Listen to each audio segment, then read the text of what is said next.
Welcome back to the Haley's Appliance Countdown to Kickoff show on the Liberty Flames Sports Network from Van Wagner. We're 10 minutes away from kickoff, and it's now time to hear the pregame thoughts from head coach Jamie Chadwell. Once again, here's the voice of the Flames, Alan York. All right, Coach, good to see you here. It's homecoming. It's Hall of Fame weekend. A lot to digest as we get ready to kick it off here against UTEP. But first off, I was thinking last week, the win at New Mexico State, your team kind of motto, strike the stone. Has there ever been a game so close that personifies striking the stone as what you guys experienced last week in Las Cruces? No, I mean, that was, if you could probably write a script on what it's about, that would be it, right? I mean, and it's continuing to keep believing, continuing to keep fighting, even when it looked dire. I mean, I think there in the fourth quarter there was a 90% chance that they were going to win. We had less than 10%. But our guys kept fighting, kept believing in each other, and just kept trusting, that good things would happen. And when it started clicking there, you could just feel a surge of momentum, and just I don't know if it was confidence or just even the belief even stronger. Hey, we can make this happen. And so that's why we do that, right? I mean, it's not that you're going to win every game, but you want to have the mindset that, hey, no matter what circumstances are, that you're going to figure out and find a way to overcome it. And that's a life, right? And I mean, part of that is, yes, it helps on the field, but we talk about that in life for our guys. Like, there's going to be times you don't get that promotion. There's going to be times that you work your tail off and you're not going to get seen the way you hope you would, right? And there's, you either can give up and or you can use those circumstances, continue to motivate you and continue to find a way. And to see that lived out in that short amount of window, I guess 10 minutes in the fourth quarter, was something I'll remember for a long time. You came back the next day, somewhat of a short week. Would you personify this as a short week leading up to the UTEP game, and how did you navigate that, getting back adjusted to the East Coast? I think it's a short week. I mean, even though it's the same amount of time, I mean, that people don't realize that takes a lot out of a team when you go 2 hours and you're playing at 2 a.m. in the morning. And you don't get tons of rest, and you don't get a lot of rest. You're trying to sleep on a plane, but if anybody knows, that's hard to do. And then you're back at practice, and it's hard to, so-called catch up on sleep. And I think this week, I mean, our Tuesday practice was not a great one, just because I don't think it was because they weren't trying to. I think there were still some things just working through their body a little bit. Wednesday was way better. Thursday's probably the best Thursday one we've had, this year. So, but I do think it was challenging because of the flight time, the late kickoff. You kick off early in the day out there, and you get back at 12 a.m. or something. Not that big of a deal, but it was hard on the players' bodies, hard on the coaches. I mean, I'm still, I think, not recovered per se. Thankfully, I don't have to play, but it wasn't easy. So we had to really, as coaches, understand, all right, hey, their body's still going through some things. Let's make sure when we need to push harder, maybe when we don't have to push as hard, so we can be ready to perform well here tonight. Coach, you're 2-0, but I think you'd be the first to say you haven't played your best football, and nor do you want to be doing that here in mid-September. At the same time, though, from a psyche, hey, we're going to be okay. We're 2-0. How do you build that up with your team, or do you even need to at this point? No, I mean, I think there is. I think psychology is a big part of it, and you are 2-0 when we have not played our best. We've looked really good at certain times, but I think and we believe this, and I think probably everybody believes our standard is high. We expect to play well all 4 quarters, and not necessarily it's going to happen all the time, but that's the standard, and I think that's what you hold yourself to. And I think our guys are figuring it out, what it takes each week to play at that standard and how you have to practice. And when you're still working in a work in progress in some areas, continuity, especially offensively with quarterback, receiver, when you still work, it takes a little while, and you want it so bad. And sometimes when you want something so bad, you try too hard. Right, and I think that's been part of ours. We've been trying to be so perfect and try to win the game every play instead of just letting it come. And that's a challenge, because you want to play your best, and that's the expectation, that's the demand from the coaches, and players are working hard to do that.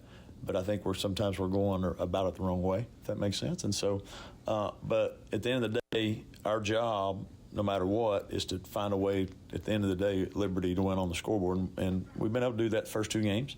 As a coach, we got to continue to push to continue to play our best, because we know we're playing better and better teams, and you're getting everybody's best shots. And we have to be the team that wants to give our best shot, and I think we're getting confidence, getting closer to that. Wrapping things up with the head coach, Jamie Chadwell. Liberty hosting UTEP here tonight in Lynchburg.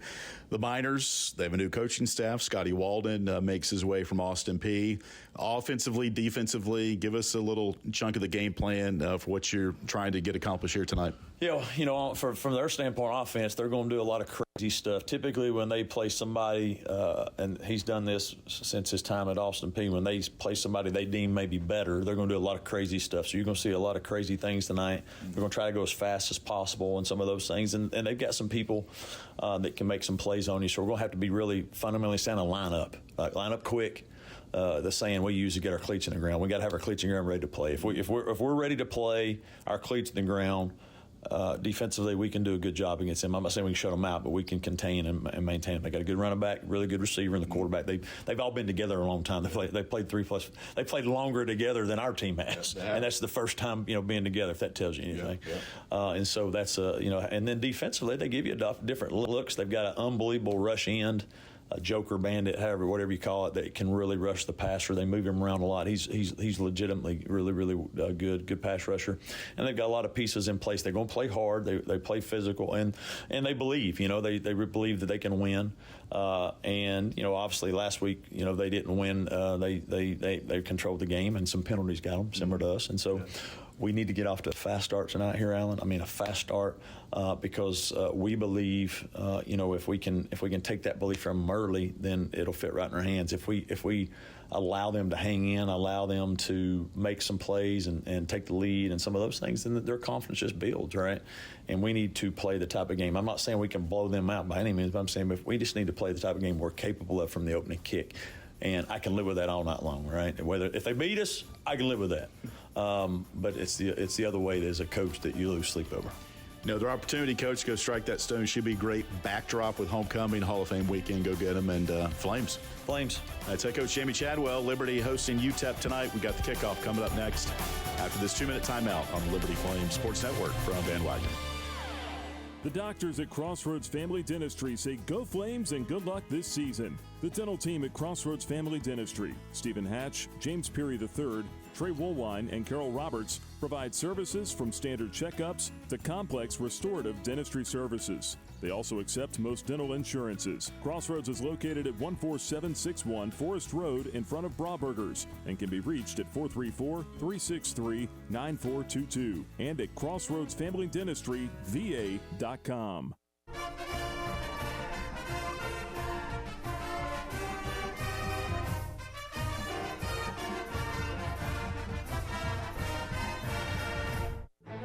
This is Liberty Flames football. I'm not only a believer, I'm a follower of Jesus Christ. When you get an opportunity to impact people at the most prestigious institution of higher learning from a Christian background as Liberty University, you don't pass that up. I believe God's ordained this opportunity for me, and I'm blessed to be the football coach here. It's our plan to have our athletic program comparable to USC, to Notre Dame, to Alabama, to anybody in time. Strike the stone. I'm very confident in just our buy-in and discipline as a team. And I feel like we're going to keep elevating and getting better. So the sky's really the limit. It's really on our control. Rise with us. Snap, spot. Go up! It's blocked! The Flames have won! The Flames have won! Block kick! And Liberty celebrates in Orlando. 37-34. Action. White under pressure. Dog pile back at the 22. Whoa! This is Flames Nation. Kick on the way. It's floating up and hits it. He ate it! To the 20, to the 10, to the 5. He's in. Light him up. Touchdown, Liberty. Lamb to throw. End zone. Intercepted. We win intercepted. We won. We are Lynchburg's hometown team. Snap. Spot. Kick.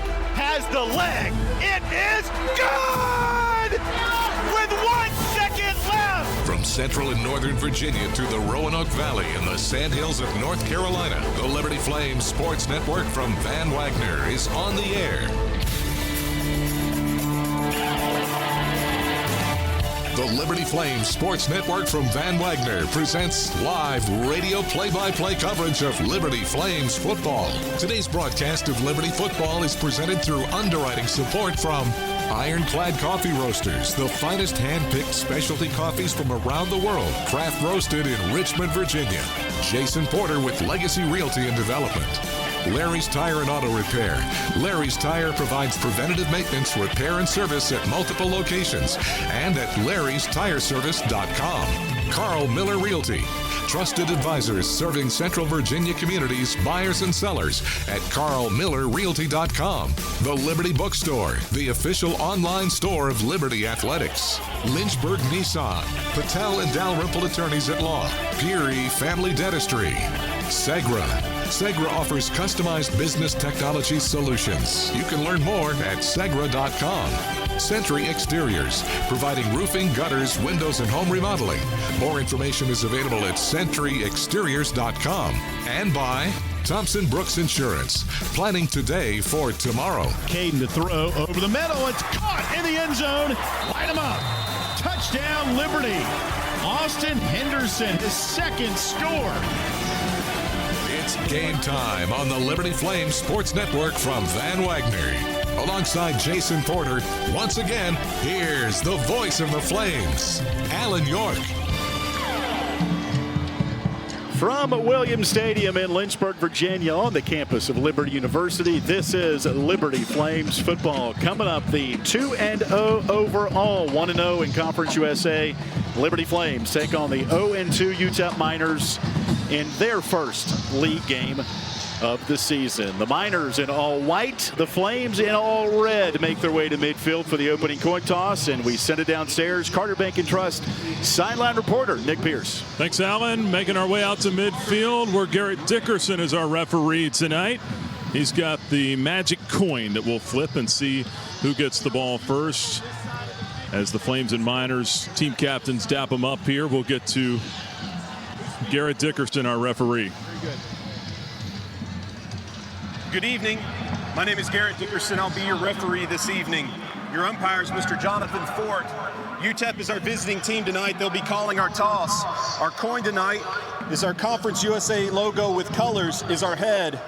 The Conference USA logo without colors is our tails. UTEP, you call the toss. Do you call heads or tails? Tails. UTEP is called tails. The toss is a tails. UTEP has won the toss. We'll defer to the second half. You'd like to defer your choice to the second half, yes, correct? Sir. Yes, sir. You would like to receive the football, Liberty, correct? Mm-hmm. Which end of the field would you like to defend, UTEP? We'll defend this end. Kicking away from the scoreboard? Yes, sir. Let's flip. Well, Garrett just laid it all out right there. I really don't have a whole lot to add. They're kicking away from the scoreboard. Flames are going to get the ball first. And we'll see how this offense looks after a little bit of a slow start last week, fellas. All right, thanks a lot, Nick. We'll hear from Nick throughout tonight's game, our Carter Bank and Trust sideline report. That was Trey Goodman. You heard his voice. I don't know if he's got a future in broadcasting, but he is well-spoken and plays offense for the UTEP Miners. Third straight game, Liberty has lost the toss this year. And, again, Caleb, who is a student assistant, says it's going to be tails, and he's sure enough. He's so happy right now. We can't even control him. He's so happy. But you remember last year, folks, it's nothing new. Liberty won the coin toss only 4 times in 14 games. So it will be UTEP and Liberty here tonight. And again, UTEP wins the toss and defers to the second half. And they've got a new kickoff guy, Joe Bowman, transfer from Southeast Missouri. 3 touchbacks on 8 kickoffs. And deep receiver for Liberty, Kylan Austin, who is number 1 in Conference USA, averaging 26 yards per return. He's out there wearing number 14. And once again, a Corey Jones, junior from Macon, Georgia. Austin, junior from Baltimore, Maryland. We are set to go. Opening kickoff brought to you by Relevant Law. UTEP in all white, Liberty in all red. The ball is knocked off of the tee. And Joe Bowman wears number 97. Will have to bend over and put it back on at the 35-yard line. And that just gives us a couple of extra seconds to wait with bated breath for this homecoming kickoff. Pretty good south wind tonight, too, AY. From our right to left, Bowman will jog up and put his right foot into it. And he'll kick it end over end. Austin from the 1 will take it to the right, to the 10, 15.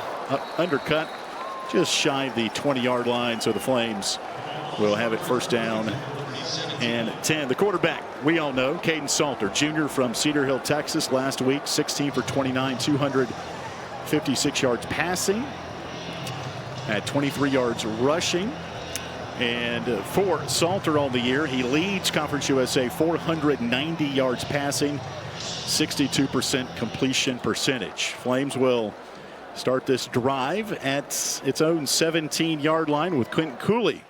The tailback. Cooley gets the call up the middle, and he'll pick up about 3, maybe 4, up to the 21-yard line. Remember last week, fellas, only 3 carries for Quentin in the first half.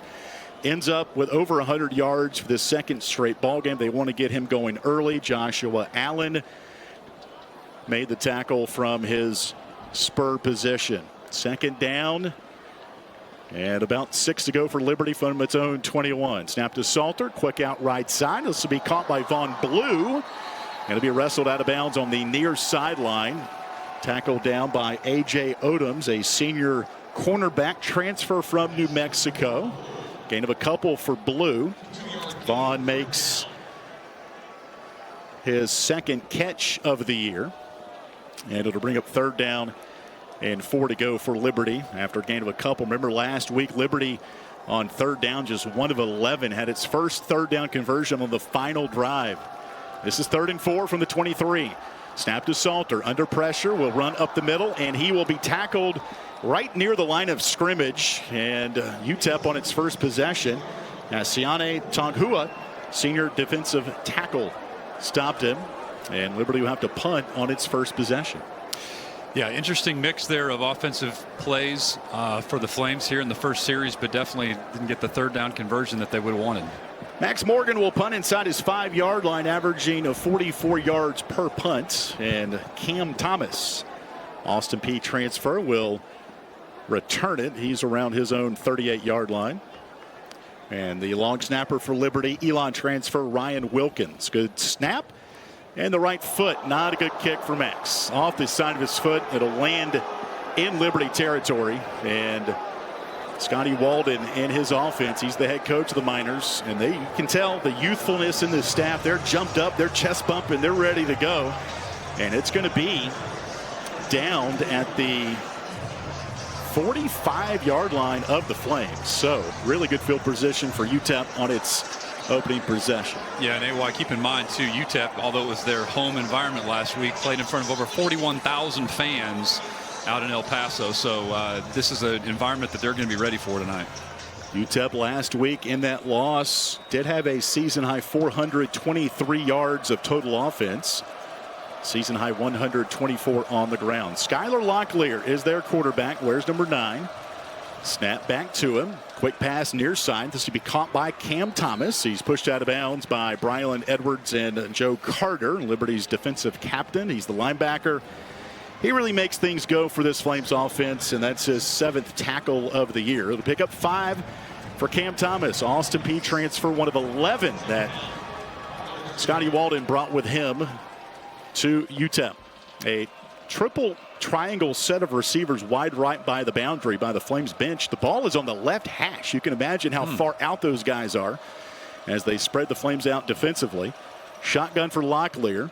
He'll hand off up the middle, and a pretty decent hole between the hash marks. The tailback that time was going to be Javon Jackson, redshirt junior transfer from Austin Peay. Joe Carter on the tackle, picked up about 8 to bring up a first down for UTEP. Balls between the hash marks, no score, 3 minutes in. Liberty went 3 and out on its opening possession. 2 receivers each way, wide, way outside. Now they stack themselves on the numbers. Ball is going to be snapped back by Ivan Escobar, transfer from New Mexico State. Snaps it back on first down. A bullet right side, caught by Trey Goodman. He'll break a couple of tackles and finally brought down after a gain of 9. Out on the far side numbers around the 22-yard line by Alex Oliver, VMI transfer, originally from Mechanicsville, Virginia. Goodman on the hurry-up offense here for UTEP. Goodman, another Austin Peay transfer. Most of the transfers on the offensive side. 2nd down and 1. Snap back to Locklear. Pass out to the right, and a broken tackle by Jaden Smith. He'll rumble down the far sideline inside the 15-yard line. He needed 1, and they're going to mark him out at the 6-yard line. Joe Carter again on the stop, so gain of about 13 yards there for UTEP. And it's 1st and goal for the Miners at the Liberty 6 down to our left. Snap back to Locklear. Option play, keeps it himself, gets around the corner, and he'll take it down to the 4-yard line. Picked up 2. Alex Oliver there on the stop. Joe Carter again going down the line of scrimmage to make the stop. Going to be 2nd down and goal from inside the 5 for UTEP. Flames might have caught a little bit of a break there on defense. They had some confusion there on that snap. Flames defend about 4 or 5 on that defensive line. 2nd and goal.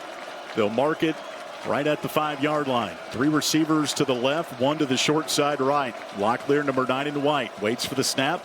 There it is, hip high. Fakes it to his left, wants to run right. It's going to be cut off there, and the Flames will bottle him up back at the 8-yard line. TJ Bush, the first guy there, who had a career high last week, 8 tackles. Joe Carter there once again. And it's going to be 3rd down now. Loss of 3 on the play, back to the 8.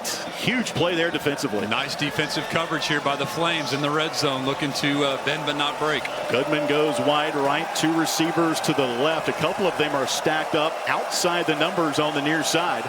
Empty backfield for Locklear. 3rd and goal at the 8-yard line.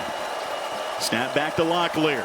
Pocket holds, crossing pattern. It's going to be incomplete. The coverage made by Jerome Jolly. One-on-one with one of the slot backs over the middle, and the Flames will force now 4th down, and UTEP's going to have to punt. Great timing by Jerome Jolly to just get his right arm wrapped around the side there, almost like denying a low post pass, knocked that ball away. Fantastic play. Buzz Flabiano will return as the place kicker. This will be from 25 yards out. In his career, 4 of 5. Flabiano last week 1 for 3 on field goals. He'll kick from the right hash. Snap, ball down. Flames chase it but cannot get to it, and the field goal is good with 9:40 left here in the first quarter. So after a 3 and out, Liberty punts, and UTEP punches it in with a field goal from 25 yards out. 3-0 UTEP, 9:40 left to go in the first quarter. We'll take a timeout. This is Liberty football from Van Wagner. Liberty Flames football on WRVL Lynchburg, WBOP Buffalo Gap, WVRI Clifton Forge, WVTW HD3 Charlottesville, WKHK HD3 Richmond, WHRO HD3 Norfolk, WVRL Elizabeth City, WVRA Enfield Rocky Mount, WVRD Zebulon, WVRH Norlina, WVRP Roanoke Rapids. Flames Nation, this is Liberty men's basketball coach Richie McKay. The McKay family are proud Flames Club members and invite you to join in training champions for Christ on and off the court. Whether you're at the game or cheering from home, your support is valuable and directly impacts our student athletes. Membership starts at just $75 and comes with great benefits like access to premium seating, hospitality, and parking privileges. Join today. Visit libertyflamesclub.org. AquaPros is a proud supporter of Liberty Flames athletics. AquaPros serves Lynchburg and the surrounding region with hot tubs, pools, grills, hearth items, and accessories. AquaPros carries brands including the Big Green Egg, Marquee Spas, Hearthstone and Vermont casting stoves, and more. With locations in Lynchburg, Bedford, and Roanoke, AquaPros is ready to serve you. More information on AquaPros is available by phone at 434-237-5913 or at aquapros.com. The Journey thanks Blue Ridge Apothecary for their support. Blue Ridge Apothecary compounds personalized prescriptions to meet the needs of individual patients. They prepare medications such as bioidentical hormone replacement, skincare products, pain creams, and pet medications. Blue Ridge Apothecary is a compounding-only pharmacy located across from Towers Mall in Roanoke and can be reached through the Journey Business Directory at myjourneyfm.com or at 540-345-6480.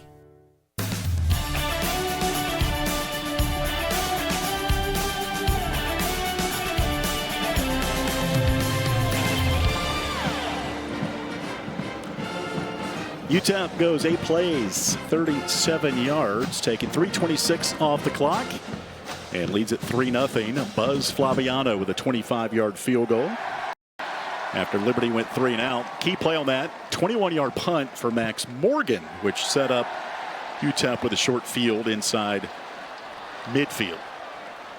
Probably a pretty good flavor, though, of the UTEP offense overall in that first series. Flavor Flav. Thank you for laughing at that. You're welcome. For all you Public Enemy fans out there. Joe Bowman, where's number 97? I got to ask, do you have the clock hanging around your neck up there, too? Saw him on Family Feud last week. He had his clock, of course. Kick the ball, please. Here comes Joe Bowman.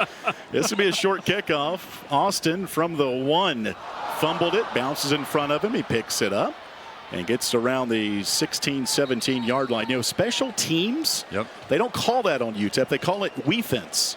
I asked why, and they said because players on both sides of the ball play special teams. So it's we. Okay. We-fence. Yeah. Pretty unique. Yeah. Lance Russell on we-fence made that tackle for UTEP. All right, Liberty at the 16. The first drive started at the 17. And we'll see what Caden Salter does here. Number 7 in red. 2 receivers left, including Reese Smith in the slot. Handoff to Cooley, sweeping right. Cannot get to the edge. On the defensive left, nice play by Dorian Hopkins. Transfer from Tulsa in his 6th season of college football. But went down the line to make that stop. Gain it too. Very close, though. Hopkins makes that tackle. Otherwise, Cooley is wide open down the sideline for a touchdown. Jacob Jenkins, tight end to the left. Ball's on the right hash. 2 receivers to the right and 1 the other way. Caden Salter will send Darius Copeland in motion. Option back to Copeland, left side to the edge at the 25. He'll pick up around 8. Following the block out there, and Copeland is slow to get up. And he does hop up and jogs off the field. He'll be all right. Corey Chapman out of Hoover, Alabama. Austin Peay transfer. Again, one of 11 Austin Peay governors on this UTEP team. Scotty Walden, former head coach at Austin Peay. 3rd down and 1 for Liberty at the Flames 25. 3-0 UTEP midway through the first quarter. Bentley Hanshaw goes in motion. They hand off to Quentin Cooley up the middle. Same play he scored on twice in the 4th quarter. This one, it'll pick up around 4. Does yield a first down. Where Bentley Hanshaw goes in motion, kind of kicks out, and the feed goes up the middle. Oscar Moore on the tackle for UTEP. Yeah, the good news with some of this early offensive run game for the Flames is some of those run lanes are open for Cooley. Clock ticking, 7:55 to play in the first quarter. 3-0 UTEP. Here comes the blitz on first down. Handoff to Cooley, trying to go up the middle. He'll be tackled from behind by Brighton Thompson. Better be careful. Houston, Texas. Stop made. Gain of a couple. Sorry, you better be careful when you're blitzing and the Flames hand off to Quentin Cooley. You can ask New Mexico State about that. They sent the safety on that second touchdown run that he had last week. It didn't take much to get him open. Yeah, the 44-yard score put the Flames up with a minute left. They would go on to win 30-24. 2nd down and 9 to go for Liberty. Ball's at the Flames 30, moving left to right. Snap back to Salter. Hands off to Quentin Cooley. Tried to bust it around the far side numbers. He'll pick up around 5. He's stopped by the Flames bench by Dorian Hopkins. And just to add on to that, it's been a heavy dose of him early on here. And when I talked to Willie Corn, the offensive coordinator this week, he said, look, there's no excuse for that. We've got to get him more touches than 3 in the first half. And you can tell they've come out here with some scripted stuff. No reads necessarily for Caden Salter. Just, hey, hand the ball off. 3rd down 4. Ball's marked at the Flames 35. 3-0 UTEP. Here's the option play. It'll be Caden Salter picks up about 5. Tackled on the far side numbers by Maurice Westmoreland out of Houston, Texas. All-conference defensive end a year ago. But it'll yield a First Bank and Trust first down. Nice run by Salter, nice read by Salter there to realize the defense was not going to stop him. They picked the option pitch man, and Case Salter just held on to it for the first. First down for Liberty, now at the 40, as the Flames move methodically up towards midfield, down 3-0. Snap to Caden, puts it in the belly of Quentin Cooley. Very patient run for Cooley, breaks it out to the far sideline, 40, inside the 35-yard line. Quentin Cooley busts one for about 25 yards. And Maurice Westmoreland again on the stop. Quentin will walk back to the no-huddle offense, and now he will exit. And might be banged up a little bit as he walks a little bit gingerly off the field. Billy Lucas is back up, senior out of Erie, Pennsylvania.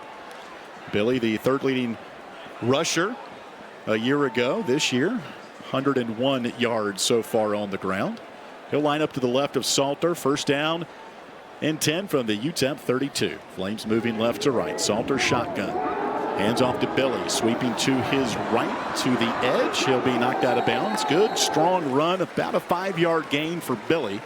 So he's pushed out of bounds by Xavier Smith. Transfer from Austin Peay. And that'll be second down and 5 now from the UTEP 28-yard line. This drive started back at the Liberty 16. And it enters play number 9. Yeah, whether it's Vaughn Blue or Billy Lucas, that edge is what they're trying to really exploit here a little bit early on. Open field to the left of number 7, Caden Salter. On second down and 5, here comes the blitz. Salter to throw. One-on-one, right sideline. And a catch going out of bounds. And around the 12-yard line, this will be Tyson Mobley. Redshirt junior from Longwood, Florida, makes his 7th catch of the year. And Josiah Allen, one-on-one, pushes him out of bounds on the near side. It'll be first down and 10 from the 12-yard line. Flames line up 3 receivers to the left, including Reese Smith, who goes in motion to the backfield. Snap to Salter, handoff to Billy, up the middle, untouched, unabated, light him up, touchdown Liberty, 12-yard touchdown run for Billy Lucas. Flames are on the board and out in front with 4:34 left in the first. Nice solid read and run by Billy Lucas there. He just kind of hesitated a little bit, allowed that run lane to open up right into pay dirt. They do not come any easier than that for Billy Lucas. His second touchdown of the season, 21st of his career. And here comes Colin Carhew in for the point after. On the season, Carhew perfect 6 of 6. Max Morgan will hold it. The kick tumbles through the uprights, and the officials in the black and white striped shirts put their arms up, and it is good. Our score was 4:34 left in the first quarter. Liberty 7, UTEP 3. This is Flames football from Van Wagner. The Journey thanks C12 for their support. C12 is a network of Christian business owners and top executives. They're committed to building high-performance businesses as platforms to positively impact the world around them. With faith as the foundation, C12 members meet in exclusive confidential peer groups to dig into challenges, seize opportunities, and develop strategic plans. C12 can be reached in the business directory at myjourneyfm.com and at c12virginia.com. At Carilion Clinic, the success of their employees is based on a culture that welcomes them and nurtures their growth. As the largest nonprofit employer west of Richmond, Carilion's team members are always learning and forever curious. Carilion is more than a healthcare system. It's a team of unique individuals doing what matters most, caring for the community. Visit CarillionClinic.org/careers and search their opportunities. Come join 13,000 employees who are Carilion proud. As a proud sponsor of Liberty Flames Athletics, Carter Bank & Trust offers customized banking strategies and services for Liberty Flames fans and families. This includes banking services along with mobile banking tools through Carter on the Go. Carter Bank branches are located throughout Virginia and North Carolina, including 8 in the Lynchburg area. They can be reached at cbtcares.com. Thank you, Carter Bank, for supporting Liberty Flames Athletics.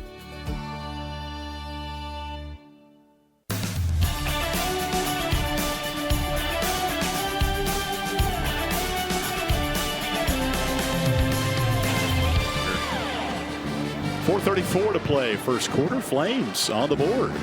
10 plays, 84 yards, a 5-minute drive. And Billy Lucas untouched up the middle. 12-yard touchdown run for Billy.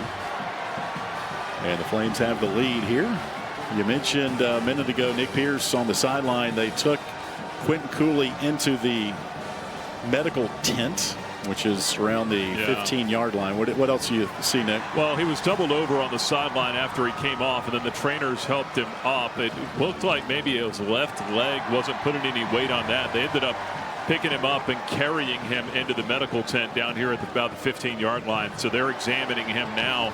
Also, you remember Darius Copeland came off during that drive. I saw him getting a pack of ice on his left knee. So that touchdown drive did not come without a price here, at least for the moment. We'll keep you updated. Max Morgan sent the kickoff. Cam Thomas, Kenny Odom deep to receive. Now Cam Thomas is the one to watch in his career. 4 returns, 3 kickoff and 1 punt return. Here is the kickoff. It's going to be short around the 8. And this will be Thomas on the return, trying to get to the near side. Stops. That cost him as he's chased from behind by backup linebacker Ethan Crisp. Yeah, nice pursuit by Crisp there to come around the back and slow Cam Thomas down. Thomas will run it up to the 22. First drive for UTEP was at the Liberty 45 after Max Morgan's 21-yard punt. So now the defense has a little room to work with here.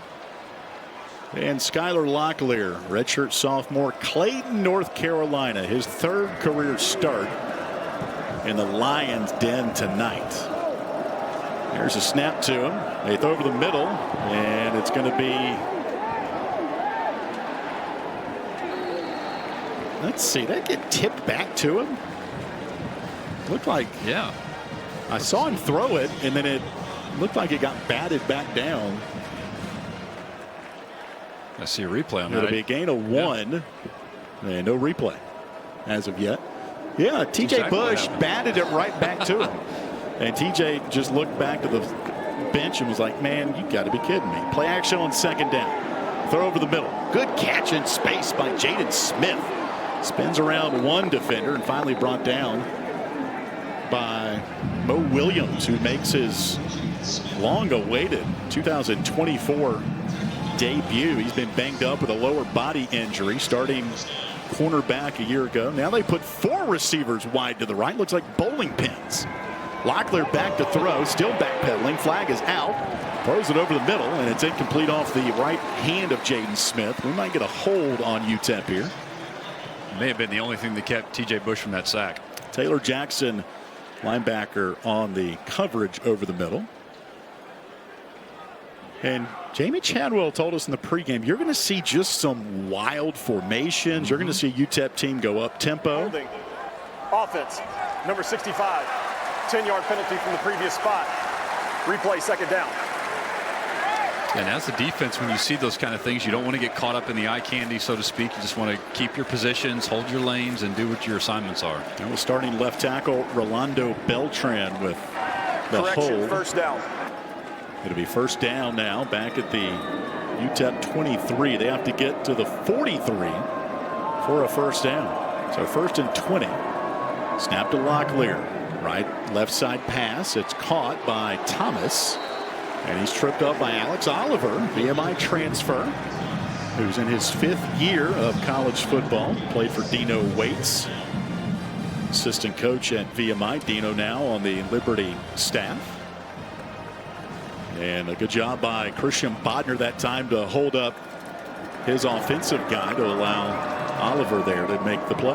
Handoff up the middle, and a big surge by Jackson. He's their leading rusher, team captain, transfer out of Austin Peay. And it was 1st and 20, and now it's 1st down and 10. That was a big run there by Jackson as a Corey Jones made the stop. 7-3 Liberty, 2:41 to play in the 1st quarter. Homecoming 2024 in Lynchburg. Beautiful sunset behind the west side, the Carter Tower. It's jam-packed. It's a lot of people in here today. Jackson lost his shoe. He had to come off here for an equipment failure, looks like. Wing left for UTEP. Ball's on the left hash. Open field to the right. Locklear, staggered stance. Gets the snap, play action in the pocket on the hash. Goes up top, down the far sidelines. Picked off by Bodner at the 10. He's running back on the far sideline at the 30, 35, 40, midfield, and they push him out of bounds inside the UTEP territory.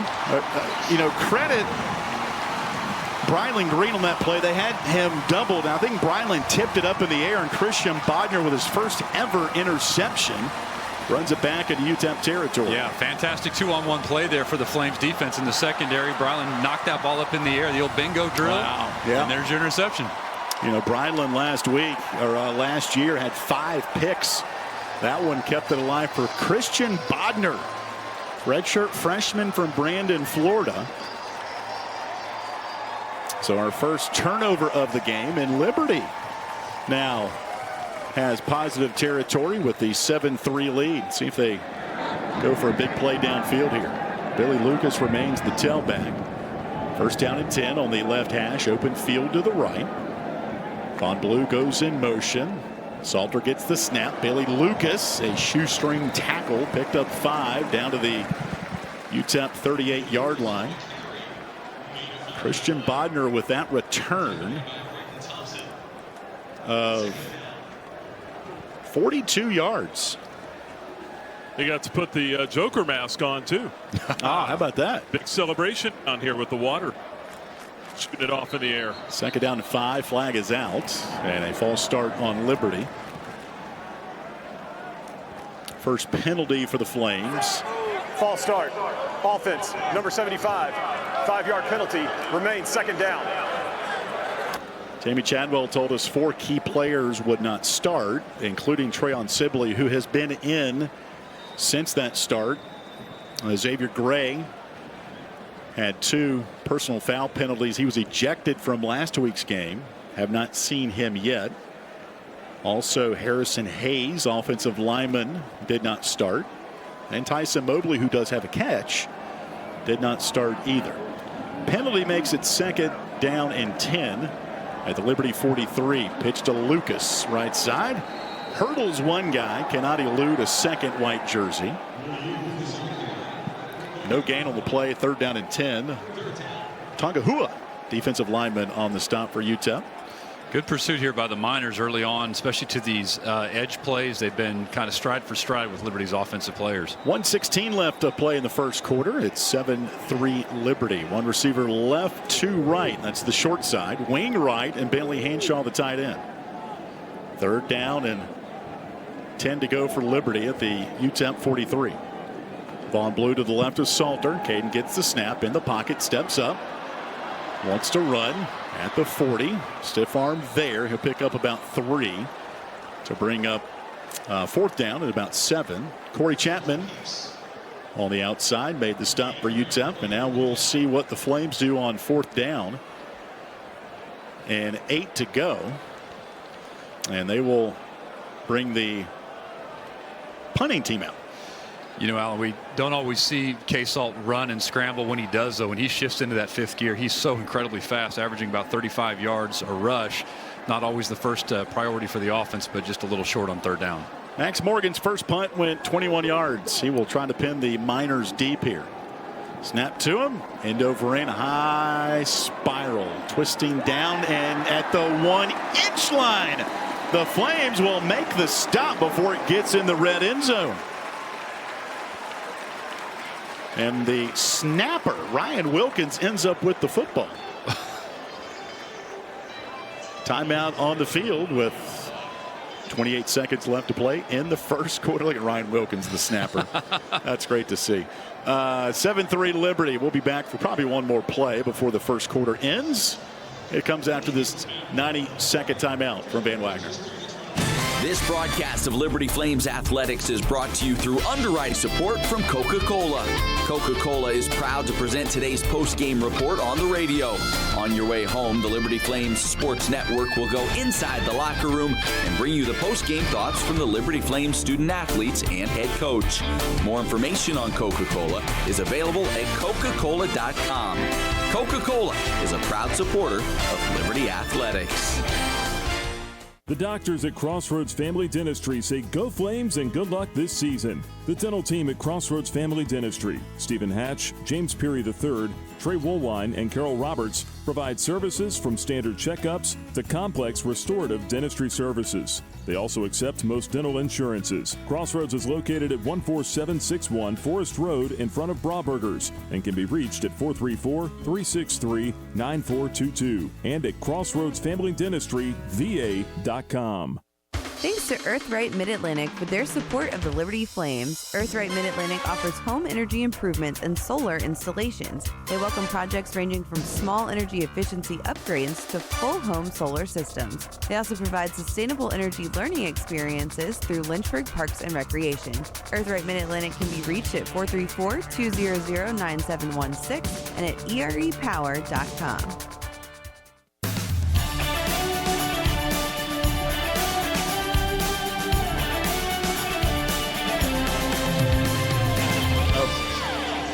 Back inside Williams Stadium, Liberty on top of UTEP 7-3 late in the first quarter. Nick Pierce back here with you on the Carter Bank and Trust sideline report. And, had heard Quentin Cooley was going to get back into the ball game soon. He emerged from the medical tent, was doing some stretches, some agility drills, bouncing around, but I just saw Cube head down in the locker room. So not sure what that means, but he was jogging on his own power, so that's good. Maybe, you know, who knows? Maybe he had to go to the restroom or something, but hopefully he'll be ball game here soon. Also, the Flames 2014 Big South Championship team was just recognized on the field. Of course, they had that thrilling field goal block at Coastal Carolina to clinch the title and win their first ever FCS playoff game. Hey, why we remember that one well, don't we? Oh yeah, and the flight back, memorable. All right, this defensive stand could be for the Flames as well. They've got UTEP pinned back at its own one. Skylar Locklear from the B of Liberty in the end zone will take the snap. There is the snap, throws out of the backfield near side. This will be Thomas, and he breaks a couple of tackles on the near numbers. And to hear UTEP head coach Scotty Walden talk about Cam Thomas, I mean, he's like the next coming of Thurman Thomas, like built really low to the ground, and you can tell by that play picks up 12 to bring up first down. Yeah, 5'7", 184. He's a strong runner. Joseph Carter on the stop. Pass near side again. Jaden Smith picks up 2 or 3. And you see the completion percentage for Locklear, 72% coming in.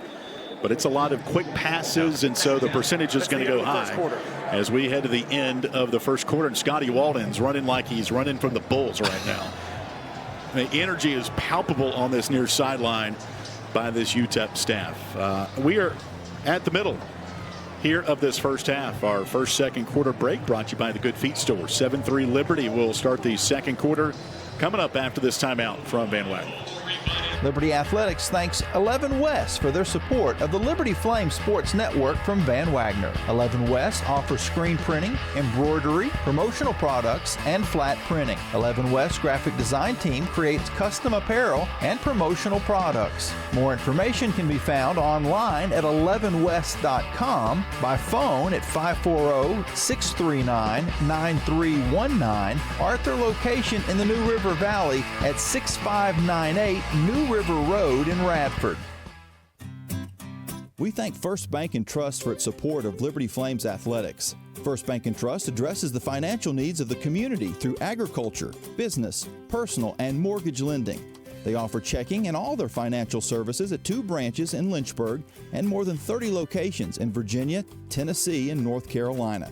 First Bank and Trust can be reached at firstbank.com. Member FDIC, Equal Housing Lender. Turn up the heat. Foster Fuels is a proud partner of Liberty Athletics. Since 1921, Foster Fuels provides propane and gas services throughout Central Virginia and surrounding areas. From propane to fireplaces and tank installs to tankless water heaters. They also offer an app for requesting service, ordering fuel, and to pay your bill.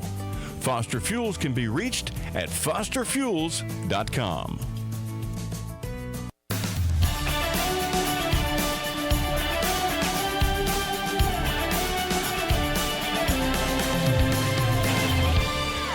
Liberty up 7-3 as we head to the second quarter at Williams Stadium. Back in the studio, Jason Prill here with you for a quick check of the Frank Good Builders out-of-town scoreboard. And we're keeping our eyes on the Flames' next two opponents, App State and ECU.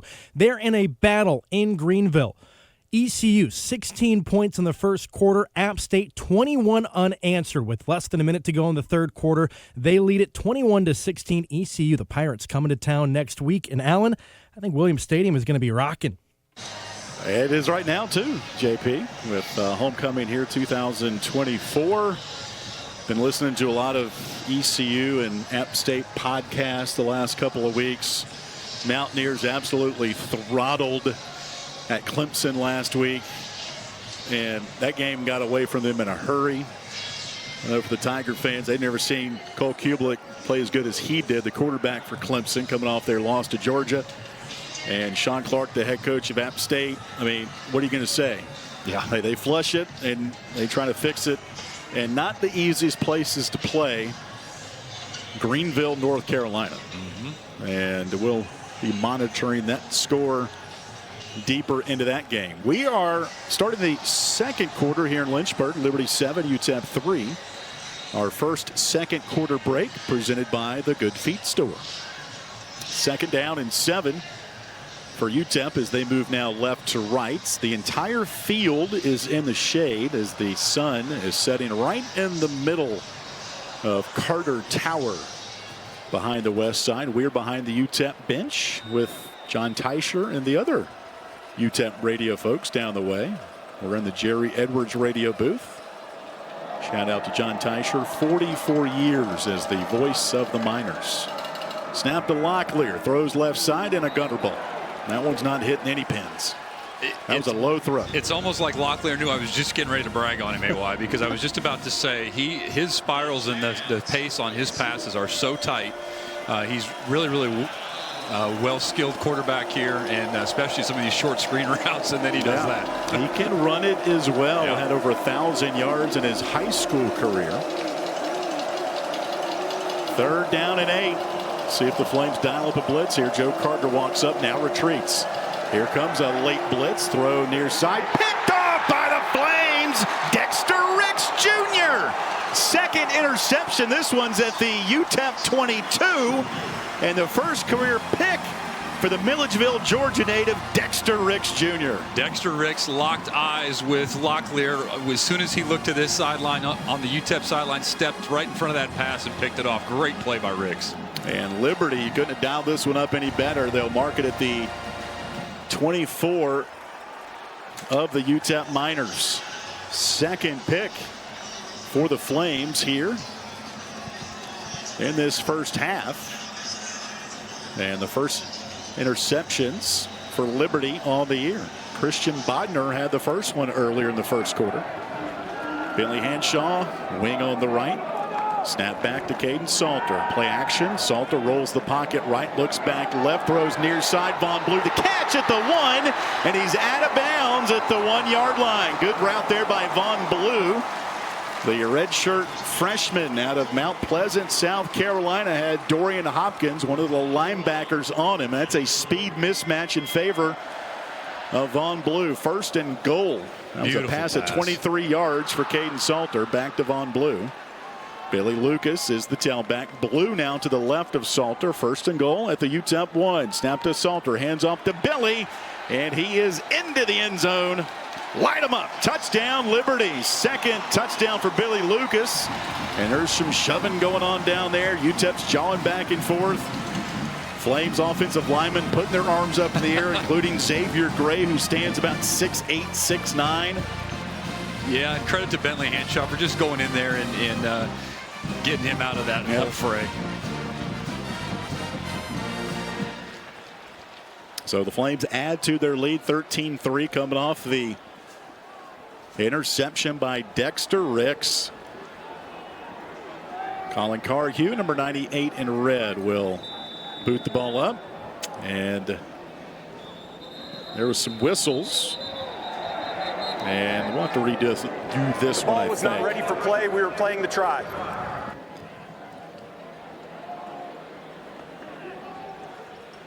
there was one whistle, but not enough. Yep, that was the referee, Garrett Dickerson, who by day is a financial advisor out of Goodlettsville, Tennessee.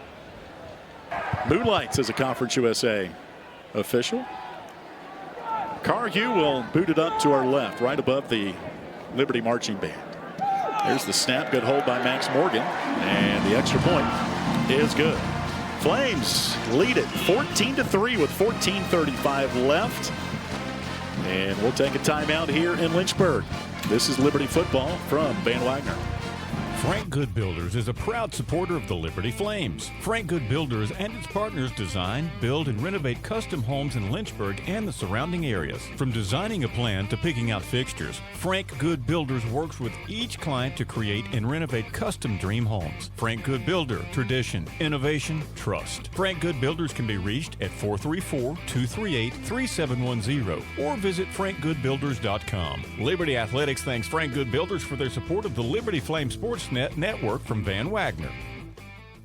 The Journey thanks Gentle Shepherd Hospice for their support. Gentle Shepherd provides Christ-centered hospice care in Southwest and Central Virginia. Their dedicated team of registered nurses, social workers, chaplains, and volunteers partner with physicians to meet patients' medical, emotional, and spiritual needs. Since 1994, the mission of Gentle Shepherd Hospice is to provide comfort, increase quality of life, and most importantly, inspire hope. They can be reached at gentleshepherdhospice.com or through the business directory at myjourneyfm.com. Flames Nation, this is Liberty men's basketball coach Richie McKay. The McKay family are proud Flames Club members and invite you to join in training champions for Christ on and off the court. Whether you're at the game or cheering from home, your support is valuable and directly impacts our student athletes. Membership starts at just $75 and comes with great benefits like access to premium seating, hospitality, and parking privileges. Join today. Visit libertyflamesclub.org.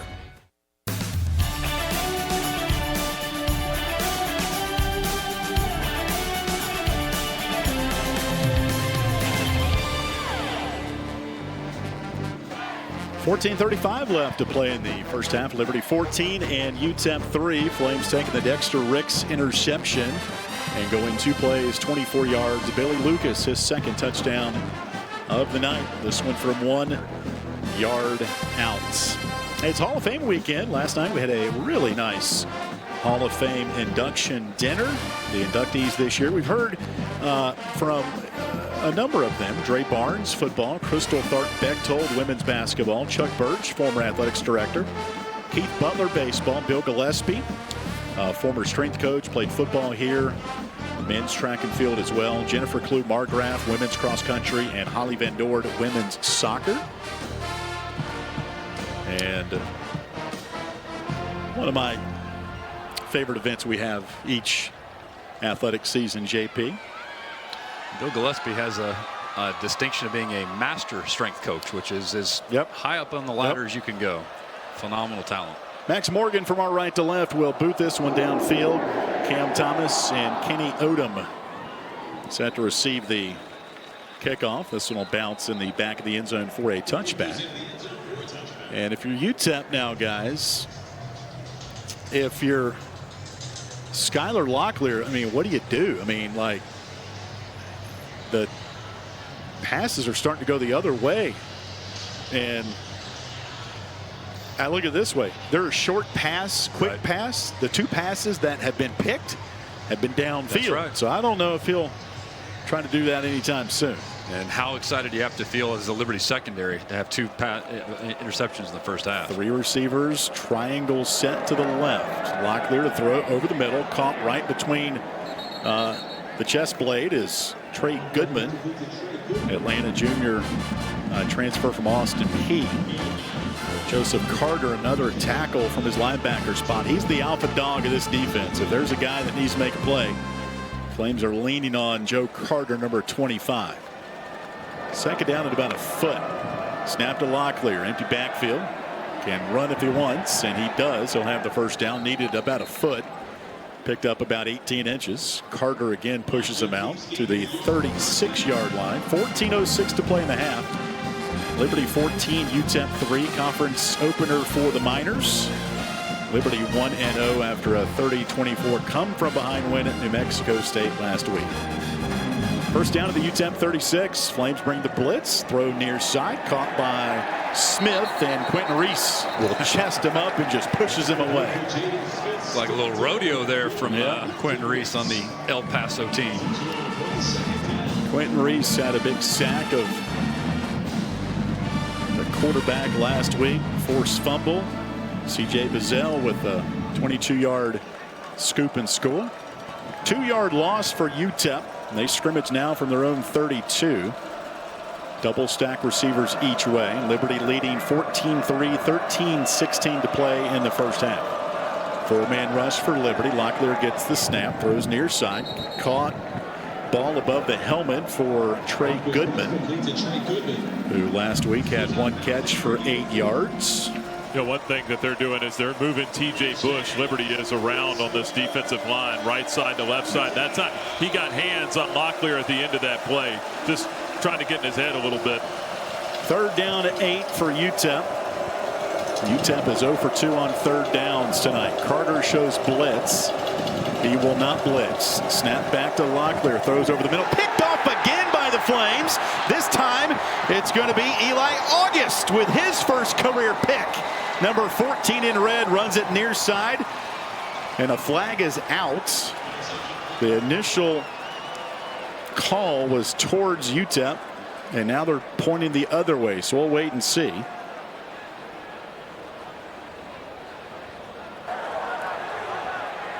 Incorrect preliminary signal. Personal foul. Roughing the passer. Defense. Number 3. Hitting the quarterback well after the pass was thrown. 15-yard penalty from the previous spot. Automatic first down. That was Liberty, T.J. Bush. And those are the ones that will drive a coach just completely insane. Liberty penalized 11 times last week. And a number of them personal fouls. So take away the August interception, and now it's 1st and 10 at the Liberty 48-yard line. 14-3 Liberty, 12:54 left to play in the first half. Flames show blitz on 1st down. Locklear looking for room near side. He'll run inside the 45, and he picks up about 11 yards on that scramble. Remember, he ran for over 1,000 yards in high school at one point. Dexter Ricks Jr., who had an interception earlier, pushed him out of bounds on the near side. You know, Alan, back to that call real quick. You saw the replay on that. It was kind of just a momentum thing where the pocket was collapsing. Nothing malicious in that. It's just a defensive line for the Flames playing hard football. 1st down 10 now from the Liberty 37. UTEP moving left to right, trailing 14-3. Snap to Locklear. Sidearm throw over the middle. This will be Thomas, number 5 in white. Picks up 4 between the hashes down to the 32-yard line, where Aiden Vaughn, transfer from Wisconsin, backup linebacker, who does not have his nameplate on his jersey, number 33 in red. Who is that man? 2nd down and 5 for UTEP. Double stack receivers each way. Snap to Locklear. Looks left. Nothing there. Now right. That's shut off. Now he'll run to the left. Tackled from behind by T.J. Bush. Pick up 1 maybe on the play as T.J. ran him down. It'll be 3rd down. And a long 6 to go for UTEP. Well, and even though that interception was waved off for Locklear, I think the Flames secondary is in his head now. A 3rd pick of the half was negated due to a roughing the passer penalty. Miners 0 for 2 on 3rd down. Empty backfield for Locklear. 3 receivers wide to his right. And now Javon Jackson, the tailback, comes to protect him on his left side. Snap to Locklear. Throws it to Jackson out of the backfield. He'll race around the corner. Inside the 30, he'll pick up about 8 and a 1st down for UTEP. Their first 3rd down conversion. Quentin Reese pushes him with his 2 paws out of bounds over by the Flames bench. 10:55 to play in the first half. 14-3 Liberty, but the Miners are driving here. Liberty has called their first time out of the half. So Liberty will call timeout. And with 10:50 left to play in the first half, we'll take a timeout. from Williams Stadium. 14-3 Liberty. This is Flames football from Van Wagner. The Good Feet Store is a proud supporter of Liberty Flames athletics. The arch support specialists at the Good Feet Store offer customized arch support options to help with foot, knee, and back pain. Every Good Feet location offers arch support in a range of styles and sizes. The Good Feet Store is located at Ward's Crossing in Lynchburg and online at goodfeet.com. Thank you to the Good Feet Store in Lynchburg for supporting the Liberty Flames Sports Network from Van Wagner. Thank you, Haley's Appliance and Haley's Outdoor in Lynchburg, for being a proud sponsor of the Liberty Flames Sports Network. Haley's Appliance offers major brands of appliances and outdoor equipment, including Husqvarna Power Products. They also provide delivery and service for all of the products they sell. Haley's has 2 store locations in Lynchburg, Haley's Appliance on Fort Avenue and Haley's Outdoor at 55 Hicks Road. They can be reached at haleys.com. Ironclad Coffee Roasters and Baking Company is a proud underwriting partner of the Liberty Flames Sports Network from Van Wagner. With cafes in the Richmond area and Richmond International Airport, Ironclad Coffees offers specialty coffees from around the world, including the House of User Blend and Steam Engine Blend. Ironclad Coffee also offers bakery items such as muffins, sticky buns, and more. For more information on Ironclad Coffee Roasters and Baking Company, you can visit ironcladcoffee.com.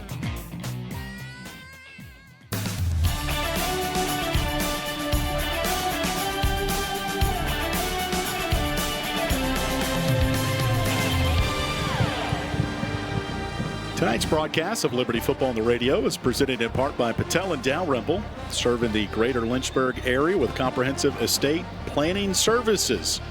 More info is available at pdlaw.us. After Liberty's timeout, 10:50 to play in the half, 14-3 Liberty. 2 Billy Lucas touchdowns, 1 off a Liberty interception, and the other after UTEP's opening drive field goal. Triangle set receivers again. They're literally like 2 feet off of the UTEP bench. Wide to the right. Ball's on the left hash as the Miners in all white move from our left to right. 10:50 left in the second quarter. Skylar Locklear, number 9, the quarterback. To his right, Javon Jackson, the tailback. 5-man rush for Liberty. Snap to Locklear. Looks left, throws left towards the end zone, and it is incomplete. Alex Oliver had the coverage. Ball intended for Kenny Odom on the far sideline. Good coverage there by Oliver, but I'm not sure that he ever got his head around. He just kind of put his hands up at the right time, but sometimes that's all it takes. Number 12 in red, knocking that one away. Second down and 10 from the Liberty 23. 2 receivers left and 2 right. Here comes the Flames blitz play action. Locklear runs up the middle. He was lucky to even pick up a couple on that blitz. It's going to be 3rd down and about 9. A couple of red jerseys there, including Chris Bodie, backup defensive tackle for Liberty. Elite Naren D lineman will come in. Mike Jarvis, the transfer from Wisconsin, will exit. Flames played 9 defensive linemen last week, and they're again without Jay Hardy, who will be out a few more weeks with a lower body injury suffered last week. 3rd and 10 from the Flames 24. 3 receivers right, 1 left. 4-man rush for Liberty. Backer walks up. Snap to Locklear. Sprints to his left. TJ Bush chasing. Now Locklear reverses back to midfield. Still being chased by Bazell, and he's hit as he throws downfield, and he got popped by Elite Naren. Incomplete pass on the near sideline. Elite Naren, he stands 6'1", 305. He ran about a 4'2", 40 on that one to catch up to Locklear. The defensive line pursuit there was unbelievable. I mean, they had Locklear 25 yards back, and they were still in full pursuit. Locklear was running for his life. And they're going to attempt a field goal from about 42 yards out. Buzz Fabiano has already hit from 25. This one from 42. Snap is good. The ball tumbles towards the goalpost. It is no good. Wide to the left. So the Flames hold on 4th down, get the ball back with 9:46 left in the half, leading 14-3. Worth mentioning, he missed at the end of overtime last week as well. I can't remember the distance on that. You might have it up there, but that ended the ball game. So he's missed 2 of his last 3 now, Flaviano. Yeah, he missed from 38. They had a penalty on Southern Utah. Gave him a first down. A couple of plays later, missed from 32. Knew that would come up in conversation. Wrote it down on the charts here. So see if our student out here for the commercial kick can do better. From 30 yards out. There he goes. You guys see the student from South Carolina miss his field goal this morning? He had kind of a big head going into that one. He thought he was the dude. He completely botched it. JP, you mentioned the wind. Was that a little bit of a factor there on that kick? No. I wouldn't think so. Not. Sorry, you didn't ask me that question. Sorry, no. It's all right. It's open-ended. We did mention the wind at the beginning, but I just think he missed it. Yeah. The flags on the top of the goalpost are moving around a little bit, but I guess you'd probably feel it down there better, Nick, than we would, obviously. No, it's nothing intense down here at all, but sometimes you never know if the ball gets up in the air. It had a weird trajectory to it, too. That's why I asked. Tonight's broadcast of Liberty Football presented in part by C12, which is a peer advisory network of Christian business owners and top executives committed to building high-performance businesses. C12Virginia.com for more information. 14-3 Liberty, 9:46 to play in the first half. 2 Billy Lucas touchdowns, one of 12 yards and one of 1 yard. That second one came off a Dexter Ricks Jr. interception, one of 2 Liberty has had in this first half. They had a third one called back due to a personal foul on TJ Bush. UTEP 0-2 so far this year. They lost at Nebraska in week 1, 40-7. And talked about their loss at home last week to FCS Southern Utah. They'll be at Colorado State for a mid-afternoon brouhaha with the Rams next week. Liberty will be at home against the Pirates of East Carolina. First down 10 for Liberty at its own 24. Snap to Caden Salter, runs the option near side, pitches to Von Blue around the near sideline by the numbers following Jack Tucker's block. The left tackle leading the way. Gain of 5 for Von Blue, who they really wanted to get active last week after a quiet week 1 ball game. Von had 61 yards rushing last week. Nate Diamond, sounds like a wrestler name, made the stop for UTEP. Nick would know, I wouldn't. Second Diamond stud back in the day. Second down, long 5 for Liberty. Snap to Salter, play action. Caden unloads it, far right sideline. Reese Smith, a diving catch at the 32. Number 6 in red puts on his cape.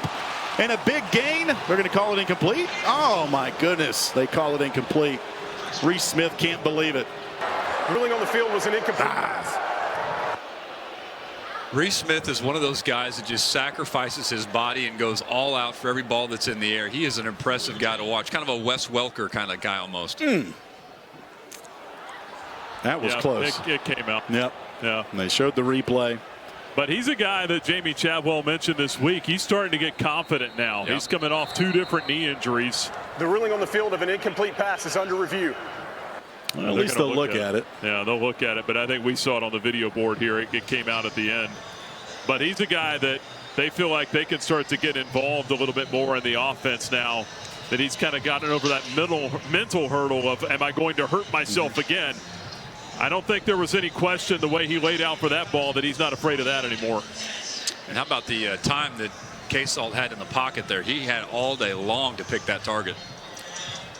Caden Salter, the last 2 years, I mean, just unless he's running, he just has not been touched. Bill Durkin, offensive line coach, is one of the best in the country as they show that pass attempt and catch. Yep, and it came out at the end for Reese Smith at the 32 of the Miners. This review probably won't take that long. This year, Caden Salter has been sacked 3 times. It was single digits a year ago for Liberty. And again, an offensive line that started all 14 games. After review, the ruling on the field is confirmed. The receiver lost possession after rolling over. Incomplete pass. Maybe an incomplete pass, but let's give an A for effort. Well, what impressed me about it was the move that he put on the corner. He kind of just stopped on a dime and redirected himself, and the corner ran past. Well, it was a really good move. Almost thought you were going to have a PI being drawn by Reese Smith, too, if he didn't catch that pass. By the way, still no Quentin Cooley on the field right now. It's James Joyner out there at running back. Don't even see him on the sideline at the moment. 3rd down 6. James Joyner was part of the championship team a year ago. Transfer from Arkansas. He's in there now to the left of Salter. Ball is going to be snapped from the 27-yard line. 3 receivers to the right for Salter. Number 7 has the ball. Blitz on the way. Salter under pressure. Cannot escape the pocket. He's sacked back at the 20, right between the hash marks. And it is a dance party for the Miners. That was a key 3rd down stop. And now Max Morgan, pinned deep, will have to punt it out. Corey Chapman, senior from Hoover, Alabama, who came into the ballgame 3rd in Conference USA in tackles.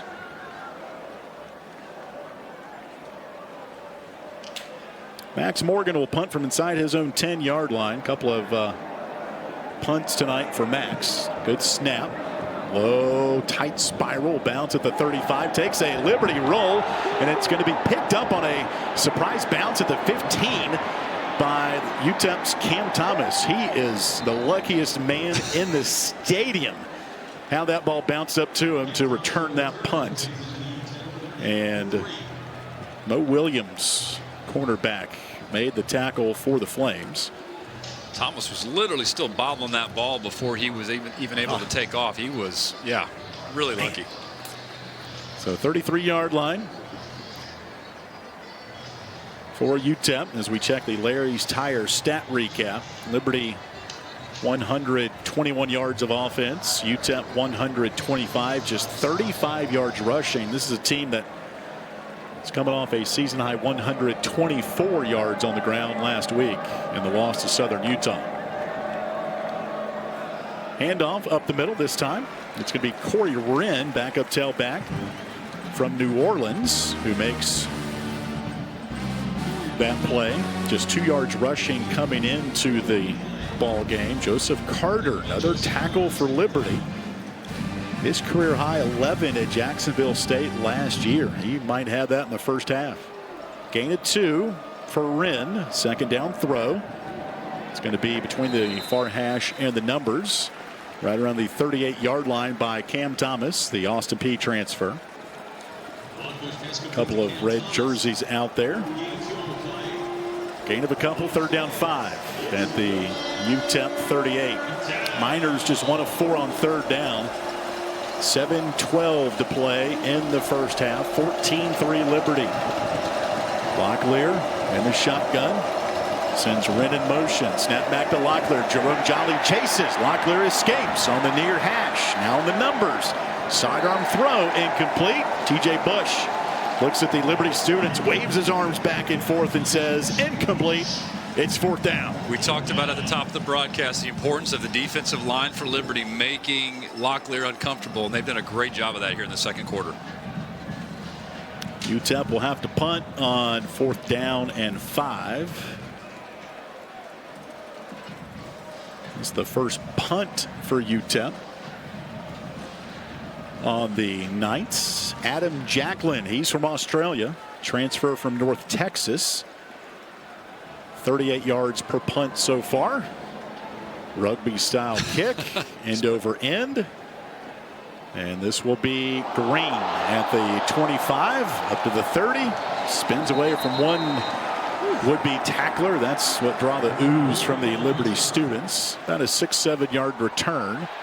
And now some more pushing going on And UTEP had its own penalty issues last week. I don't think either team can stand the chance of doing any back talking in this game after what happened to them last week.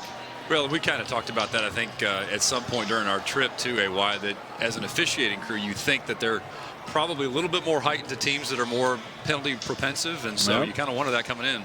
Yeah, they have their own pre-game meetings. They look at things, and Jamie Chadwell is giving it to one of the officials right now across the way. I think there was some stuff going on after that play that he didn't like.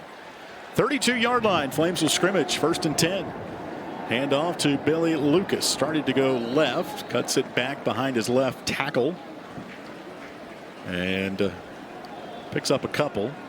Up to around the 33-yard line. Josiah Allen on the stop. Allen, a senior from Elk Grove, California. Top returning tackler from a year ago for UTEP. 2nd down 9. From the 33. Flames up 14-3. 6:20 left in the first half. Snap to Salter on the hash. Looks left, throws that way. Comeback route. Isaiah Canyon on the catch. Breaks a tackle at midfield into UTEP territory. Goes Elijah Canyon. His 5th catch of the year. He showed some wiggle right there. Absolutely. Fun to watch. A great target again at 6'4", 225. He presents himself well in the fields. And K-Salt hit him right in stride. Canyon last week, 1 catch for 11 yards. Had a career high tying 3 catches 2 weeks ago in the opener against Campbell. It'll yield a 1st down at the UTEP 46. Flames lead 14-3, 5:40 left in the first half. Salter in the shotgun, 2 receivers right, 1 left. Low snap, digs it out and fumbled the football. Put it in the belly of Lucas, and that low snap threw off that whole play. It's a loss on the play of about 5 as the quarterback Caden Salter had to go back and jump on it at the midfield stripe. A little bit of a rhythm play there in that handoff, and maybe just missed the timing just a little bit. Flames are fortunate they recovered that. Katie Johnson, defensive lineman, on the pressure that time. The loss takes it back to the Liberty 49 with 5:04 left to play in the first half. Liberty 14 and UTEP 3. Salter shotgun, hands off to Billy this time. It's a clean handoff, picks up 2 to the UTEP 49. They'll bring up 3rd down and 14. Stop made by Brighton Thompson, redshirt senior transfer from Blinn College. Liberty on 3rd down tonight, 2 of 5. Last week, just 1 of 11. The only conversion was on their game-winning drive late in the 4th quarter. 3 receivers wide right. Canyon to the near side left on the numbers. Jenkins, the tight end, now scoots in wing right. 3rd down 14. Snap to Salter between the hashes. Hit as he throws. The ball pops out at midfield. It's being chased at midfield. Still loose on the deck. It's fumbled forward if you're a Liberty fan. And the recovery is by UTEP. 1st down, UTEP. Xavier Smith on the Flames turnover. And pressure on the backside of Caden Salter. He fumbled it. Yeah, just didn't see that pressure coming on his back as he was scrambling out and coughed the football up. That is just Liberty's 2nd turnover of the season, 2nd fumble. And UTEP will have it at its own 45-yard line.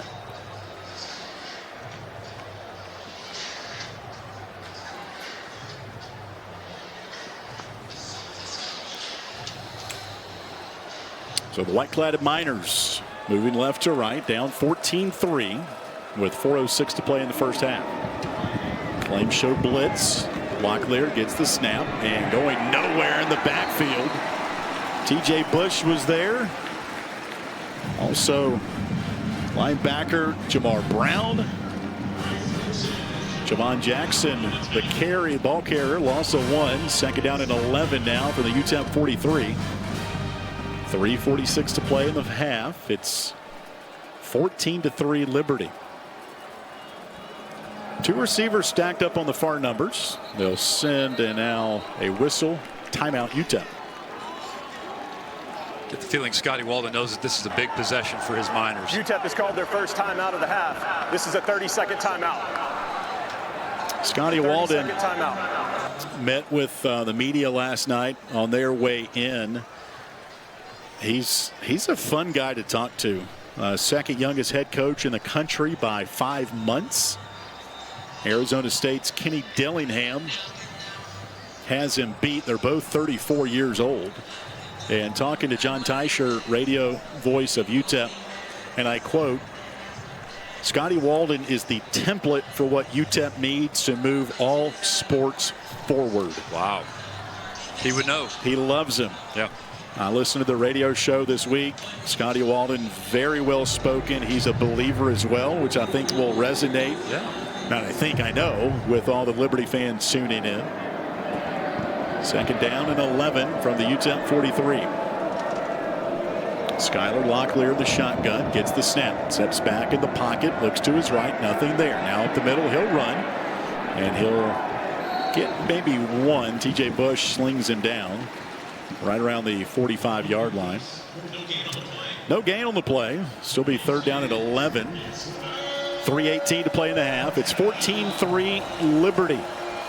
Flames with 2 takeaways in this ball game so far. Christian Bodner and Dexter Ricks Jr. with interceptions. A third interception was called back due to a Liberty personal foul. That was Eli August, who had his first pick negated. 3rd and 11 for UTEP. The Miners 1 of 5 on third down as they scrimmage from the 44 of UTEP. Snap to Locklear.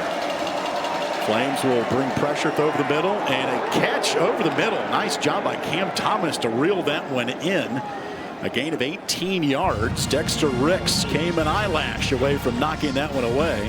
And TJ Bush came an eyelash away from the sack. Man, that was close. Huge conversion for UTEP to the Liberty 35 with 2:25 left as we approach the 2-minute timeout. Snap to Locklear, number 9 in white. Home run ball, left sideline to the end zone, incomplete. Far sideline. Alex Oliver had the coverage.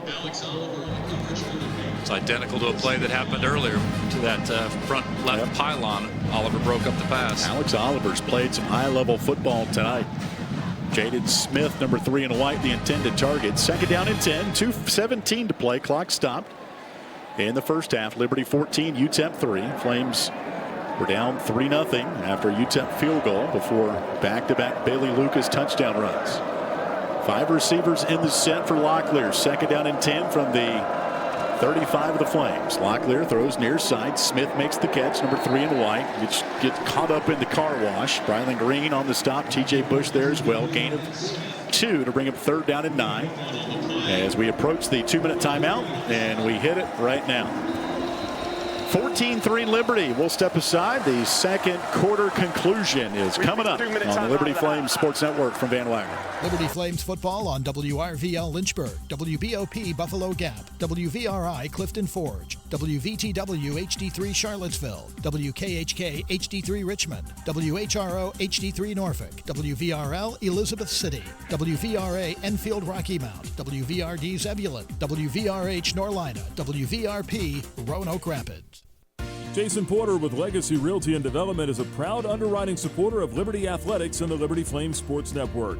Jason and his team provide buyers and sellers with their expertise in residential, commercial, investment, and church real estate. Jason can be reached by phone at 434-258-8827 or by email at jasonporterrealestate@gmail.com. The Liberty Flames Sports Network thanks Jason Porter with Legacy Realty and Development for his support. This broadcast of Liberty Flames Athletics is brought to you through underwriting support from Larry's Tire and Auto Repair. They offer complete auto service, including tires, preventive maintenance, and more. Larry's Tire carries all major brands and is open from 8 a.m. to 5 p.m. Monday through Friday. Larry's Tire has 2 locations in Lynchburg and at Able Tire in Concord, and a new service center coming soon in Forest. More information on Larry's Tire is available at larrystireservice.com. Carl Miller Realty is a proud underwriting partner of the Liberty Flames Sports Network from Van Wagner. The Carl Miller Realty team helps simplify the process of buying or selling residential and investment property. The Carl Miller team helps clients make informed housing decisions and offers support throughout the entire buying or selling process. Carl Miller and his team can be reached at carlmillerrealty.com.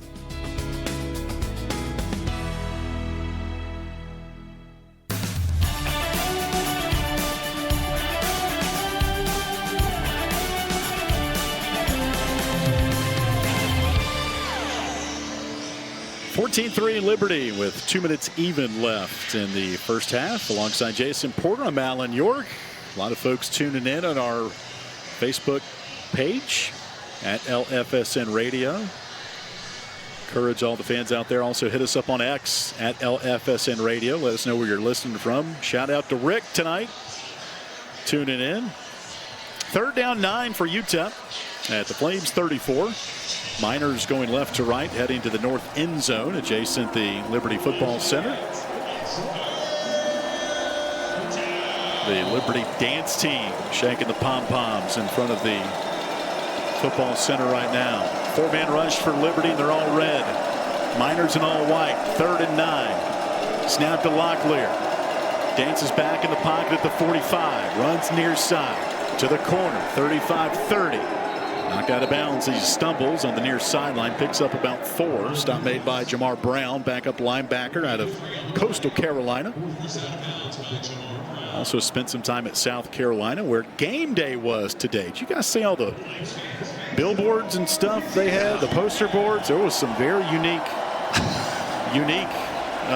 advertisements those fans had out there today. 4th down and 6. Scotty Walden and the Miners are going to roll the dice here. Double stack receivers left and right. Flames showed blitz on the ball. 6-man rush. Walden waiting on the snap, or Locklear. Walden has too. The head coach. Timeout, UTEP. 30-second timeout. Trying to get Liberty to jump there, maybe on a count. Nice discipline by the D-line. UTEP last week scored on one of those wide receiver pitch, throw to the quarterback. Philly special type play. The Eagles won the Super Bowl a couple of years ago on. Nick Foles had that catch. And Scotty Walden, the head coach, was asked, what do you call that? And he said, I'm not going to tell you what we called it internally, but let's just call it the Wild Wild West.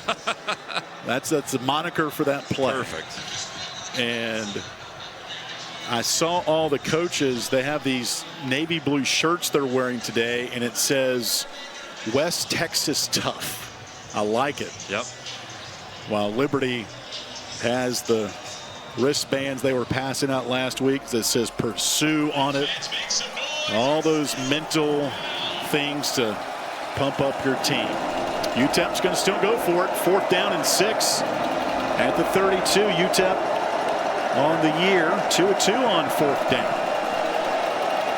Locklear in the pistol. Snap back to him on 4th down. They throw it to the backfield. Ball batted down by T.J. Bush. The true sophomore from Woodbridge, Virginia, puts that single-digit number on this year, number 3. As he knocks it down, the Flames get the ball back at 148, JP, with a lot of time left. And T.J. Bush is getting better and better and better. I mean, great timing. He sort of held up his pass rush there because he could tell that Locklear was going to throw that. Great job getting a big paw up there and knocking that down and getting the Flames the ball again. And that was after the Caden Salter fumble at the UTEP 45. They would get it into Liberty territory, but the Flames hold on 4th down. And this is the same situation. Campbell 2 weeks ago. Liberty scored on that Trayon Sibley 70-yard touchdown. See what they do here at the 31. Hanshaw, the tight end, goes in motion.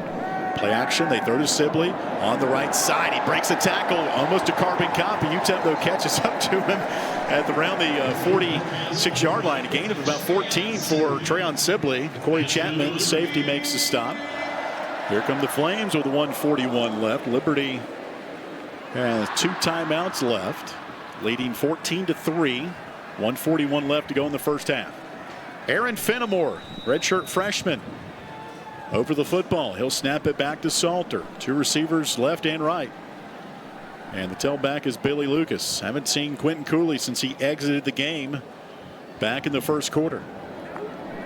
Snap to Salter. Option. The pitch to Lucas. Right side. And Billy pushed out of bounds inside UTEP territory around the minor 46. He'll pick up 5. Oscar Moore, senior from Fort Worth, Texas, makes his 13th tackle of the year. That pitch for the Flames is so difficult to defend because Salter's a great runner in and of himself. Obviously, a good read by him for the pitch out to Lucas on the flank. 1:38. Clock is stopped in the second quarter. 14-3 Liberty. They scrimmage from the UTEP 48 on the right hash. Open field to the left of Salter. Calls an audible as he waves his arms back and forth. Number 7 in red takes a snap, throws it up top. It's a 50-50 ball. It's knocked away at the last second by A.J. Odoms. Good no call. Trayon Sibley, the intended target, stumbled down to the turf on that. They'll bring 3rd down and 5 now for Liberty. The Miners brought the house on that one. I was going to say I didn't get an exact count, but I think that was a 9-man rush. And Salter just said, hey, Trayon, good luck. And I tell you what, that replay, Odoms grabbed his face mask. No call. Jamie Chadwell cannot believe it. The visor is off of it, and he's letting that side judge know. 3rd down 5. Liberty leading 14-3, 1:32. Clock stopped in the second quarter. Number 7 in red takes the snap. Blitz comes. Right side throw. Hanshaw goes above his helmet to reel it in. He got a good pop, too, by Oscar Moore. It'll pick up about 3 to bring up 4th down and 3. Ball spotted at the UTEP 44-yard line with 1:28 left. And Liberty's going to keep the offense out there. On the season, Liberty 1 for 2 on 4th down.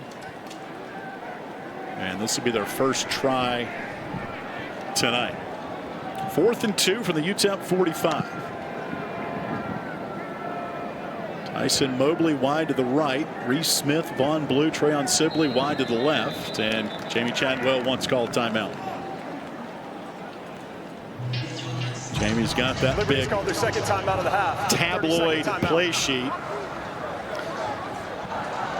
It's about the same size our spotting boards are up here, 11 by 17. All coaches do it different. Jamie has it hanging from his belt loop. And Liberty will have 1 timeout left, 1:28 left. And Alan, Coach Chadwell is still just livid about that no call. He's got 2 officials over there now that he's trying to help encourage. Great verb. Is that what we're calling it? Encouragement. That's why we pay you the big bucks, JP. Hey, it's Liberty University. I was meeting with Jamie Chadwell yesterday in his office, and we record the interview, and he'll spend another 20 minutes with me just talking ball. And Willie Korn, offensive coordinator, came into his office. Willie didn't have any shoes on. That's how relaxed they are in the football office. And Willie's like, I'll come back. And Jamie's like, hey, no, AY's one of us. He's not going to spoil the game plan. And I'm not. But they were talking about a play inside the red zone and what they should do. And it was really cool to hear them chat about it. And Liberty now will not go for it on 4th down, but they did fake a punt in practice this week. We'll see what Max Morgan does here. Here's the snap, and Morgan will kick it high, end over end. Fair catch called for by the Miners, and it'll end up in the end zone with 1:20 left. So Liberty punts. And we'll see if the Flames get back in the red zone what Jamie and Willie Korn ironed out. Willie came in with the idea. He's like, hey, I'm thinking this. And they weren't talking personnel. They were just talking routes. And Jamie kind of just thought for a minute. And then they went back and forth about 30 more seconds. Well, last year on one of the road games, we had a chance to sit in on the offensive team side of the ball going through film. And, man, it was just high-level stuff that these players have to absorb. UTEP the ball back at its own 20. Liberty leading 14-3, 1:19 left to play in the first half. Skylar Locklear claps his hands. Hands off up the middle to the tailback. Gain of about 6 for Javon Jackson, who was 3rd in Conference USA coming in and rushing. Bryling Green on the tackle. 2nd down and about 3 to go. UTEP slow mesh play. Jackson again. And this time he'll be tackled by Gray Carroll, backup defensive end, transfer from Georgia Tech. 56 seconds left. That's a first down for UTEP, brought to you by First Bank and Trust. At the 30, handoff again to Jackson. And tough sledding that time up the middle. Tackle made by Bryce Dixon, defensive lineman for Liberty. And that'll pick up 1. Second down and 9 at the 31. And UTEP, they're just happy to run the clock out here, it looks like. Second down 9 from the 31. Audible now for Locklear. Yells to his left and to his right. Jackson, number 4 in white, to his right. On second down, handoff again to Jackson. Tripped up at the line of scrimmage. Joe Carter, middle linebacker, on the stop. That's his 12th tackle of the half. A career high for Joseph Carter on that tackle right there. He's been everywhere. Oh, my goodness. Also has 1.5 tackles for loss, and that'll take us to the end of the half, with Liberty leading 14-3. That's the end of the first half. And we'll await Jamie Chadwell and get a thought or two from him as he'll do his TV interview first. Stats split right down the middle. 169 total yardage for Liberty, 167 for UTEP. Time of possession, 16:07 for UTEP, 13:53 for the Flames. A couple of turnovers for UTEP, 1 for Liberty. And Flames did capitalize and turn that turnover into points at the end of the first quarter on the Billy Lucas, 1 of 2 touchdowns for Billy. Jamie Chadwell wrapping up his interview with Emily Austin, TV sideline reporter. Nick and Jamie will, I don't know if they'll jog, but they might walk briskly off the field. 4,000 career rushing yards. All-American honorable mention. And it's Coach, I think I heard you say no update on Quentin Cooley right now, but how is his absence affecting the offense here in the first half? Well, I mean, obviously he's a great player, you know, and you don't have him out there, it might change you a little bit. But you know, hopefully we'll get him back. But if not, we got Billy James. We got to do some things. We just got to do some cleaner stuff. We've had some chances to put more points on the board, and we either get a penalty or maybe have a chance to make a catch and just miss it. So we got to clean up some stuff. But we're in a decent position. We got to go clean it up and come out ready to go. How well has the defense set the tone for you? T.J. Bush, Joseph Carter out there flying around making plays. They're doing great. You know, they've kept them in check, and that's what we got to continue to do. We got to offensively hold the ball a little bit longer. Thanks, Coach. Thank you. all right. Jamie Chadwell and Nick Pierce.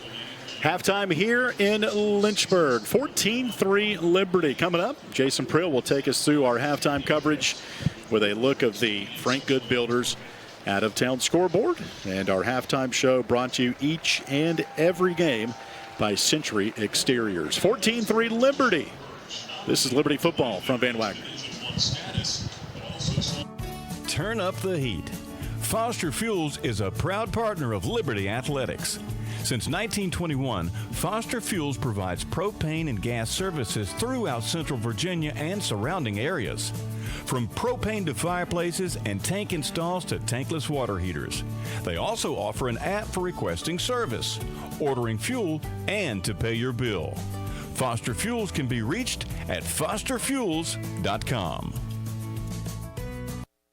Frank Good Builders is a proud supporter of the Liberty Flames. Frank Good Builders and its partners design, build, and renovate custom homes in Lynchburg and the surrounding areas. From designing a plan to picking out fixtures, Frank Good Builders works with each client to create and renovate custom dream homes. Frank Good Builder, tradition, innovation, trust. Frank Good Builders can be reached at 434-238-3710 or visit frankgoodbuilders.com. Liberty Athletics thanks Frank Good Builders for their support of the Liberty Flame Sports Network from Van Wagner. Our coverage of Liberty Flames football will continue after this 1-minute timeout on the Liberty Flames Sports Network from Van Wagner. What's important isn't that Freedom First has been in business since 1956. What's important is how we've been doing business since 1956. Since day one, we have been accountable to our members, not stockholders. We make loans that cost less, offer savings plans that pay more, and give back to our community, and that hasn't changed. What has changed is our ability to serve you with more locations and more technology to simplify your financial life. Freedom First. It's a place where anyone in our region can bank for good. The Journey thanks Gentle Shepherd Hospice for their support. Gentle Shepherd provides Christ-centered hospice care in Southwest and Central Virginia. Their dedicated team of registered nurses, social workers, chaplains, and volunteers partner with physicians to meet patients' medical, emotional, and spiritual needs. Since 1994, the mission of Gentle Shepherd Hospice is to provide comfort, increase quality of life, and most importantly, inspire hope. They can be reached at gentleshepherdhospice.com or through the business directory at myjourneyfm.com.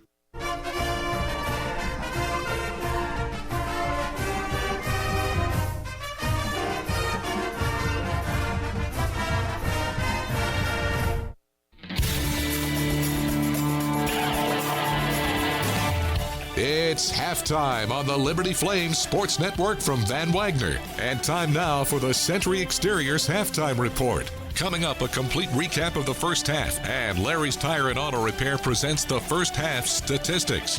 But first, a check of the Frank Good Builders out-of-town scoreboard. Welcome back inside the studios as the Century Exteriors Liberty Flames halftime show gets underway. Once again, I'm Jason Prill as the Flames currently lead the Miners by a score of 14-3. It was a quick start. Good defensive stands for Liberty. They had 2 interceptions in the first half, taking opportunities away from UTEP, and they have set themselves up well with the first half lead. We'll toss it back out to Alan York in just a moment, but before we do that, it's time for a check of the Frank Good Builders out-of-town scoreboard, and we'll start first in Conference USA. Eastern Michigan taking on Jacksonville State. The Gamecocks looking for their first win of the season. They're still early on in the ballgame. 5 minutes left to go in the first quarter, all knotted up at 7 apiece. But an interesting scoreline in the same part of the game. Kennesaw State just transitioning to the FBS after being an FCS team as recently as last year. They've yet to win a game this season, but the Owls up early over San Jose State with 5 minutes to go in the first quarter. They lead it 3-0, so still a lot of time in that, but San Jose State, a pretty decently rated FBS program. Kennesaw State trying to make an impression. Western Kentucky, they're up big over Middle Tennessee in the first quarter, 14-0. They have dominated the control in that one. Sam Houston leads 7-0 over Hawaii with 4:46 left to go in the first. And coming up in just about 6 minutes, FIU and FAU, a battle of Southern Florida squads, will kick off as FAU, a 3.5-point favorite over the Panthers. And later tonight, New Mexico State will travel to Fresno State at 10:30. Fresno State, 19.5-point favorites in that one. Earlier today, NC State, they held off the Bulldogs of Louisiana Tech 30-20. But Louisiana Tech, they gave them a scare, outscoring them 17-6 in the first half. Well, let's transition to another game that we have had our eyes on all afternoon long. It's the Flames' next 2 opponents, App State, who they'll play down in Boone in a few weeks, and ECU, who they will see on the mountain next week. The Pirates at home in Greenville, North Carolina. They fall 21-19 to App State, bouncing back to their really embarrassing loss to Clemson.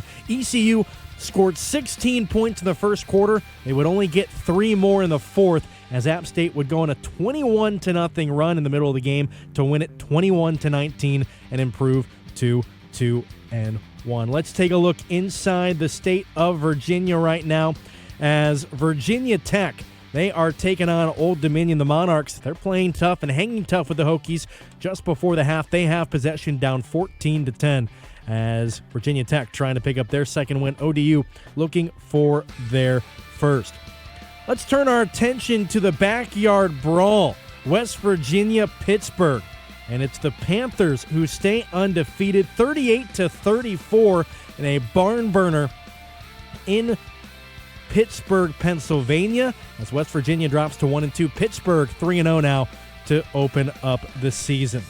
The Big Ten, they look a little bit different than they have in years past, but the Pac-2, they've been impressing early on as Washington State now 3-0. Shotgun snap back to Mateer, rolls over to his right, flings it, good touch, finds Meredith, dives in, he's into the end zone. Josh Meredith, a career high, now his touchdown catch. Second time he has reached the end zone in his career. Cougs up 23-16 here in the third quarter. It would end 24-19 as Washington State would hold on over the Huskies as the Pac-2 defeats a former Pac-12 foe in Washington. Looking at a couple of the other games from earlier today, probably the big one in today's slate of football, Memphis and Florida State. And the Seminoles, they just cannot figure it out. Here's the snap. Here's the pressure. Underlay rolling to his right, buying himself time, putting it up for grabs. It's not going to make the end zone. And it is knocked down. Incomplete. The Tigers pull it off. 3-0. They get $1.3 million and a W here in Tallahassee. How about that, Tiger fans? How about that?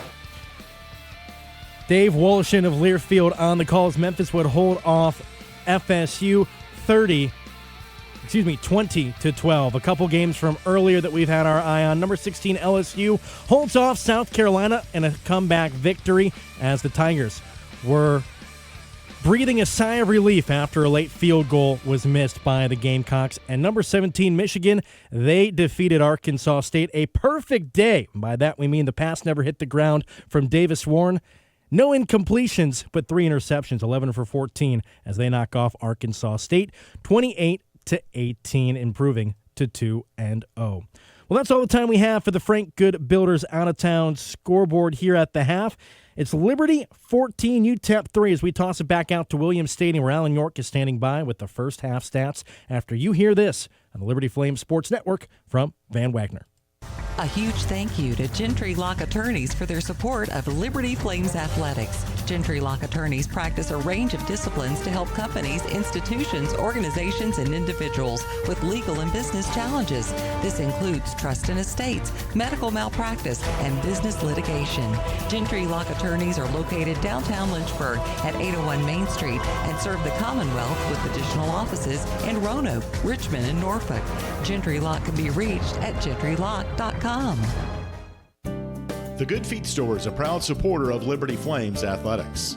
The arch support specialists at the Good Feet Store offer customized arch support options to help with foot, knee, and back pain. Every Good Feet location offers arch support in a range of styles and sizes. The Good Feet Store is located at Ward's Crossing in Lynchburg and online at goodfeet.com. Thank you to the Good Feet Store in Lynchburg for supporting the Liberty Flames Sports Network from Van Wagner. Our coverage of Liberty Flames football will continue after this 1-minute timeout on the Liberty Flames Sports Network from Van Wagner. Thank you, Haley's Appliance and Haley's Outdoor in Lynchburg, for being a proud sponsor of the Liberty Flames Sports Network. Haley's Appliance offers major brands of appliances and outdoor equipment, including Husqvarna Power Products. They also provide delivery and service for all of the products they sell. Haley's has 2 store locations in Lynchburg, Haley's Appliance on Fort Avenue, and Haley's Outdoor at 55 Hicks Road. They can be reached at haleys.com. Ironclad Coffee Roasters and Baking Company is a proud underwriting partner of the Liberty Flames Sports Network from Van Wagner. With cafes in the Richmond area and Richmond International Airport, Ironclad Coffees offers specialty coffees from around the world, including the House of User Blend and Steam Engine Blend. Ironclad Coffee also offers bakery items such as muffins, sticky buns, and more. For more information on Ironclad Coffee Roasters and Baking Company, you can visit ironcladcoffee.com.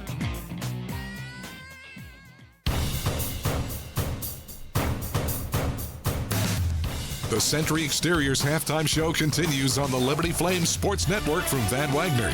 Time now for the halftime statistics, presented through underwriting support from Larry's Tire and Auto Repair. Taking us out of the Jerry Edwards radio booth here at halftime. 14-3 Liberty. How did we get here? Well, we'll recap that real quick. Liberty lost the toss and got the football to begin the game. Went 3 and out, had to punt. And then UTEP went on an 8-play, 37-yard drive and a Buzz Flaviano 25-yard field goal. Put UTEP up 3-0 with 9:40 left to go in the first quarter. That was off of a short field. Liberty's punt only went 21 yards. and set up UTEP with a short field. Right after that, Liberty goes 10 plays, 84 yards, and Billy Lucas with a 12-yard touchdown run. Extra point was good. 4:34 left in the first. Liberty goes up 7-3. Liberty then defensively really buckled down. Had a couple of interceptions. Christian Bodner and Dexter Ricks Jr. had a couple of picks on 2 straight UTEP possessions. And Liberty then would get a second touchdown run for Billy Lucas of 1 yard. Extra point good to make it 14-3 Liberty. That's where we are right now. Liberty withstood a missed field goal by UTEP. Liberty then would turn the ball over on a fumble by Caden Salter. And really neither team threatened second stage of the second quarter, and at halftime Liberty leads it 14-3. Check of the first half stats brought to you by Larry's Tire and Auto Repair. Liberty 169 yards of offense, 82 passing, 87 rushing. UTEP 167 yards, 114 through the air, 53 on the ground. Both teams seem to have cured, at least for a half, their penalty issues. UTEP had 14 of them last week. Liberty has had 11 in their first 2 games, so 22 total. First half penalties, UTEP 1 for 10 yards, Liberty 2 for 20. Both teams 2 of 7 on third down conversions. Total plays, UTEP 41, Liberty 30. Time of possession 16:07 for UTEP, 13:53 for the Flames. Individually, Caden Salter 6 of 8, 82 yards. Quentin Cooley 45 yards rushing on 6 attempts, but Quentin went out in the first quarter with a injury. Don't know if he'll be back or not. Billy Lucas 8 carries for 30 yards, those 2 touchdowns. Reception-wise, Von Blue has 2 for 25. Elijah Canyon has 1 for 21. Trayon Sibley, Tyson Mobley, Bentley Hanshaw, all with 1 catch for Liberty. For UTEP, Skylar Locklear, 16 for 25 for 114 yards passing, 2 interceptions. Javon Jackson, their leading rusher, 37 yards on the ground. Cam Thomas has a game-high 6 catches for 54 yards. Defensively, we mentioned Joe Carter. He's got a career-high 12 tackles, 8 of them solo in the first half. He's also got a half a sack and a half of a tackle for loss. Right behind him, C.J. Bazile and Alex Oliver, both with 4 tackles apiece. And for UTEP, their leading tackler with 7 stops, including 4 solo, is Corey Chapman, one of their defensive backs for the Miners. Halftime stats brought to you by Larry's Tire and Auto Repair. 14-3 Liberty at the break. We'll take our final timeout of our halftime show presented by Century Exteriors, and we'll have the second half kickoff coming up on Homecoming 2014. This is Liberty football from Van Wagner. Jason Porter with Legacy Realty and Development is a proud underwriting supporter of Liberty Athletics and the Liberty Flames Sports Network. Jason and his team provide buyers and sellers with their expertise in residential, commercial, investment, and church real estate. Jason can be reached by phone at 434-258-8827 or by email at jasonporterrealestate@gmail.com. The Liberty Flames Sports Network thanks Jason Porter with Legacy Realty and Development for his support. This broadcast of Liberty Flames Athletics is brought to you through underwriting support from Larry's Tire and Auto Repair. They offer complete auto service, including tires, preventive maintenance, and more. Larry's Tire carries all major brands and is open from 8 a.m. to 5 p.m. Monday through Friday. Larry's Tire has 2 locations in Lynchburg and at Able Tire in Concord, and a new service center coming soon in Forest. More information on Larry's Tire is available at larrystireservice.com. Our coverage of Liberty Flames football will continue after this 1-minute timeout on the Liberty Flames Sports Network from Van Wagner. Carl Miller Realty is a proud underwriting partner of the Liberty Flames Sports Network from Van Wagner. The Carl Miller Realty team helps simplify the process of buying or selling residential and investment property. The Carl Miller team helps clients make informed housing decisions and offers support throughout the entire buying or selling process. Carl Miller and his team can be reached at carlmillerrealty.com.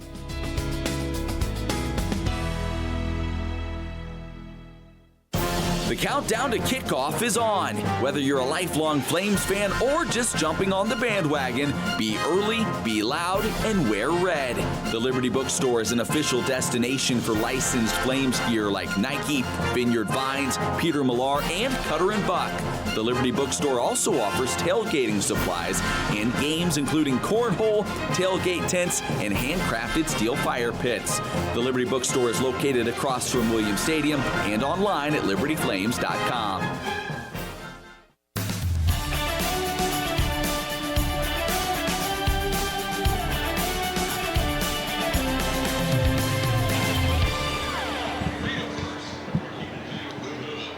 Welcome back inside the Jerry Edwards radio booth.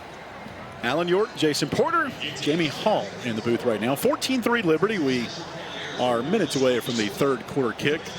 Beautiful sunset, fellas, out by the Blue Ridge behind the West Stands. Wow, that's pretty epic, JP. It's gorgeous. It's, you know, we were out west, of course, last week in New Mexico State and got their own beauty out there with their mountains and their sunsets as well. But, boy, something about these Central Virginia mountains. Shout out to Jerry Edwards. Saw Jerry last night. Hall of Fame member, 29 years. He was the radio voice of Liberty football. Those Hall of Fame speeches are all great in their own space.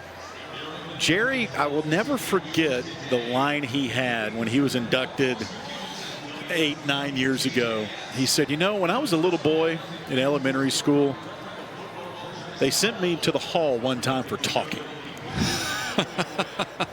And it was, you know, 2000, whatever the year it was, goes, and once again, I get sent in the hall for talking. One of the best lines of any of our introduction speeches to the Hall of Fame. Handwriting was on the wall. Oh, shout out to Jerry. Did a phenomenal job. Field mic check, 1, 2, check. His time as the radio voice of the Liberty Flames. Field mic check. That is the voice of referee Garrett Dickerson, assigned out of Conference USA. You were pointing to the TV monitor. What did you see, Jason? I saw Quentin Cooley in street clothes, look like. Got it. If you had a yard marker, that would be even better. Let me see. Yeah, he had a... I saw it. Does he have his jersey on? He does. He had a hood up, it looked like. Okay. Yeah, he is out of his uniform, does have his jersey on. And a great big medallion. Set the game clock to 15 minutes. On a necklace he's at. So Quentin is out. And thank you. I will text our buddy John Teicher, radio voice, after the opening kickoff here. Max Morgan set to boot it down to our right. Deep to receive for UTEP, Cam Thomas and Kenny Odom.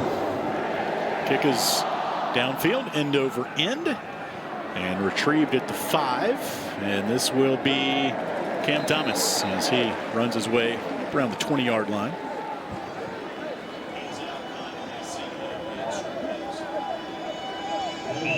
Nice job by the Flames special teams there, covering all the lanes for the return. Nothing doing there for the Miners as they take possession. It was Charles Yates Jr., transfer from Arizona, who made that tackle.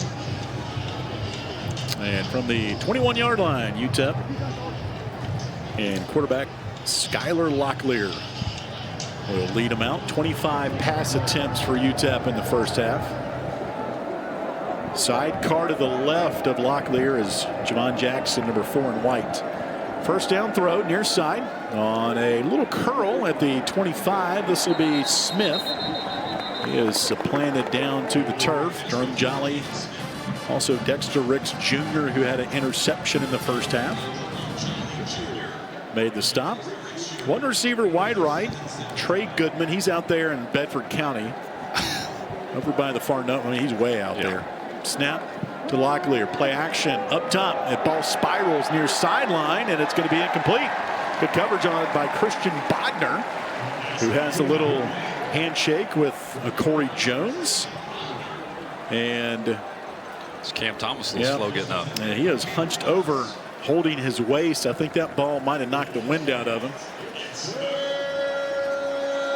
Third down, and 3 to go. UTEP on third down, just 2 of 7. UTEP on the year, 105 in FBS, just 31% on third down. This is manageable at 3rd and 3 at the minor 27-yard line. One man goes in motion. They snap it to Locklear. He fumbles the football. It's on the turf. The Flames jump on it at the 29-yard line. Chris Bodie says it's the Flames. There's a red and white jersey down there. No signal yet from the officials. And it's going to be Liberty football on the takeaway, their 3rd of the ball game. Who's got it on the bottom of the pile? None other than number 99, Bryce Dixon. You just knew that there's so much pride with this Liberty defense. It was only a matter of time till the turnovers started to produce themselves, and they've done a great job tonight getting turnovers and getting the ball back for the offense. Liberty at the 29-yard line of the Miners. This will be Liberty's 2nd best starting field position. 3rd takeaway for Liberty. They had 25 takeaways a year ago, including 21 interceptions. Von Blue, the tailback to the right of Salter on 1st down. Caden gets the snap, option pitch to Blue around the near side, and he'll follow the block of Jacob Jenkins, one of the tight ends. It'll pick up right around 6 yards for Von Blue, who you get him in open space, you're going to be looking at him behind him because he can really cut through the defense in a hurry. Yeah, and he was smacking the football. He knows that he just got that right pinky toe on the sideline to get whistled out of bounds. 2nd down, 4 to go from the UTEP 23. Flames up 14-3. Early stages, 3rd quarter. Salter calls a shotgun snap. Ball is fumbled. There's no flag out. There should have been offsides on Liberty. Von Blue was moving. There's no way that's a fumble. If anything, it should have been a penalty on Liberty for false start. Right. That was not a good job by the officials, in my opinion. We'll leave it at there. It'll be a turnover. And, you know, the Flames are moving. Von Blue and Caden Salter just could not connect on that handoff, and it's fumbled right back to the Miners at their own 29. At the end of the day, we know the rule, though. You play all the way to the whistle. Yep. So the 2nd fumble for Liberty. And back-to-back fumbles by these teams to start the 3rd quarter. 1st and 10 for the Miners, now moving right to left. 90 seconds in, 2 turnovers already. Throw near side, dancing out of bounds is Jaden Smith, Eastern Kentucky transfer. Dexter Ricks Jr. Another stop on that cornerback spot near side. 2nd down after a gain of 5. 2nd 5 coming up for UTEP. Double stack receivers left and right. Ball's on the left hash. Locklear gets the snap, treads back in the pocket. Clean pocket, throws up near side, overshoots his intended target, Amari White. Flames caught a break there. White was wide open down the sideline. Amari White, redshirt junior from Antelope, California. Does not have a catch this year coming in. 3rd and 5 for UTEP. Again, they've struggled on 3rd down this year, while Liberty defensively middle of the pack in the country at 26%. 3rd down 5. Locklear being chased by TJ Bush. He'll have the 1st down. Popped out of bounds. I mean, popped. And CJ Bazell, just get back to the huddle, CJ. Yeah. I mean, he got a 1st down, and CJ's, you know, he popped him pretty good, but it's a 1st down for UTEP. Yeah, great pursuit again by this defensive line to keep Locklear uncomfortable. We said the same thing last week about a New Mexico State player who gave up like an 8-yard first down. Yeah. And he hit him hard, don't get me wrong. But it yields a UTEP first down. And if anything, Locklear might be dazed a little bit after that. Snap back to him on first down. Steps up in the pocket. Sidearm throw over the middle. Nice catch by Kenny Odom, racing down the middle of the field between the hash marks, and he will score. Kenny Odom and UTEP, their first touchdown. Crossing pattern. Kenny Odom last week, career high 97 yards receiving. And that is his first touchdown of the year. And Skylar Locklear just improvising on that play. And yeah, high level play there by Locklear, right over the middle to hit Kenny Odom again. Not big wide receivers, 5'8", 163 Kenny Odom, but fast enough on that one. Extra point being attempted by Adam. Check that, Buzz Flabiano, number 36 in white. Kick on the way. Flag is out. Kick is good. We'll await the flag. It's going to be offsides on Liberty. The extra point will count. And it's 14-10 with 12:26 left in the third quarter. And we'll await the call. Defense. Yeah. That penalty is declined. Replay. Try is good. All right, so 14-10 is our updated score. Timeout on the field, 12:26 to play. Third quarter, Flames up by 4. This is Liberty football from Van Wagner. The countdown to kickoff is on. Whether you're a lifelong Flames fan or just jumping on the bandwagon, be early, be loud, and wear red. The Liberty Bookstore is an official destination for licensed Flames gear like Nike, Vineyard Vines, Peter Millar, and Cutter & Buck. The Liberty Bookstore also offers tailgating supplies and games including cornhole, tailgate tents, and handcrafted steel fire pits. The Liberty Bookstore is located across from Williams Stadium and online at libertyflames.com.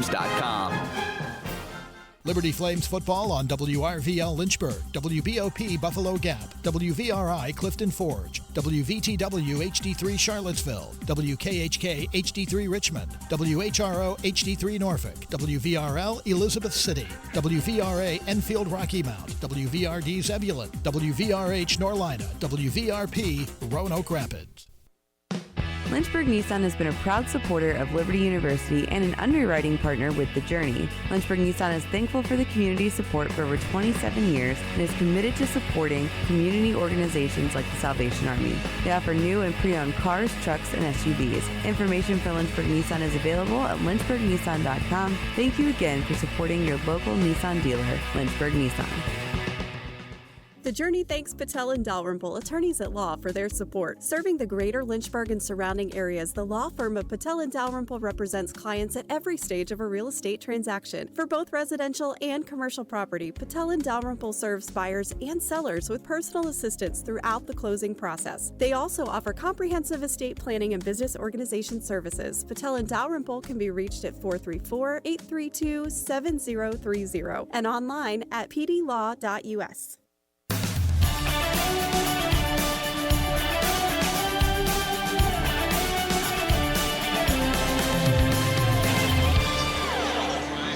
$14-10 Liberty, 12:26 to play, third quarter. 4 plays, 71 yards by the Miners, 1:11 off the clock, and touchdown pitch and catch to Kenny Odom of 60 yards. Extra point good, 14-10 Liberty after a fumble by the Flames. So let's head downstairs. Carter Banking Trust sideline report. Here's Nick. Yeah, a couple of injury updates, and neither are good. Quentin Cooley's not going to return tonight. His shoulder pads are off. He's got the jersey and the warm-up pants on. He's down here on the sideline, though, encouraging the defense after that last touchdown the Flames allowed. Also, Darius Copeland appears to be done tonight as well. He went out with a knee injury in the first half. Thanks a lot, Nick. Those two do not help for sure. The injuries. Darius Copeland was really high on the coaching list by the Flames in fall camp, expecting good things after number 11. Kylan Austin, fair catch called for at the 2, so Liberty will take over at the 25, and that's why you build the depth, boys. Well, and especially when you're missing Juju Gray as well. Yeah. He's out this week with a foot injury. Meanwhile, on the UTEP sideline, Scotty Walden was down here with his offensive bench just going up and down, high-fiving these guys, trying to keep the energy high. And we talked about how he's the energy bringer of this Miners sideline, but man, he is definitely showing it off tonight.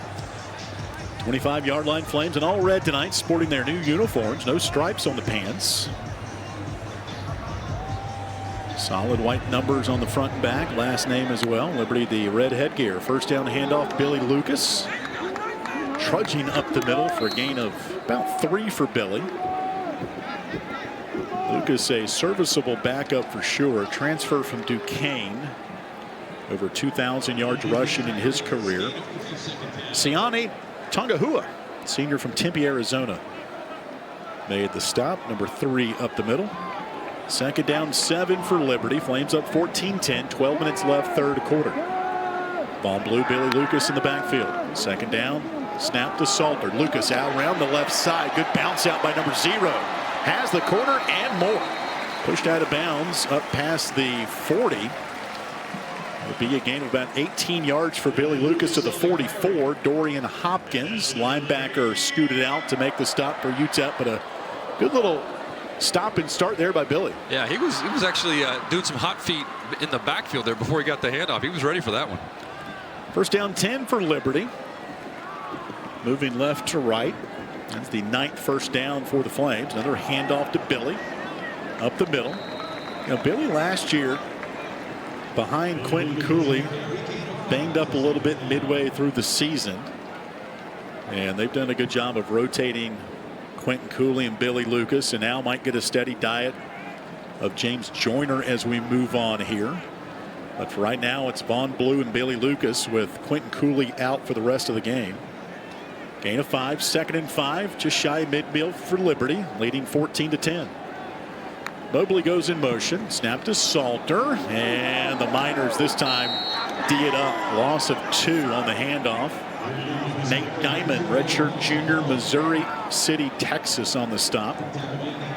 And this will be third down now and 8 for Liberty, leading 14-10. 10:33 left to play in the third. Conference opener for UTEP. Liberty 1-0 after a 30-24 win at New Mexico State last weekend. Lucas to the left of Salter. 2 receivers each way. 3rd and 7 from the Flames 46. Miners show blitz. Here comes the snap. Salter sets up the screen and lobs it over Lucas, incomplete. Yeah, right side, Pat, go ahead. No, I was just going to say, it looked like there might have been a little miscommunication there, but Salter had to backpedal quick to get out of that. So Liberty will have to punt on its second possession of the third quarter. First one ended up in a botched snap handoff attempt. And now UTEP, little momentum now for the Miners. Cam Thomas, number 5, Ada White, back to receive the punt from Max Morgan. Morgan tonight 4 punts, averaging 42 yards per punt. Snap back by Ryan Wilkins. And the kick away, tight spiral. Fair catch called for 12 by Thomas. Best punt of the night for Max Morgan. He'll pin the Miners deep. And we will take a timeout here from Williams Stadium. 14-10 Liberty. 10 minutes even to play in the third quarter. This is Liberty football from Van Wagner. Flames Nation, this is Liberty softball head coach and proud Flames Club member, Dot Richardson. I want to take this opportunity to invite you to join me in supporting Liberty Athletics' mission to train champions for Christ on and off the field. Your support directly impacts our student athletes and is a valuable part of our team. Membership starts at just $75 and comes with great benefits like access to premium seating, hospitality, and parking privileges. Join today. Visit libertyflamesclub.org. The Liberty Flames thanks Segra for their support. Segra collaborates with businesses to offer cloud, security, voice and data technology, and connectivity solutions. Segra provides these broadband and data security solutions throughout the Mid-Atlantic and Southeast and can be reached at segra.com. Segra, a proud underwriting partner of the Liberty Flames Sports Network from Van Wagner. Century Exteriors is proud to sponsor Liberty Flames Athletics. Century Exteriors offers home renovations, including but not limited to gutters, roofing, home additions, and much more. More information on Century Exteriors and its services is available by phone at 434-239-6722 or online at centuryexteriors.com and on Facebook and Instagram. Century Exteriors is a proud supporter of Liberty Flames Athletics.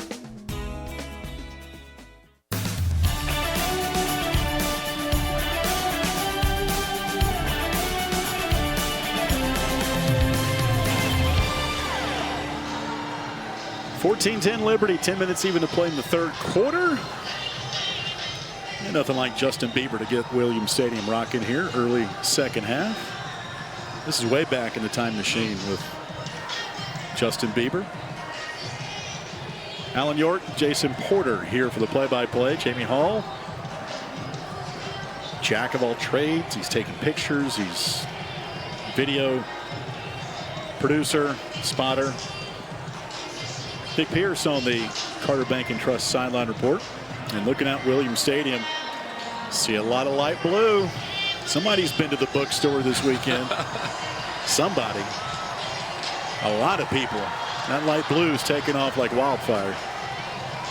It's at the Liberty Bookstore, and get it while you can. They'll get more. Looked good out in Las Cruces last week. Yep. First down 10 from the 13 of the Miners. UTEP with the ball. Great punt by Max Morgan to pin him inside the 15. 4 on the D line by the Flames. Joe Carter shows blitz. Snap back to Locklear. Will throw the ball batted down in the end zone. That's about the third ball batted down by the Flames. That D line down there. Greg Carroll. Mike Jarvis. Who else is down there? Bryson Jennings. Too, yeah. If he had a little more speed, he could have caught that for a touchdown. Yeah, guys, Skylar Locklear, again, great quarterback, but 5'11". He doesn't have that 6'4" height maybe for a quarterback. That was the Wisconsin transfer Mike Jarvis knocking that one down. Second down 10 from the 13 of the Miners. Snap to Locklear. Hands off to Jackson, and he's gobbled up in the backfield. A big loss on the play. Jerome Jolly Jr. shaking his head up and down, number 0 in red to make that play. Third down 12. And here come the students. They've got the keys out. Got some cowbells. Third and 12. Locklear. Pierce to the near side. They signal in a new play. They shift one of the tight ends to the right. And now to the left of Locklear is Jackson, the tailback. Third and 12. Flames rush 4. Late blitz on the way. Locklear escapes. Rolls right on the numbers. Has the corner to the 20. Surges ahead. He might have the first down. If not, it'll be maybe a yard short. It'll be 4th and 1. He picked up 11. He needed 12. Joe Carter with his 13th tackle of the game. Great scamper there by Locklear, but yeah, I think he's going to be 1 yard short maybe. Locklear last week caught a touchdown, threw a touchdown, and rushed for a touchdown. First FBS player since Christian McCaffrey and Kevin Hogan, who did it in the same game for Stanford in the 2015 Pac-12 championship. 4th and 1 at the 21. Miners rolling the dice here. Locklear under center. And he doesn't like what the official just did, backing away from the offensive line, and the UTEP Miners will call timeout now. UTEP has called their first timeout of the half. Locklear was under center, and the center judge did not get out of the way. I think they tried to quick snap it. They could not. And his subs were coming in and out. UTEP had to call a timeout. Yeah, there's an official in the middle of the UTEP huddle again talking to Scott Walden. That's happened a lot the last 10, 15 minutes. They had some conversations at halftime, it looked like, when the Miners came out. What do you guys think about the decision to go for it here? I mean, it's a true yard. It's not a long one. It's not a short. It's a yard. But in your own territory this deep, defense has gotten a couple of stops here in the second half. New Mexico State did it 3 times in the second half last week. They got all of them. I didn't like the call. personally, the way that game was moving back and forth and Liberty was doing nothing offensively at the time, I would punt it, to be honest with you. Well, and defensively, maybe they saw something in film that they thought they could exploit from the game last week, but this is a different defense tonight. But if you get it, it's a moot point, and you got to get the snap if you're going to get under center, which doesn't happen much in today's college football. Ivan Escobar is the center. And all you got to do is you surge it ahead. I mean, it's, you know, from up here, it looks like an easy yard to get. This Liberty defensive line's playing with a lot of intensity right now, though. Yeah. And they took a TV timeout. So we got about a minute left on the clock down below. You know, one story I wanted to bring up, Scotty Walden was coached in high school by Phil Young. We're talking about UTEP's head coach. Scotty Walden grew up in a single parent home, so didn't really have a father figure. And he said Phil Young, his high school coach, changed his life. They would bring over the team for dinners, and Phil Young showed his team and Scotty Walden what it was like to be a Christian husband, leader of the household. And Scotty said, I want to be you when I grow up. Wow. And Scotty has a great marriage, couple of kids, and it was a really cool story to hear him talk about being a follower of Christ. And Phil Young, his high school head coach, made an impact. And after that timeout, the Miners at least have lined up for a punt. Yeah, we saw a little trickeration last week. We'll see if there's anything on here. But I think this is probably the right decision, like we talked about. I agree. Adam Jacklin will punt it back. Snap. A little bit high, but brought down by Jacklin. And he'll hit a high, tight spiral. Fair catch called for at the 35 by Brylan Green. And the field is flipped here for the Flames, who will get the football back. And they have not done anything offensively. They fumbled it once, and they punted on their second possession. And looking out, this is the second time in this game that we've had back-to-back punts for both these teams combined. And Liberty at the 35 will bring out its offense. Caden Salter, 6 of 9 throwing for 82 yards. Billy Lucas 52 yards on the ground. Offset eye to the right of Salter, who will wait for the snap. There it is. Runs the option near side. Will pitch it to Blue around the right side.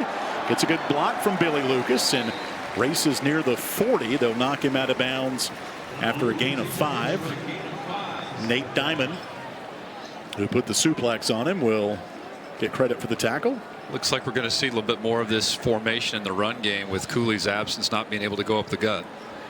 Second down 5 from the Liberty 40. 14-10 Liberty midway through the third quarter. Offset eye now to the left of the Flames. Salter gets the snap. Hands off to Billy up the middle. Gains about 2 on the right hash up to the 43. It's now third down immediately. The defensive coaches and the entire near sideline start to get excited for UTEP on 3rd and 3. Dorian Hopkins, middle linebacker, on the stop. Third down tonight for Liberty, just 2 of 8 after 1 of 11 last week at New Mexico State. This is 3rd and 2, or 3rd and 2.5. If you look at it, ball is at the Liberty 43. Tight into the right, snap to Salter, option near side. Caden will keep it, will not get the first down. No gain on the play. Out of the dog pile is Kyron Duhan, back up to the backup defensive end, a true freshman from Houston. And it's 4th down and 2, and Liberty will punt it again. It's a good read by the UTEP Miners on that. They just sort of went downhill with the offensive line block, and nothing really opened up, and Caden had nowhere to go. Cam Thomas, number 5 in white, will walk out to the 20-yard line. Max Morgan set to receive the punt from Ryan Wilkins, the Elon transfer.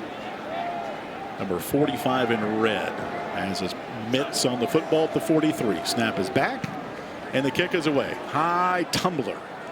Thomas comes into the 23-yard line and makes the grab and the fair catch. We'll stay right here as UTEP gets the ball back. Liberty leading 14-10, 6:07 left. In the third quarter, our broadcast tonight brought to you on the radio in part by Blue Ridge Apothecary. Compounds medication to help alleviate sickness for people and pets. More information is available at the Journey Business Directory, myjourneyfm.com. Field position wise, this is where you want it if you're Liberty's defense. Yeah. From the minor 23, moving right to left. Skylar Locklear will shift the tailback Jackson to his right hip. Two receivers stacked on top of each other each way. Ball's on the hash. Snap back to Locklear. Peers left, rifles it that way, and a good twisting off balance catch by Kenny Odom, who just raced 60 yards a couple of series ago. Contorts his body on the near sideline. Gain of 5. Caden Salter's only thrown it 9 times. That's the 32nd pass attempt for Skylar Locklear. Last week, 22 of 29 for a career high 295 yards and lost to Southern Utah. 2nd and 5. Play action. Locklear throws it downfield. Jump ball, and it's going to be incomplete. Coverage by Dexter Ricks at the 30. Also Corey Jones. And the intended target, Kenny Odom, also had a chance to bring that one in, to be honest with you. It'll be 3rd down and 6 to go. 3-man jump ball, right? But 2 of them were Liberty players, and Corey Jones closed on that ball from the middle of the field with some crazy speed. Flames have been on these receivers downfield. That is for sure tonight. 3rd and 6. Let's see if Skylar McGee and this Flames defense will bring the blitz here. 3rd and 5. 4-man rush. Locklear near side overshoots Jackson, the tailback, out of the backfield. Quentin Reese had the coverage, and Liberty will force 4th down. And now it's just a battle of punts. The 4th straight punt in this game in the third quarter for both these teams. The UTEP receiving corps collectively, though, has really good hands. If the ball's been in the vicinity, they've been able to pull the ball in. And it's like Jamie Hall bringing in those cookies at halftime. Yep. I had one, not gonna lie. No fumble there. No. Brownlee too. I doubled up. 4th and 6. Snap back. And Jacklin will punt it away. It'll bounce at the 30 and take a UTEP roll. Inside the 25. Let's see where they mark it. At the 19-yard line. So Liberty's drives in this half. They got a fumble at the 29-yard line of UTEP. Couldn't do anything with it. They fumbled it back.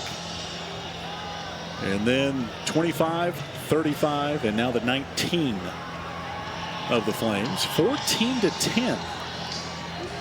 Liberty. It was 14-3 entering the third. Kenny Odom, a 60-yard touchdown catch over the middle. Bailey Lucas remains a tailback behind number 7, Caden Salter. Reese Smith goes in motion to the right. So 1 by 2. Ball's on the left hash. Aaron Fenimore spins it back to Caden. Throws near side. Pass caught at the 23-yard line. And the helmet is popped off of Tyson Mobley. He'll have to come out of the game for at least a play. Josiah Allen, backup linebacker, makes the stop for UTEP. Mobley's kind of wrestled to the ground from the back of his helmet there. That was the only way they could get him down. This third quarter, Liberty only 30 yards of offense. 2nd down 5 at the Flames 24. Liberty leading 14-10. 5:02 left in the third. Salter with the cadence. Ball snaps back. Caden to throw on 2nd and 5. Escapes the pocket. Steps up in the pocket. Dances around a defender. Between the hashes at the 15. Slings it downfield. Incomplete. Trying to go to Reese Smith. And also out there, Dante Lee Jr., transfer from Shaw. It'll be 3rd down and 5. Caden did a great job to keep that play alive. And his scrambling, Billy Lucas had to engage that, that defensive lineman twice to just sort of keep everything alive. 3rd and 5 of the 24. Liberty leads it 14-10. Play clock is at 10. Jenkins, a tight end, wing to the right. 2 receivers tight to the formation. Snap to Salter. 3rd and 5. Caden, left side. Pass caught by Jenkins, a tight end to the 40. 45-50. Jacob Jenkins barreling into UTEP territory. His first catch as a Liberty Flame on 3rd and 5. Picks up about 35. Xavier Smith on the stop. They'll mark it down at the UTEP 43. Boy, great route by Jenkins right over the middle. K-Salt hit him in stride, and he was gone. Jenkins was lined up wing to the right and dashed all the way across the field. Even the presence of mind to shift the football to his left arm outside. And his first Liberty catch puts Liberty now at the UTEP 43. Play action on 1st down. Caden from the LU logo points end zone to our right. It spirals down and flags are all over the lot. Tyson Mobley just accosted by 2 Miners. Not that way. Don't get me wrong. 2 UTEP Miners. Just about pulled his helmet off again, though. Yeah. Pass interference. Defense. Number 22. Oscar Moore, Josiah Allen. Spot. Automatic. 1st down. Allen, did they have the little pickaxes down there in the end zone and everything? I mean, he was just trying to save the touchdown, obviously, but that was as glaring and as obvious as it comes. No, that's the right play by the corner of the safety. Right Save there. a touchdown. Penalty takes it to the UTEP 28. 1st down 10, Liberty 14, UTEP 10. 4:04 left, clock stopped in the 3rd. Snap to Caden, play action. Middle screen, caught by Mobley, hit hard from behind at the 25. He'll pick up 2. Stop made by Kyron Duhan. A catch from Mobley, his 3rd of the ball game.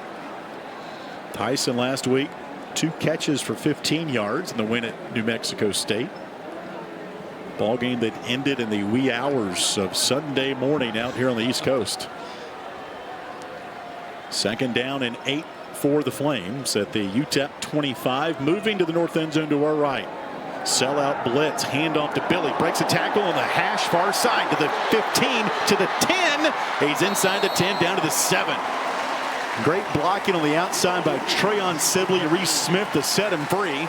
It'll be 1st and goal for the Flames as Xavier Smith saved the touchdown. Really good speed by Billy around the left side. I could have sworn Billy was just locked up there. Somehow he spun out of that would-be tackle for a great gain. 2 touchdowns for Billy on the night. 1st and goal at the 6 for Liberty. Moving to our right. Right in front of the Liberty Football Center. Ball's on the left hash. So is Lucas on the left of Salter. Snap to Caden, handoff to Billy. Inside the 5, down to the 2. And at this point, I think you feed number 0. Maurice Westmoreland, defensive end, all-conference performer a year ago, made the stop. It's 2nd and goal at the 2.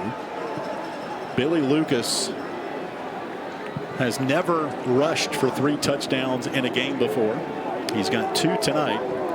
And it's 2nd and goal. Vaughn Blue in the formation now in the backfield to the left of Salter. Pistol formation. Lucas right behind K-Salt. 2nd and goal. Snap to Salter. Hands off to Billy. Up the middle. Surges into the north end zone. Light him up. Touchdown Liberty. 3rd touchdown for Billy Lucas tonight.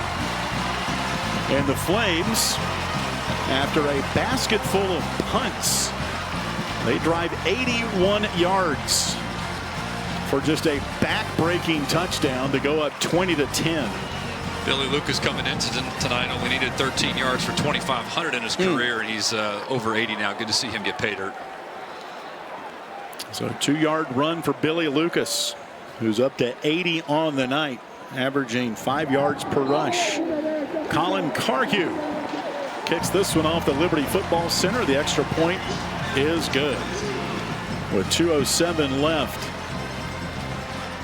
in the 3rd quarter. Our score, Liberty 21 and UTEP 10.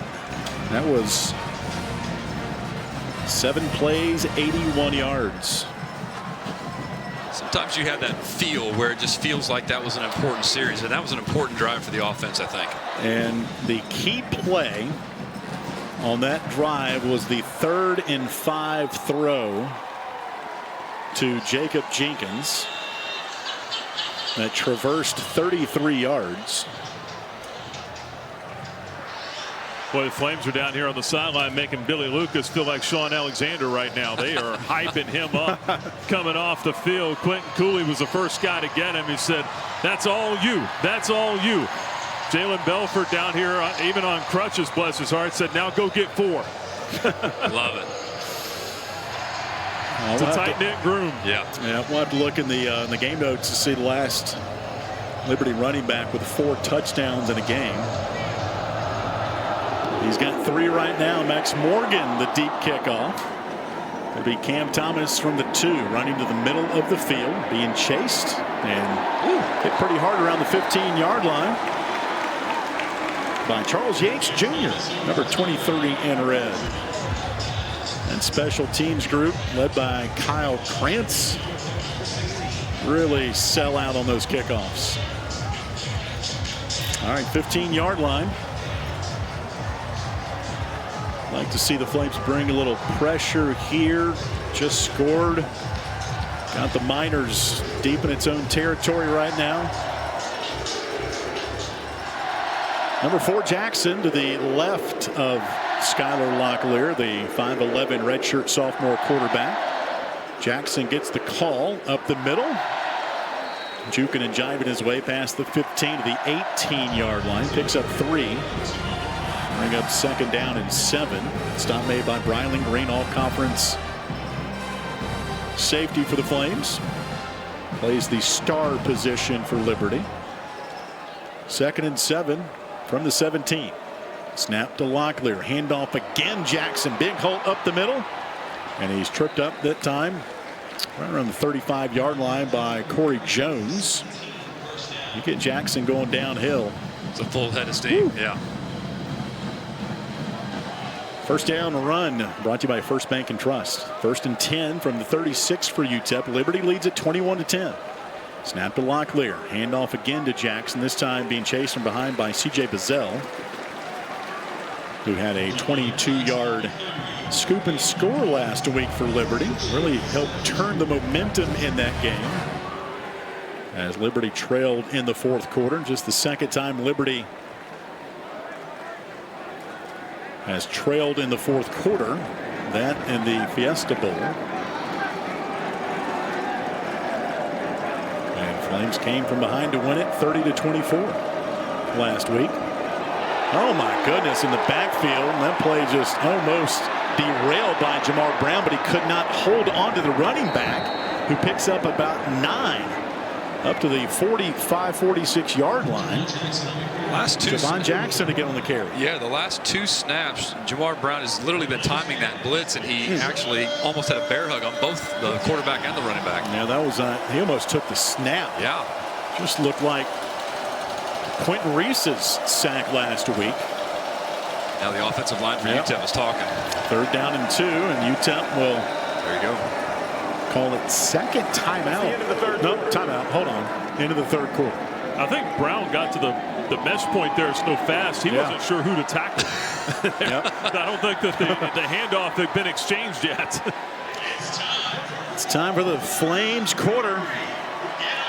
Jamie Chadwell led teams 41-0 when leading after 3. That dates back to 2017.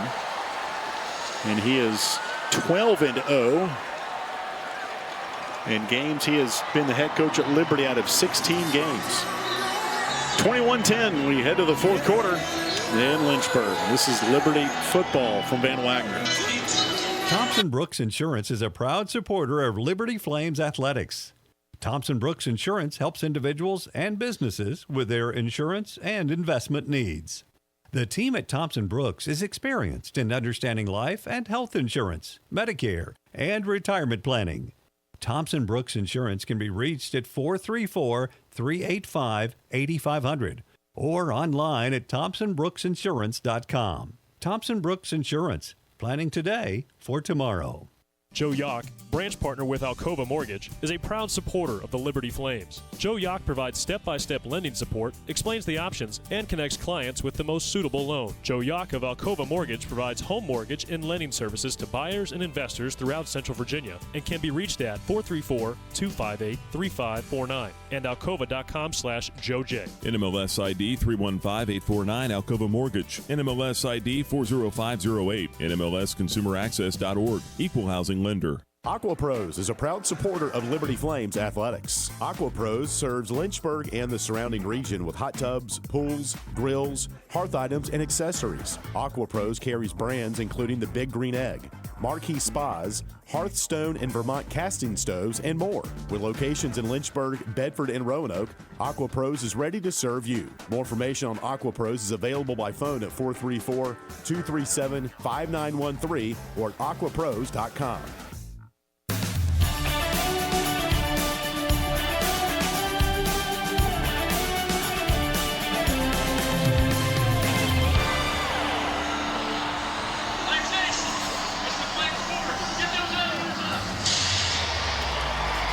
Welcome back inside the Jerry Edwards radio booth.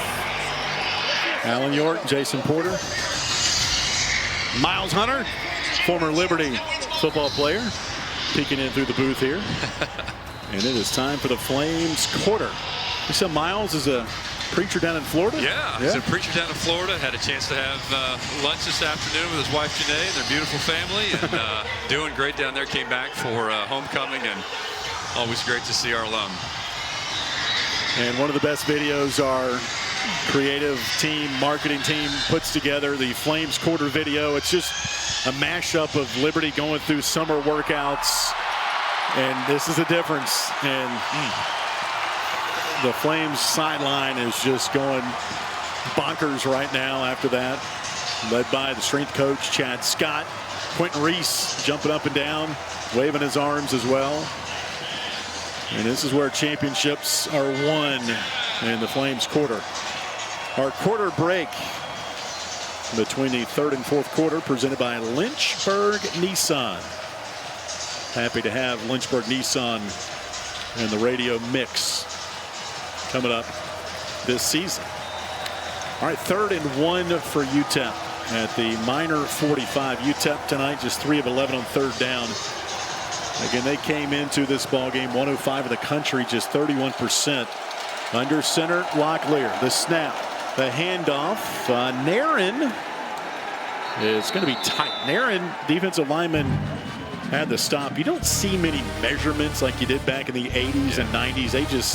They don't have time for that anymore. They just say first down or not. And we'll see where the spot is. And Garrett Dickerson, the referee, pauses, and they actually might bring out the chains here. Right. Job security.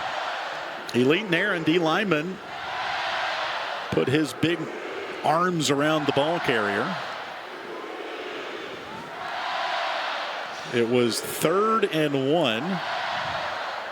Jamie Hall says it's about a credit card width, maybe. Well, the chain gang's not in much of a hurry. They just walk out from the near sideline. Well, they knew that they're not typically needed, so they were having extra brownies from halftime. They pull it. He's short. He is going to be short by about a white stripe of the football. It's tight. Now an interesting decision here, right? Yeah. I think this changes things a lot, being at midfield. And you're down by 11. I still think now I think you go for it. Yeah, exactly. That's what I was about to say. I think now your mentality changes a little bit for all the reasons you just said. Now we haven't seen many hard counts. Liberty has been pretty quiet from a penalty standpoint tonight. Just 2.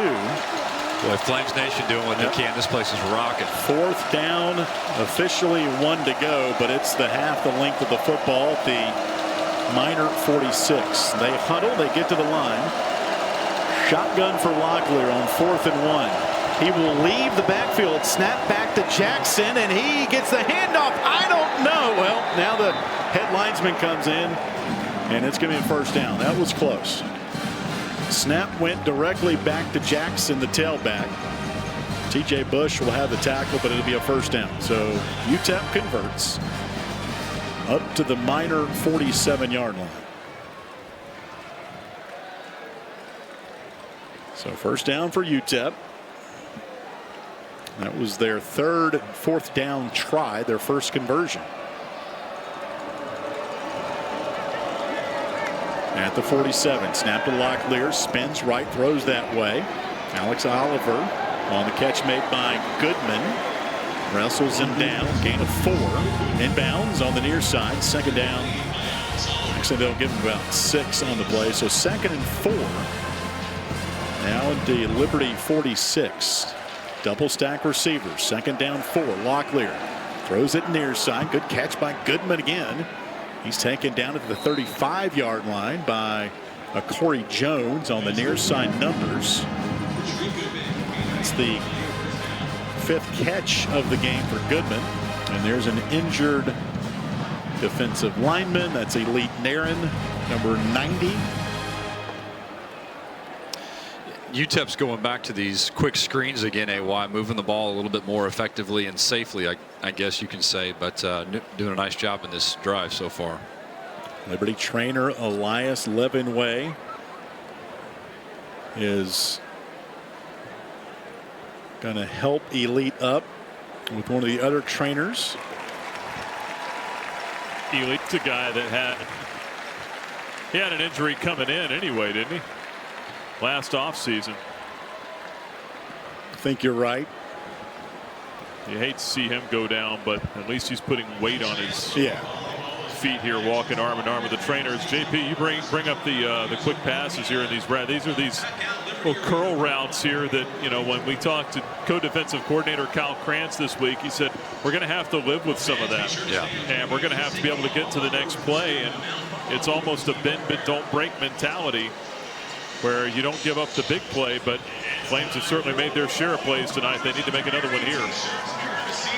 Well, the DBs have done a nice job limiting those plays for the most part. Again, being right there with the ball arrives on the wide receiver to make the tackle and stop for no additional gain.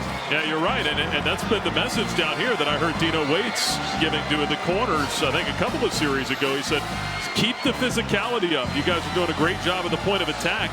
Keep the physicality and the urgency down here. And with Elite Naren going out, Jay Hardy, starting defensive tackle, went out last week. He'll be out for the next few weeks. No expected timetable, but not season ending, according to Jamie Chadwell. Again, it will test that depth. D-line used 9 guys last week in their rotation in the win at New Mexico State. And you know, Liberty's 2-0. They haven't played their best football yet, and still haven't tonight. And we talked to Jamie Chadwell about it this week and in the pregame show, and he said, I just want us to keep attacking. All these teams now have this game circled. Well, why can't we circle a UTEP? Why can't we circle a New Mexico State and take the pressure to them and not the other way around? And certainly will ramp up next week with ECU coming in town. They took it on the chin against Appalachian State today. And then Liberty will be in Boone in 2 weeks to take on the Mountaineers.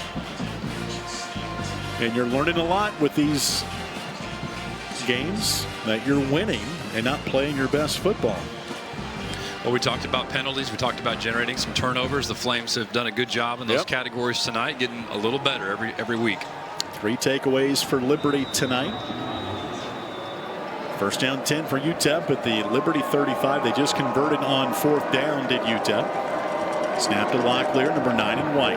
Under pressure, reverts out of the backfield. Now will sprint to his left. A lot of room now at the 40. And he throws it, just, wow, threw that away at the last second. Joe Carter was up in his kitchen. He's taking that milk jug out of the Looked like a shortstop going to his right that jumps back to throw to second base. Ooh, a little Derek Jeter-esque. Yeah.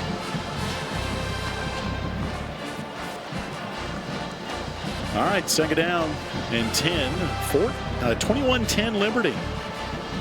Flames got a Billy Lucas 2-yard touchdown run, one of 3 for Billy on the night. Second down and 10 from the Liberty 35. UTEP going left to right, down 21-10. Early fourth quarter. Play action Locklear. Middle screen caught by Goodman. He's on the run. 25 to the 20 and down to the 18-yard line goes Trey Goodman. Middle screen. That was blocked well by that offensive line. Jerome Jolly, linebacker from Jacksonville, Florida, on the tackle. First down gain for UTEP. Now inside the Earthright Mid-Atlantic red zone. They'll mark it at the 20. On first down, Locklear keeps it himself. That was the wrong decision. Flames bottle him up in the backfield. C.J. Bazell there. Joe Carter, who had a high 11 tackles in the first half. He was in on that play. Carter's up to 13 tackles right now. C.J. literally changed directions after that handoff fake and came back and still made the play. Phenomenal. Loss of 3 on the play. Second and 13 back at the Liberty 23. Mike Jarvis, defensive lineman, transfer from Wisconsin, is in on the D-line now. Locklear, the snap on second and 13. Fade pass near side. Broken tackle by Thomas. And he stumbles his way for a gain of about 6 down to the 14-yard line. Bryling Green knocks him down. 11:25 left in the game. 21-10. Liberty. Right hash for the Miners at the Liberty 14. It's 3rd and 5. Locklear, the quarterback, takes the snap. Hands off to Jackson up the middle, and Jarvis, the defensive nose tackle, brings him down. Gain of 1 to bring up 4th down. Nice play by Mike Jarvis to stay home there and sniff that one out. And Jarvis now hunched over. There is a Liberty Flame that is on his back at the 14-yard line. Don't quite have the number yet.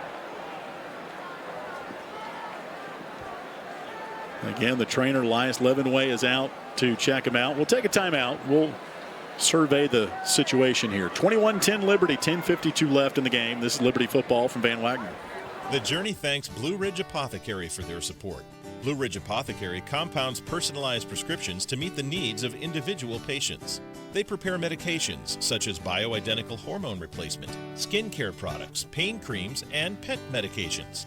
Blue Ridge Apothecary is a compounding-only pharmacy located across from Towers Mall in Roanoke and can be reached through the Journey Business Directory at myjourneyfm.com or at 540-345-6480. The Journey thanks C12 for their support. C12 is a network of Christian business owners and top executives. They're committed to building high-performance businesses as platforms to positively impact the world around them. With faith as the foundation, C12 members meet in exclusive confidential peer groups to dig into challenges, seize opportunities, and develop strategic plans. C12 can be reached in the business directory at myjourneyfm.com and at c12virginia.com. At Carilion Clinic, the success of their employees is based on a culture that welcomes them and nurtures their growth. As the largest nonprofit employer west of Richmond, Carillion's team members are always learning and forever curious. Carilion is more than a healthcare system. It's a team of unique individuals doing what matters most, caring for the community. Visit CarillionClinic.org/careers and search their opportunities. Come join 13,000 employees who are Carilion proud.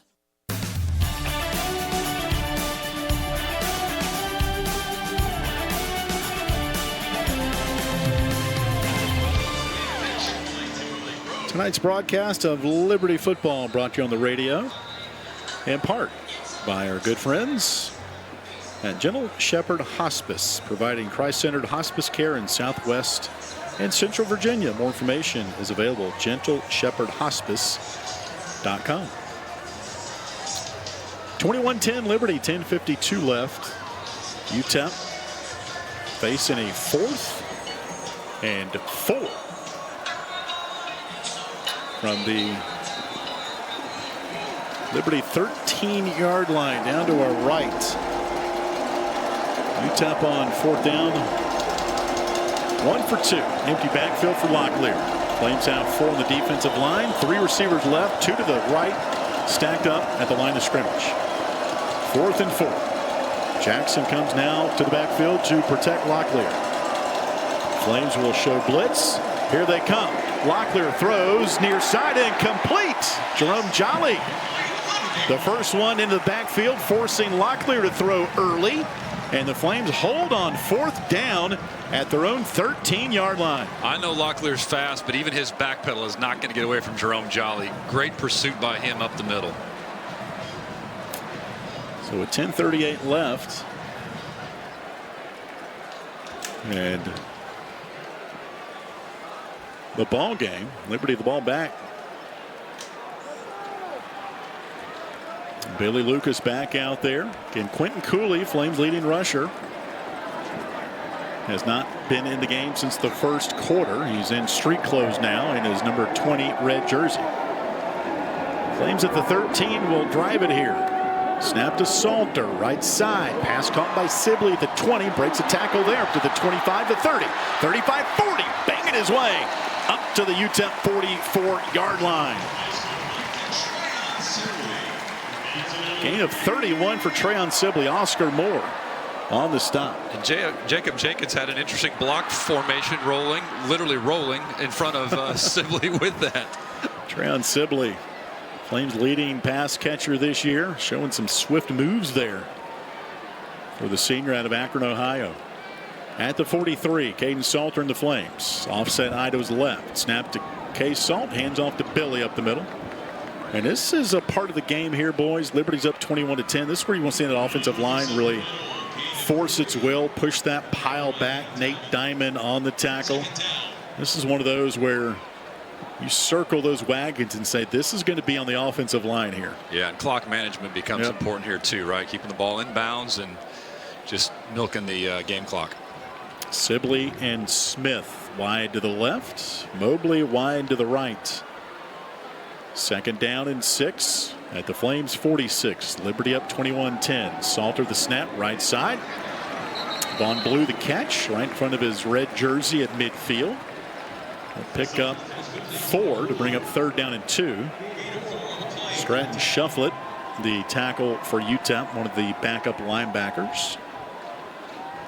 3rd and 2 at midfield, right below the LU logos. We broadcast in high atop the east side in the Jerry Edwards radio booth, right behind the UTEP bench. 3-man rush for the Miners. 3rd and 2 for Liberty at midfield, leading 21-10 midway through the 4th quarter. Number 7 in red, Salter, the snap, the option, keeper, Salter, near side 40, 35 to the 30, out of bounds around the 29-yard line, following the block on the near side by Trayon Sibley. That'll be a gain of 21 for Caden Salter. A.J. Odoms on the stop. They put the ball in the near hash at the Miners' 28-yard line. Nice play by Salter there to recognize what the defense was giving him, which was a lot of green grass in front of him. Caden Salter with the scramble. 1st down 10 from the Miners' 28 near sideline. Lucas behind Salter in the shotgun. Hanchon goes in motion. Snap to Salter. Rifles at right side. Comeback route. Sibley at the 20. Carrying tacklers inside the 20 down to the 14-yard line. A gain of 12 for Trayon Sibley. 2nd big catch of this drive for Trayon. A.J. Odoms, his counterpart, defensively. Cornerback makes the stop as Sibley and Salter give a high five to each other. There's an injured Miners player at the 12-yard line on the far side. And Alan Sibley's doing a nice job tonight of being able to catch the ball, and even the yards after contact, being able to make some moves, make defenders miss, and please reset the game clock to 7 minutes and 58 seconds.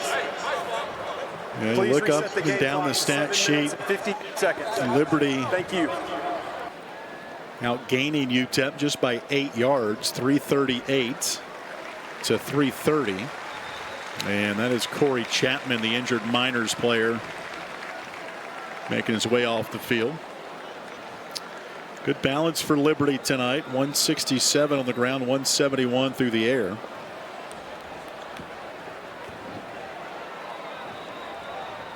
Don't see many games where Liberty is out possessed by time of possession. They are tonight. 27-08 for UTEP, 22-14 for Liberty. 17 carries for Billy Lucas for 83 yards. His career high is 30 carries in a game when he played at Duquesne. First down 10 from the Miners 14. Flames heading to the south end zone. Snap to Salter. Handoff to Billy. Happy feet. Runs it between the hash marks down to the 13. Gain of 1. Lance Russell, redshirt junior, Riverside, California, backup linebacker to make the stop. We talked about the depth of these running backs too. You know, when Cooley goes down, for Billy Lucas and Von Blue to get the amount of touches they're getting tonight, good exposure, good opportunities to produce some yardage for the Flames. It's an invaluable experience for them as well. Tight end left, 2 receivers left as well. 1 receiver to the right. Ball's between the hash marks. Second down and 9 from the 13. Snap to Salter. Play action. Fade. Right sideline. Up in the end zone. Far side. Light him up. Touchdown Liberty. Tyson Mobley. An acrobatic catch on the far sideline between the pylons. And Liberty adds to its lead. 6:51 left in the fourth quarter. It's 27-10. Incredible catch and adjustment by Mobley in the air. He just was twisting and turning, aware enough to catch the ball and then get his feet inbounds as well. Phenomenal play. That is a highlight reel for Tyson Mobley, number 8 in red. Colin Carhew in for the extra point. On the hold from Max Morgan. Kicking right over the Spirit of the Mountain Band. It splits the pipes, and it is good. Our new score with 6:51 left in the game. Liberty 28 and UTEP 10.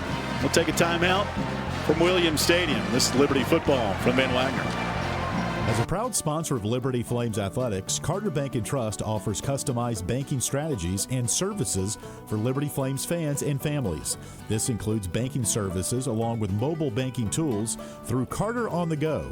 Carter Bank branches are located throughout Virginia and North Carolina, including 8 in the Lynchburg area. They can be reached at cbtcares.com. Thank you, Carter Bank, for supporting Liberty Flames Athletics. This broadcast of Liberty Flames Athletics is brought to you through underwriting support from Coca-Cola. Coca-Cola is proud to present today's post-game report on the radio. On your way home, the Liberty Flames Sports Network will go inside the locker room and bring you the post-game thoughts from the Liberty Flames student athletes and head coach. More information on Coca-Cola is available at Coca-Cola.com. Coca-Cola is a proud supporter of Liberty Athletics. Liberty Flames football on WRVL Lynchburg, WBOP Buffalo Gap, WVRI Clifton Forge, WVTW HD3 Charlottesville, WKHK HD3 Richmond, WHRO HD3 Norfolk, WVRL Elizabeth City, WVRA Enfield Rocky Mount, WVRD Zebulon, WVRH Norlina, WVRP Roanoke Rapids. Flames Nation, this is Liberty softball head coach and proud Flames Club member, Dot Richardson. I want to take this opportunity to invite you to join me in supporting Liberty Athletics' mission to train champions for Christ on and off the field. Your support directly impacts our student athletes and is a valuable part of our team. Membership starts at just $75 and comes with great benefits like access to premium seating, hospitality, and parking privileges. Join today. Visit libertyflamesclub.org.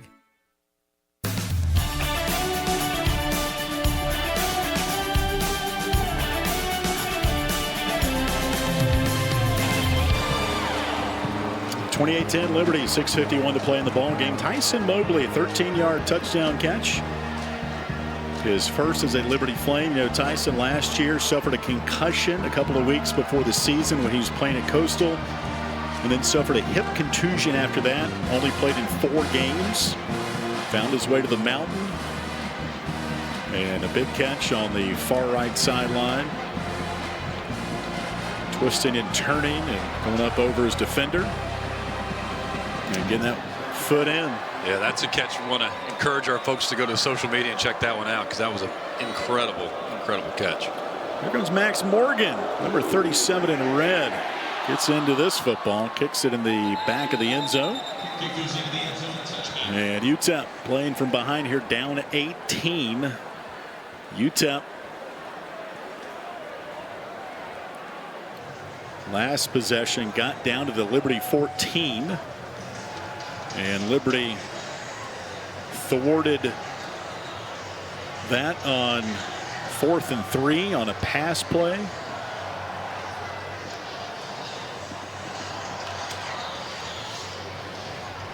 Flames last 2 drives, 7 plays, 81 yards, 87 yards. Just really good football. Backbreakers at the 25. UTEP first down throw on the far hash. Pass caught by Amari White. He'll pick up 6 up to the 31. Double stack receivers. Outside the numbers to the left, inside the numbers to the right. Second down 4. Locklear to throw. Pocket holds. He'll sprint to the right. Those downfield. Diving catch at the 38 and a completion to Jaden Smith. Gain of 6. We'll see if they look at it. But Corey Jones on the stop on the near side. UTEP quickly to the line to get the snap off. Yeah, Smith did a great job dragging his feet. And nice ball by Locklear. And we'll see the booth right beside us, and they will not. Good play. First down. Locklear to throw in the pocket between the hashes. Chased behind and tackled at the 33-yard line. Nice play by Brent Williams. There's our guy. There he is. Transfer from Auburn. Had a big play last week in the win at New Mexico State. Right on cue. And this time gets his first career sack. Sack to get back. Brought to you by Food Lion. Brent Williams. Great pursuit by this defensive line all night tonight. Redshirt freshman out of Opelika, Alabama. Second down and 12 down at the 34 of UTEP. Locklear under pressure. Hit as he throws. Ball's up in the air near side and off the outstretched right arm of Trey Goodman. As he had Charles Yates Jr. all twisted up on that play. Defender for Liberty. It'll be third down and 12. There are a lot of different names in this game. Flames have talked about their depth all season long. It's been tested in a lot of ways last couple of weeks, primarily on the defensive line. Good to have Amarian Williams back as well. Liberty cornerback from the last couple of years. It's third and 12 for UTEP. Its own 34. Liberty up 28-10. Snap to Locklear. Under pressure. In the pocket. Down he goes. T.J. Bush at the 30. Flag is out on the sack. TJ signaling it's against them. Yeah. Yep. And it will be. Here's the call. Holding. Offense. Number 60. That penalty is declined. Maybe because TJ felt the hold, right? Man. Yeah, he would know. Yeah. Defensive coordinator Skylar McGee said he told T.J. Bush last week, he said, now that you know you can get there to the quarterback, keep getting there. I think he received the message. Bingo. Skylar McGee told me also, a little great podcast we had. We taped it a couple days ago. He said 2 of the veterans on this team, well, not veteran by reps maybe, not maybe in class. And we're not talking about saying yes ma'am and yes sir or what have you, but junior, senior. T.J. Bush and C.J. Bazell are always the first ones in the football center Sunday to look at film. Punt downfield. Fair catch called for at the 33 by Green. So we talked about, reviewing film and how do you flush and fix the previous games. And he goes, by the time we get with them on Monday, because Sunday's their typical day off, the team has already looked at the film probably more times than the coaches have. And they look at it a lot. And so they're a couple of the first guys that always talk about, here's what I did, here's what I saw, what did you see, coach? And then they kind of talk about it to move on to the next week. Yeah, and that's what you want. You want those guys that are have that football acumen, and that just comes with reps. It comes with leadership. Couple of stops for the Flames defensively. They get the ball back, leading 28-10. 4:46 left. Salter on first down, rifles it far side. Pass caught by Sibley. What a catch in traffic up to midfield for Trayon Sibley. Picks up 16 for the Flames. Dorian Hopkins, linebacker, to make the stop. Trayon Sibley had a couple of big catches on that game-winning drive last week in the fourth quarter. Last drive had a 30-yard and a 14-yard catch. This one goes for about 16 to midfield. Another First Bank and Trust first down. Liberty leading 28-10, 4:15 left in the ball game. Salter the shotgun snap, hands off to Billy Lucas up the middle, and Billy will pick up about 3, maybe 4 on the right hash. Maurice Westmoreland, all-conference D end to make the stop, one of the team captains for UTEP. Down here, it just feels like this offense is starting to gain a little more continuity and just a little more confidence. Movements are quicker. Caden Salter, you can tell, like that last drive or two, something's clicked. Second down and 6 for Liberty at the UTEP 47. Liberty leading 28-10, 3:40 left. Salter, the shotgun snap at his chest. Option play. Salter keeps it, and he'll pick up as he lunges forward on the near hash. No gain. Josiah Allen on the tackle for UTEP. It's 3rd and 6. Clock ticking inside of 3:30. Liberty leading 28-10. Flames have scored on their last 2 possessions. Drive of 81 yards and a drive of 87 yards. Billy Lucas tonight with 3 rushing touchdowns. 3rd and 6. Reese Smith goes in motion to the right, so 1 by 3. Jamie Chadwell walking up and down the far sideline as the new play gets signaled in, and Jamie will call timeout with 2:51 left. And that'll leave Liberty with 2 timeouts, and they can also stack on the 2-minute timeout. Liberty's called their first timeout of the half. 30-second timeout. So this will be a 30-second timeout. 2:50 remaining. Liberty leading 28-10. Flames led 14-3 at halftime. A couple of fumbles by both teams to begin the third quarter. UTEP got the ball back. 12:26 left in the third. Kenny Odom had a 60-yard touchdown catch. Extra point was good. 14-10 Liberty. Then it became a game of punts in the third before Liberty went on a 7-play 81-yard drive. Highlight of that was on a 3rd and 5. Remember Jacob Jenkins' 33-yard catch got Liberty in motion into UTEP territory. They would score on a Billy Lucas 2-yard touchdown to go up 21-10, and then UTEP drove inside the Liberty 15, and on 4th and 5 Liberty got the ball back after an incomplete pass and scored on Tyson Mobley's touchdown catch of 13 yards. 3rd and 5 now for Liberty after the timeout at the UTEP 47.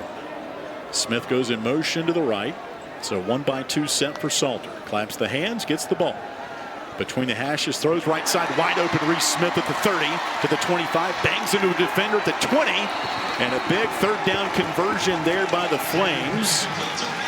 A 25-yard gain to Reese. Xavier Smith on the tackle. Flames are inside the Earthright Mid-Atlantic red zone on the first catch from Reese Smith, who had a big 2-point conversion catch. And guys, how often do you see a wide receiver that actually engages in contact? But I mean, Reese Smith just put his head down and actually took that defender head on. Probably picked up another 2 or 3 yards because of it. Ball spotted at the 18-yard line. Flames are going to let the clock run down to the 2-minute timeout at the end of the 4th quarter. And that's what will happen here. 28-10 Liberty. 2-minute timeout of the second half. We will take a timeout here in Lynchburg. Flames driving here to put the nail in that coffin, possibly. We'll take it with them. This is Liberty football from Van Wagner. Thanks to Earthright Mid-Atlantic for their support of the Liberty Flames. Earthright Mid-Atlantic offers home energy improvements and solar installations. They welcome projects ranging from small energy efficiency upgrades to full home solar systems. They also provide sustainable energy learning experiences through Lynchburg Parks and Recreation. Earthright Mid-Atlantic can be reached at 434-200-9716 and at erepower.com. We thank First Bank and Trust for its support of Liberty Flames athletics. First Bank and Trust addresses the financial needs of the community through agriculture, business, personal, and mortgage lending.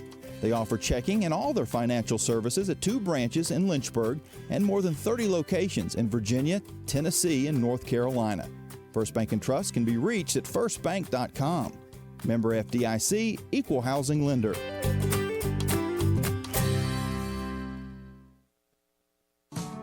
turn up the heat. Foster Fuels is a proud partner of Liberty Athletics.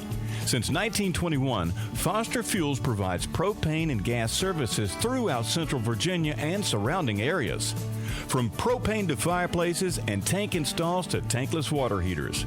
They also offer an app for requesting service, ordering fuel, and to pay your bill. Foster Fuels can be reached at fosterfuels.com.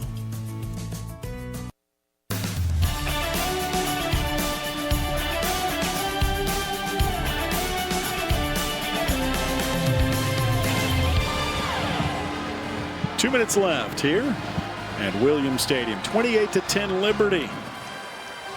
Crowd, some of them starting to file out here. Guess they didn't get the memo about the post-game alma mater.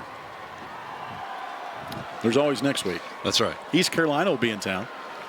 I looked up in the record books. It'll be the first ever meeting between Liberty and the Pirates. ECU dropped a home game.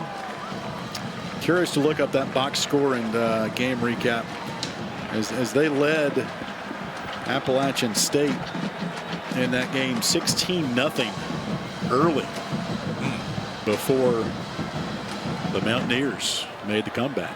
First down 10 for Liberty. Flames trying to put the knockout punch on the Miners here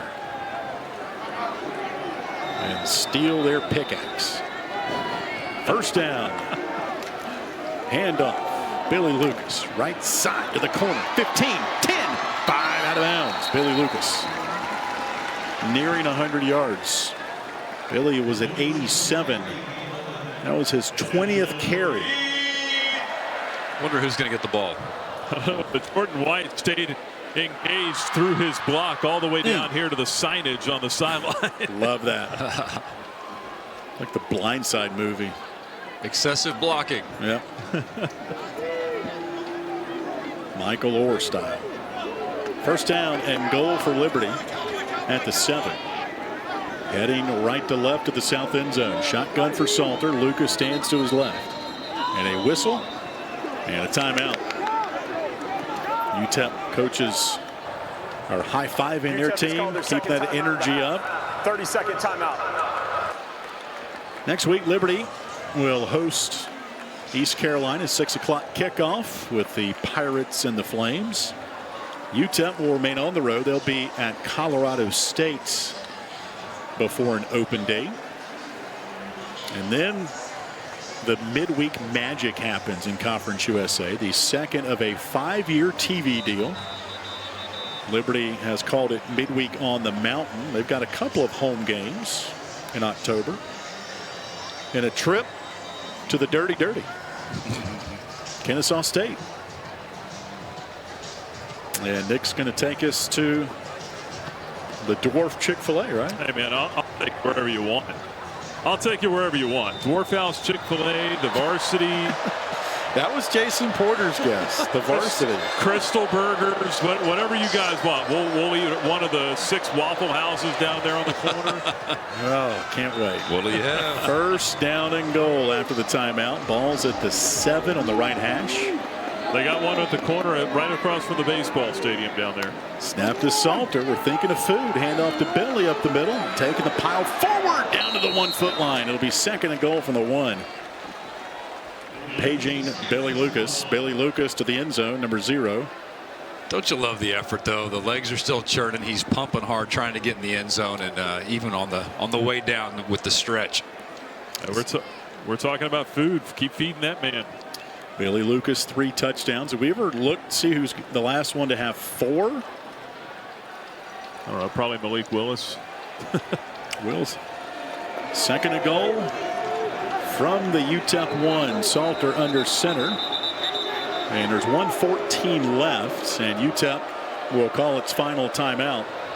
Now, UTEP is called. Here's the deal. Out of the half. 30 seconds. Liberty's up 28-10. UTEP calls its final timeout. Liberty's at the 1-foot line. Salter was under center. Do the math here. You essentially could kneel it and not score. Yep. Second down. Yeah. Get Billy Lucas another touchdown. But with UTEP calling the timeout. Yeah. How does one look at that? Anyway. Well, maybe it was Salter under center that necessitated that, but it's nonetheless. Second and goal. Let's say you punch it in if you can. Or you can give it to Vaughn Blue. He turns 20 years old tomorrow. Birthday score. Somebody looked at the game notes. I'm trying to see when the last four touchdown game was. I'm trying to help you out. No, there's a great column in the game notes with birthdays during the year, and that's why we bring it up. All right, second and goal. Yes. Second goal from the 1. Liberty is in victory formation, leading 28-10 at the 1. Salter under center, gets a snap, takes it to a knee, and UTEP cannot stop the clock anymore. And from a sign of sportsmanship, tip of the cap to the Liberty Flames. I like the move, and just get the snap, take it to a knee, and take it on home. Yep. Just a classy move by Jamie Chadwell and the Flames. Could easily score here at the 1 foot line. And they're going to dwindle the clock here. Play clock is at 15. Liberty leading 28-10, 43 seconds and counting. And let's see how many backflips we can count. Liberty's going to move to 3-0. And they'll have to snap it with 1 on the play clock. And there's the knee. It's going to be 4th down. And that's it. Game clock at 25, and they will not have to snap it again. There's Trayon Sibley. The back tuck. Anybody else? There's another one for good measure for Trayon Sibley. Wow. Still going. It's 3 of them. Right across the logo. Game clock now at 5, and Liberty's going to move to 3-0. Christian Bodner with a back tuck for good measure. He had an interception earlier today. It's like out-dueling each other. Yeah. It's like dueling pianos here. I mean, I thought I saw Ozzie Smith come tumbling across there a few minutes ago. The Wizard. Nick, I think you're up, brother. Final score from Lynchburg. Liberty 28 and UTEP 10. The Flames move to 3-0 on the year. 2-0 in Conference USA play. They'll welcome in the East Carolina Pirates from the American Conference next week for a clash on the mountain. UTEP now 0-3. They'll be at Colorado State next week. 28-10. Final score. Liberty wins it over UTEP. We'll take a timeout and some parting thoughts from Jason Porter. And Nick Pierce will head down to the Flames locker room to get post-game sound and much more. Liberty a winner tonight on homecoming and Hall of Fame weekend. 28-10, the final score. Stay tuned. Coca-Cola recap coming up on the Liberty Flames Sports Network from Van Wagner. Lynchburg Nissan has been a proud supporter of Liberty University and an underwriting partner with The Journey. Lynchburg Nissan is thankful for the community's support for over 27 years and is committed to supporting community organizations like the Salvation Army. They offer new and pre-owned cars, trucks, and SUVs. Information for Lynchburg Nissan is available at lynchburgnissan.com. Thank you again for supporting your local Nissan dealer, Lynchburg Nissan. The Journey thanks Patel and Dalrymple, attorneys at law, for their support. Serving the greater Lynchburg and surrounding areas, the law firm of Patel and Dalrymple represents clients at every stage of a real estate transaction. For both residential and commercial property, Patel and Dalrymple serves buyers and sellers with personal assistance throughout the closing process. They also offer comprehensive estate planning and business organization services. Patel and Dalrymple can be reached at 434-832-7030 and online at pdlaw.us. Our coverage of Liberty Flames football will continue after this 1-minute timeout on the Liberty Flames Sports Network from Van Wagner. This broadcast on the Liberty Flames Sports Network is made possible through underwriting support from Peary and Woolwine Family Dentistry. Peary and Woolwine Family Dentistry provides dental health services including dental implants, cosmetic dentistry, extractions, and more. Their office treats patients of all ages and accepts most insurances including Anthem. Peary and Woolwine Family Dentistry is located at 2229 Merle Road next to EC Glass High School in Lynchburg. You can reach the office by phone at 434-847-5331 and online at PearyFamilyDentistry.com. The Liberty Flames thanks Segra for their support. Segra collaborates with businesses to offer cloud, security, voice and data technology, and connectivity solutions. Segra provides these broadband and data security solutions throughout the Mid-Atlantic and Southeast and can be reached at Segra.com. Segra, a proud underwriting partner of the Liberty Flames Sports Network from Van Wagner.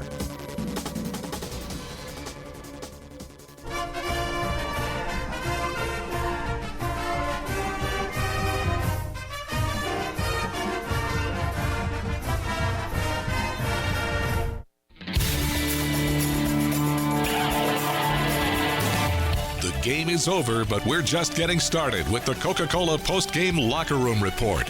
A complete recap of today's game is just around the corner, including highlights and live reaction from the Liberty Flames and head coach Jamie Chadwell. Once again, back to the stadium. Final score from Liberty University. The Liberty Flames 28 and UTEP 10 alongside Jason Porter. I'm Alan York. The Liberty football team, cheerleaders, dance team just honored the alma mater. And the Spirit of the Mountain wrapping things up here with that. Great tradition started here on the mountain. And what a game here tonight, JP. Liberty now 3-0, 2-0 in Conference USA play. UTEP 0-3. First year under Scotty Walden. They'll continue to get better. Their energy was palpable from the start to the finish. And Liberty, as Jamie Chadwell said last week, it was something of like, we something about getting to the finish line, but we got there first. And Liberty once again 28-10. Just your thoughts on this game?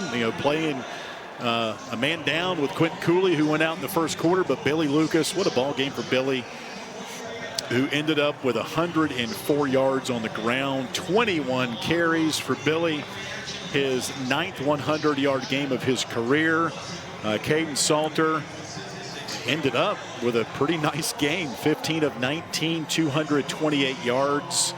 And for the second straight game, Liberty in the later stages really tacked on some yardage to have 414 total yards. So you get a win, you get out, you get ready for next week, but good showing in front of the homecoming fans. Yeah, no question. The crowd tonight was phenomenal, over 21,000, and Flames Nation showed up in force. But I do think there were some definite highlights tonight. The running back by committee, certainly will be hoping and praying for Quentin Cooley that he's going to be okay. But great to get some snaps for Billy Lucas, and what a night for him. Von Blue as well. It was neat to see those guys perform and step up when they needed to. But a couple of the other things that we talked about at the top of the broadcast that were tightened up tonight. Certainly the penalties were one thing.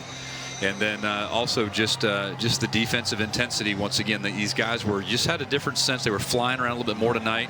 Kind of signs of what we saw last year from that secondary, certainly with the interceptions, and just really did a good job of making UTEP's offense uncomfortable tonight. Skylar Locklear specifically, a good quarterback, and they've got a solid ball club.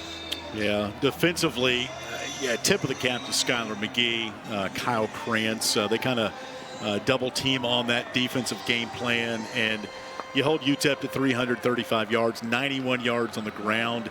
You'll take that every day that ends in Y, and you forced 3 turnovers, got a couple of interceptions. Again, still a work in progress. This team is on both sides of the ball, but you see defensively last week, heading into this week, holding UTEP to 10 points. That side of the ball really starting to make its hay. No question, and we mentioned it too, and I feel like I said it an awful lot, but the defensive line tonight, again, just by committee, once again, 9-10 guys in that rotation coming through, but really made life uncomfortable for Locklear, and just that constant pursuit, breaking down the pocket. But we know that the trenches is where it's won and lost, and that's those two sides of the ball are really showing up well, offensive line and defensive line. Joe Carter tonight, career high 13 tackles. CJ Bazell added 8. Let me see CJ's career high tonight, 8 tackles. Yeah. And they got Bailey Lucas on the TV interview right now post game, and so 28-10, Liberty wins it. East Carolina next week, they're 2-1. They got beat by Appalachian State today, so they're going to come in next week really fired up. Mike Houston's their head coach. That name might ring a bell around these parts. He led JMU 7-8 years ago to a national championship, and he's in his 5th year at East Carolina. So look forward to catching up with their news and notes and seeing what they bring up here. First ever meeting between the Pirates and Liberty. And I think tonight, over 21,000 again on homecoming. And each game that goes by, Liberty now undefeated still, 3-0. Those tickets are, even this week, Jason, it was less than 400 Tough left. to get. So that's right. Yeah. they might announce that as a sellout early this week if they haven't done that already. But again, stepping stone. And just you continue to strike that stone, as Jamie Chadwell talks about. Well, and you talked about it too. It hasn't been perfect football, but 3-0 was 3-0. Doesn't matter. And some of these little things that were maybe some rust or some idiosyncrasies that needed to be knocked off have much tighter game tonight with some of those unforced issues that we have mentioned before. So good showing tonight by the Flames. All right, it's Jason Porter. JP, thank you for the time here tonight, and look forward to seeing you maybe Tuesday at Mellow Mushroom for the Jamie Chadwell radio show, which continues to really gain in popularity. Hey, did you see those replica championship rings? I did. Those are sharp now. They gave those out here tonight, and they were as close to the real thing as possible. We had a couple we gave away at the radio show. They had some good weight to it. The good LU logo on top of it. So hopefully those fans that are making their way back to their cars, maybe they were able to get one of those coming through the turnstiles. All right, my friend, enjoy your Sunday. Day of rest. We'll need it after this big-time win for Liberty, 28-10. Then it's back to work on Monday for all of us. And look forward to the East Carolina game next week. Yes, sir. Thanks, Edwin. Jason Porter, JP in the house, one of two on our broadcast crew. The other one, he doesn't take a back seat to anybody. That's Jason Prill. He's going to anchor the next 15, 20 minutes of our coverage. We'll have some highlights. We'll have some stats and much more coming up. But Liberty wins it 28-10 on homecoming 2024. Hey, if you're in your car, why don't you send us a note? You can send us a note on X at LFSN Radio. You can even send us a note on our Facebook page, facebook.com/LFSN Radio, or you can email the booth, lfsn@liberty.edu. Let us know where you're listening from, and if you're in the parking lots, hopefully the egress is smooth getting you out of campus and on your way. But we'll be on the radio the next 25-30 minutes talking Liberty football. Flames won it 28-10 over UTEP. Our Coca-Cola postgame show continues after this timeout from Van Wagner. Century Exteriors is proud to sponsor Liberty Flames athletics. Century Exteriors offers home renovations, including but not limited to gutters, roofing, home additions, and much more. More information on Century Exteriors and its services is available by phone at 434-239-6722 or online at centuryexteriors.com and on Facebook and Instagram. Century Exteriors is a proud supporter of Liberty Flames athletics. Thompson Brooks Insurance is a proud supporter of Liberty Flames athletics. Thompson Brooks Insurance helps individuals and businesses with their insurance and investment needs.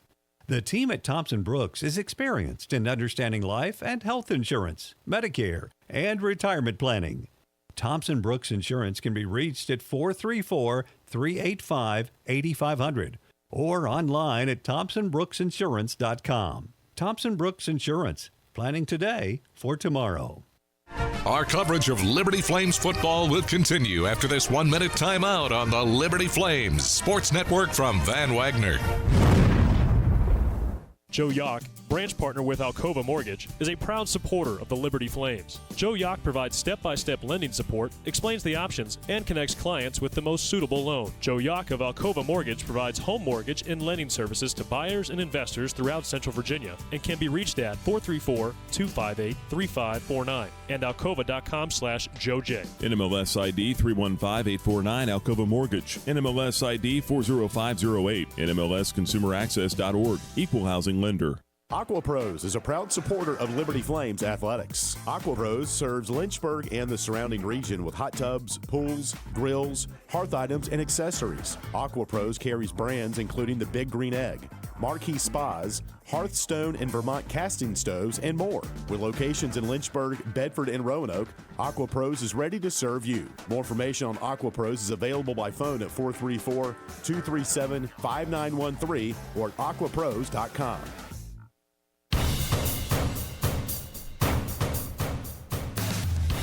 The Coca-Cola post-game locker room report continues on the Liberty Flames Sports Network from Van Wagner.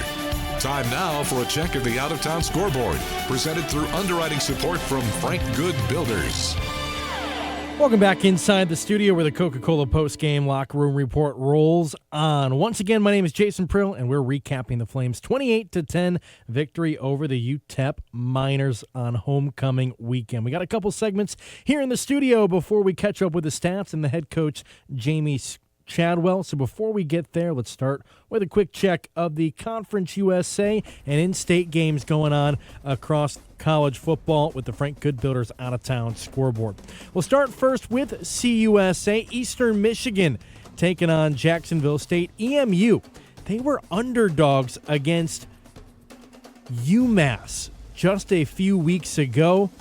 Right now, though, they're up 28-20 over Jacksonville State with just under 3 minutes to go in the third quarter. The Gamecocks still looking for their first victory of the season. When we came on earlier in the evening, Kennesaw State had a 3-0 lead over San Jose State. That was in the first quarter. Well, we're in the third now, and the Owls, the game has slipped away from them. 24-10 the lead for San Jose State, as Kennesaw State, still plenty of time left, but they're going to have to make a move as they are down deep. End of the third quarter, Western Kentucky, they seem to be one of the most challenging teams in Conference USA, at least to this point of this season. 42-14, Middle Tennessee trailing as the Hilltoppers all over MTSU. They scored 21 unanswered in the first half.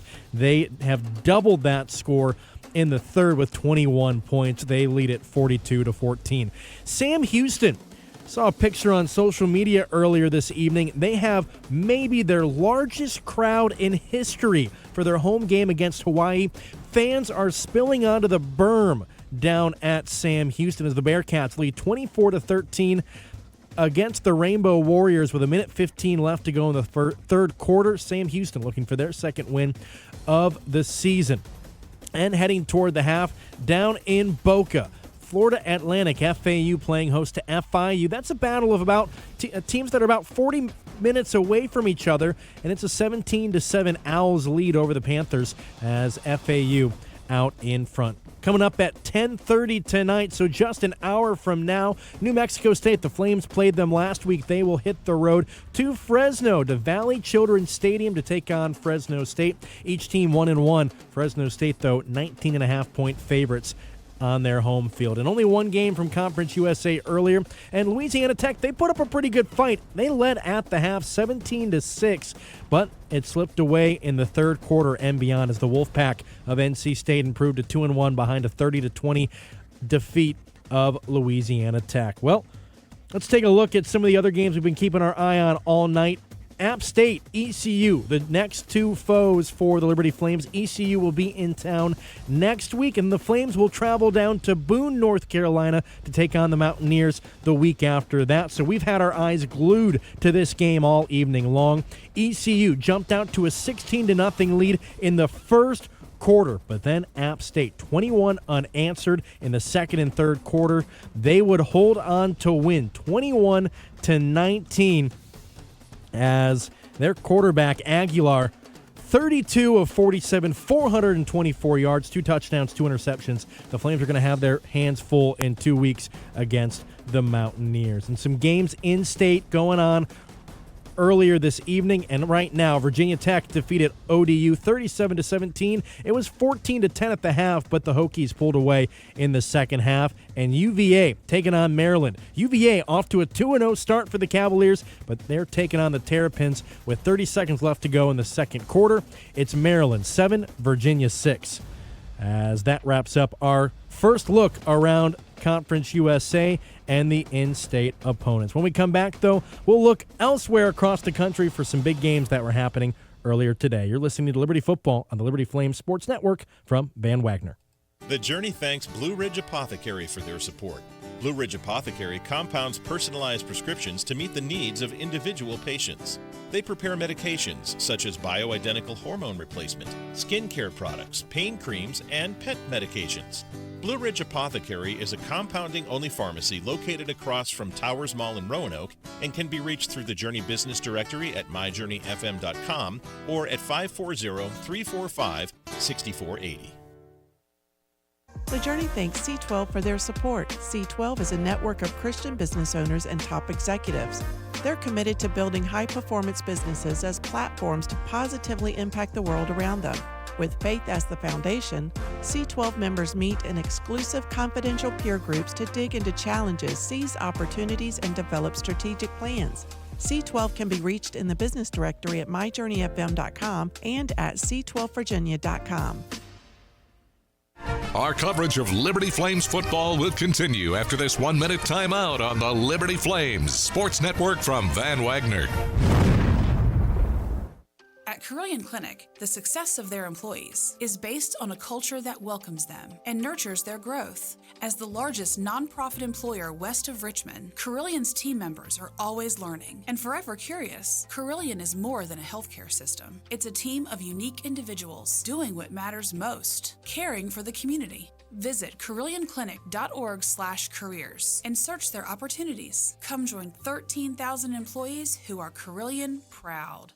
As a proud sponsor of Liberty Flames Athletics, Carter Bank & Trust offers customized banking strategies and services for Liberty Flames fans and families. This includes banking services along with mobile banking tools through Carter on the Go. Carter Bank branches are located throughout Virginia and North Carolina, including 8 in the Lynchburg area. They can be reached at cbtcares.com. Thank you, Carter Bank, for supporting Liberty Flames Athletics.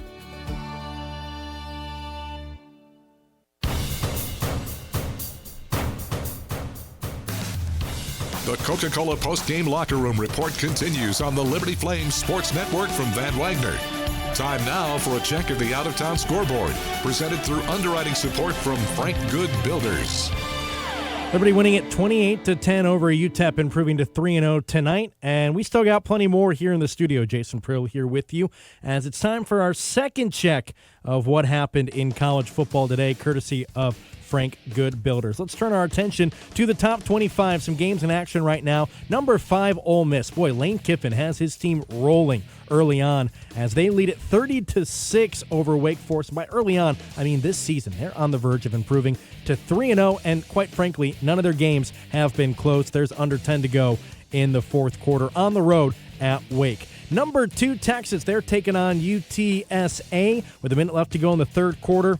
It is Arch Manning time for the Longhorns.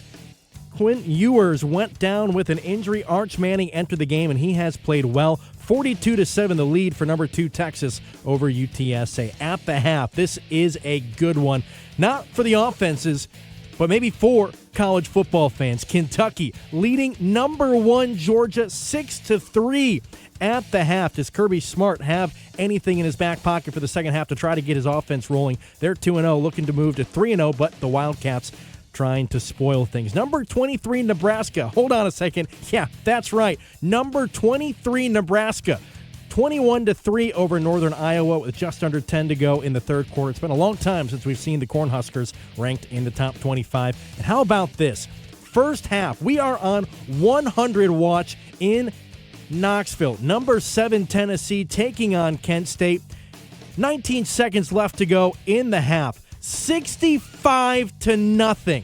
That's right, 65-0. Kent State negative 43 yards rushing in the first quarter. They finished the quarter with negative 20-plus yards total. An absolute onslaught by the Volunteers as they are up big.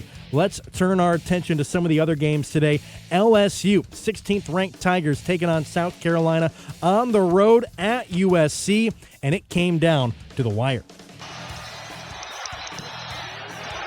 Drives it and just misses it. And LSU survives for a huge comeback victory on the road and breaks South Carolina hearts. Chris Fowler of ESPN on the call. 36-33, the Tigers had to storm back, trailing at the half, and they would hold on to survive. But USC fans frustrated. A late penalty call negated a pick six that would have extended their lead, and if the score would have held, would have kept them in victory formation. USC, though, falling to 2-1. LSU improving to 2-1. Number 17, Michigan, they were in a tough one against Arkansas State, 28-18, as the Wolverines, they struggled. Their quarterback didn't have a pass touch the ground. He went 11-14, but 3 interceptions. So a somewhat perfect day for Michigan. Number 6, Missouri against number 24, Boston College. Boy, they have played well to start the season, but Missouri, the Tigers, 27-21. They would hold on as the 6th-ranked team in the country improves to 3-0. We've heard it a couple of times today, but I think it's good as gold. Florida State playing host to Memphis. They paid $1.3 million to host this game, and they fall to 0-3. Here's the snap. Here's the pressure. Underlay rolling to his right, buying himself time, putting it up for grabs. It's not going to make the end zone. And it is knocked down. Incomplete. The Tigers pull it off. 3-0. They get $1.3 million and a W here in Tallahassee. How about that, Tiger fans? How about that? Dave Wolshin of Learfield on the call. 20-12 victory. Memphis now 3-0. FSU, the first preseason AP Top 10 team to start their season 0-3. That's all the time we have for the Frank Good Builders Out of Town scoreboard, but we're not done in the studio just yet. When we come back, we're going to take you back to what tonight's game sounded like on the radio. Liberty 28, UTEP 10. We'll recap it all when we come back in the Liberty Flames Sports Network from Van Wagner. This broadcast of Liberty Flames Athletics is brought to you through underwriting support from Coca-Cola. Coca-Cola is proud to present today's post-game report on the radio. On your way home, the Liberty Flames Sports Network will go inside the locker room and bring you the post-game thoughts from the Liberty Flames student-athletes and head coach. More information on Coca-Cola is available at Coca-Cola.com. Coca-Cola is a proud supporter of Liberty Athletics. The doctors at Crossroads Family Dentistry say go Flames and good luck this season. The dental team at Crossroads Family Dentistry, Stephen Hatch, James Peary III, Trey Woolwine, and Carol Roberts, provide services from standard checkups to complex restorative dentistry services. They also accept most dental insurances. Crossroads is located at 14761 Forest Road in front of Brauburgers and can be reached at 434-363-9422 and at crossroadsfamilydentistryva.com. Our coverage of Liberty Flames football will continue after this 1-minute timeout on the Liberty Flames Sports Network from Van Wagner. Thanks to Earthright Mid-Atlantic for their support of the Liberty Flames. Earthright Mid-Atlantic offers home energy improvements and solar installations. They welcome projects ranging from small energy efficiency upgrades to full home solar systems. They also provide sustainable energy learning experiences through Lynchburg Parks and Recreation. Earthright Mid-Atlantic can be reached at 434-200-9716 and at erepower.com. Liberty Athletics thanks 11 West for their support of the Liberty Flames Sports Network from Van Wagner. 11 West offers screen printing, embroidery, promotional products, and flat printing. 11 West graphic design team creates custom apparel and promotional products. More information can be found online at 11west.com, by phone at 540-639-9319, or at their location in the New River Valley at 6598 New River Road in Radford.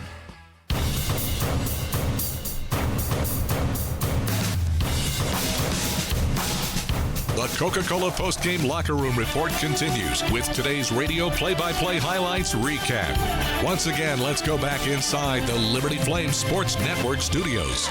Liberty 28, UTEP 10 on homecoming and Hall of Fame weekend here in Lynchburg. Jason Prill here with you, helping you recap tonight's ball game.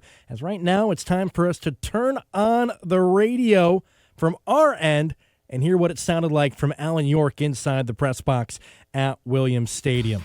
For the second straight week, the Flames would have to play from behind after an early poor punt, putting UTEP in great starting position. They would march down to the red zone before settling for a field goal, going up 3-0. The deficit, though, it wouldn't last long. As the Flames turned to the ground game, a combination of Quentin Cooley and Billy Lucas would drive the Flames 84 yards for the score. Flames line up 3 receivers to the left, including Reese Smith, who goes in motion to the backfield. Snap to Salter, handoff to Billy, up the middle, untouched, unabated, light 'em up, touchdown Liberty, 12-yard touchdown run for Billy Lucas. Flames are on the board and out in front with 4:34 left in the first. Last year, the Flames were one of the best in the country in takeaways, but it had been a slow start for Liberty this season. On the Miners' second drive, though, Liberty would turn the tide. Wing left for UTEP, ball's in the left hash, open field to the right. Locklear, staggered stance, gets the snap, play action in the pocket on the hash, goes up top, down the far sidelines, picked off by Bodner at the 10. He's running back on the far sideline at the 30, 35, 40, midfield, and they push him out of bounds inside UTEP territory. The quarter would flip with Liberty in front 7-3, and early in the second with UTEP in possession, the turnover mask would break out again. 3rd down and 8. See if the Flames dial up a blitz here. Joe Carter walks up, now retreats. Here comes a late blitz, throw near side, picked off by the Flames, Dexter Ricks Jr. Second interception, this one's at the UTEP 22, and the first career pick for the Milledgeville, Georgia native, Dexter Ricks Jr. 2 picks in the first half for Liberty. In great field position, it would take no time for the Flames to extend their lead. It was a wheel route to Vaughn Blue down to the 1. That would be followed up by the second touchdown of the night for Billy Lucas. Billy Lucas is the tailback. Blue now to the left of Salter. 1st and goal at the UTEP 1. Snap to Salter. Hands off to Billy. And he is into the end zone. Light him up. Touchdown Liberty. Second touchdown for Billy Lucas. The half would hit. The Flames would lead 14-3 in the Conference USA battle. The third quarter, turnovers. Those were what would begin the half. UTEP would take possession for their second drive and quickly move their way right through Liberty's defense. A 60-yard reception by Kenny Odom would cut the Liberty lead down to 4. But after a long third quarter and the momentum on the side of the Miners, Liberty would slowly and surely piece a drive together. It would take 7 plays, 81 yards, and what a night for Billy Lucas, his third. Billy Lucas has never rushed for 3 touchdowns in a game before. He's got 2 tonight, and it's 2nd and goal. Vaughn Blue in the formation now in the backfield to the left of Salter. Pistol formation. Lucas right behind K-Salt. 2nd and goal. Snap to Salter. Hands off to Billy. Up the middle. Surges into the north end zone. Light him up. Touchdown Liberty. 3rd touchdown for Billy Lucas tonight. And the Flames, after a basket full of punts, they drive 81 yards for just a back-breaking touchdown to go up 20-10. With Quentin Cooley going down with an injury, Billy Lucas will become the bell cow back, and he would put the team on his back, scoring all 21 of the Flames' first 21 points. UTEP would go back to work, trying to regain some momentum, but in a 4th down inside the red zone, Liberty would say no. 4th and 4. Jackson comes now to the backfield to protect Locklear. Flames will show blitz. Here they come. Locklear throws near side and complete. Jerome Jolly, the first one into the backfield, forcing Locklear to throw early.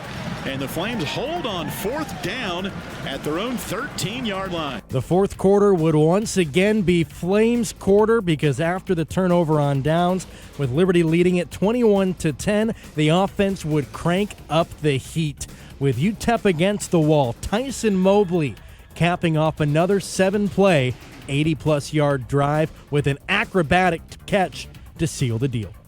Second down and 9 from the 13. Snap to Salter. Play action. Fade. Right sideline. Up in the end zone. Far side. Light him up. Touchdown, Liberty. Tyson Mobley. An acrobatic catch on the far sideline between the pylons. 28-10, the final score. Liberty improving to 3-0 in the season and 2-0 in conference play with a huge home non-conference matchup against the Pirates of East Carolina coming up next Saturday. Well, that's all the time we have for here in the studio. When we come back, we'll toss it back to Williams Stadium, where Alan York is standing by to take a look at the game's stats. And coming up a little bit later, we'll hear from Jamie Chadwell and the players of the game. Don't go anywhere. Plenty more to come on the Liberty Flame Sports Network from Van Wagner. We thank First Bank & Trust for its support of Flames Athletics. First Bank & Trust is a nationally ranked, community-focused bank. They address the financial needs of the community through agriculture, personal, business, and mortgage lending. First Bank & Trust also offers free checking with no fees or minimum balances. They have 2 branches in Lynchburg and more than 30 locations throughout Virginia, Tennessee, and North Carolina. More information is available at firstbank.com. Member FDIC, Equal Housing Lender. Turn up the heat. Foster Fuels is a proud partner of Liberty Athletics. Since 1921, Foster Fuels provides propane and gas services throughout Central Virginia and surrounding areas. From propane to fireplaces and tank installs to tankless water heaters.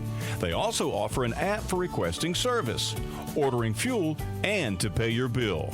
Foster Fuels can be reached at fosterfuels.com.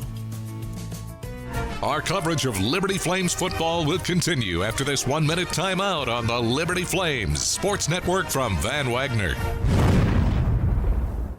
Frank Good Builders is a proud supporter of the Liberty Flames. Frank Good Builders and its partners design, build, and renovate custom homes in Lynchburg and the surrounding areas. From designing a plan to picking out fixtures, Frank Good Builders works with each client to create and renovate custom dream homes. Frank Good Builder, tradition, innovation, trust. Frank Good Builders can be reached at 434-238-3710 or visit frankgoodbuilders.com. Liberty Athletics thanks Frank Good Builders for their support of the Liberty Flame Sports Network from Van Wagner. What's important isn't that Freedom First has been in business since 1956. What's important is how we've been doing business since 1956. Since day one, we have been accountable to our members, not stockholders. We make loans that cost less, offer savings plans that pay more, and give back to our community, and that hasn't changed. What has changed is our ability to serve you with more locations and more technology to simplify your financial life. Freedom First. It's a place where anyone in our region can bank for good.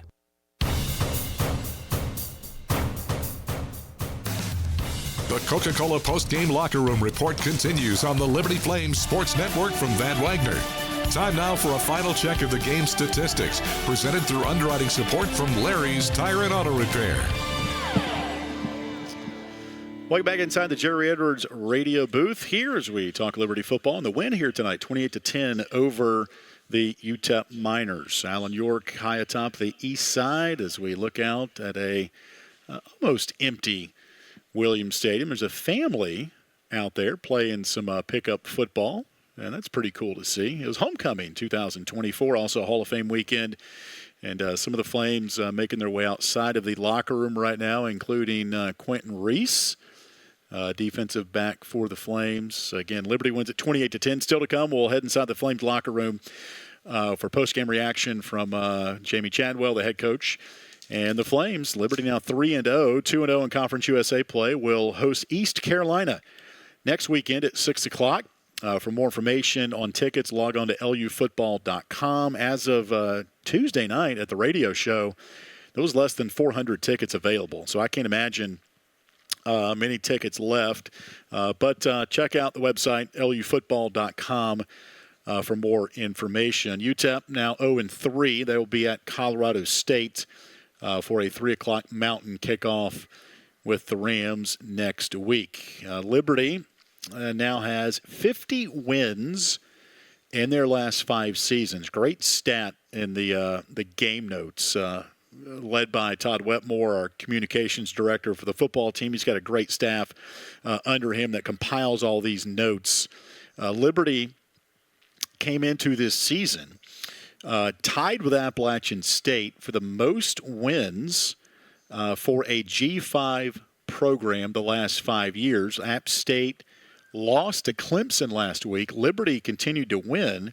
So now Liberty, by one win over Appalachian State, now has 50 wins all alone in last 5 years, most wins in the G5, a group of 5 schools. So that's really cool. And Liberty now has their program record 15th straight regular season win, their 10th straight home win, and Jamie Chadwell coach teams now 42-0 when leading into the fourth quarter. Since 2017, he's now 13-0 at Liberty in 17 games when leading into the fourth quarter. Just a remarkable clutch stat for Jamie Chadwell and his teams, and now his second year at Liberty.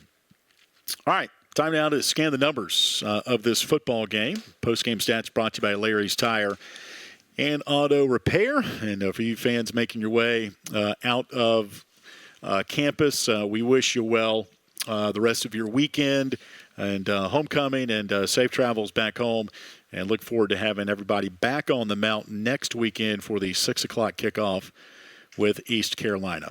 Liberty tonight, 415 yards of offense, 228 passing, 187 of those on the ground. I want to get a split real quick comparison in the fourth quarter and see how, again, Liberty 415 yards of offense, 150 in the fourth, 265 in,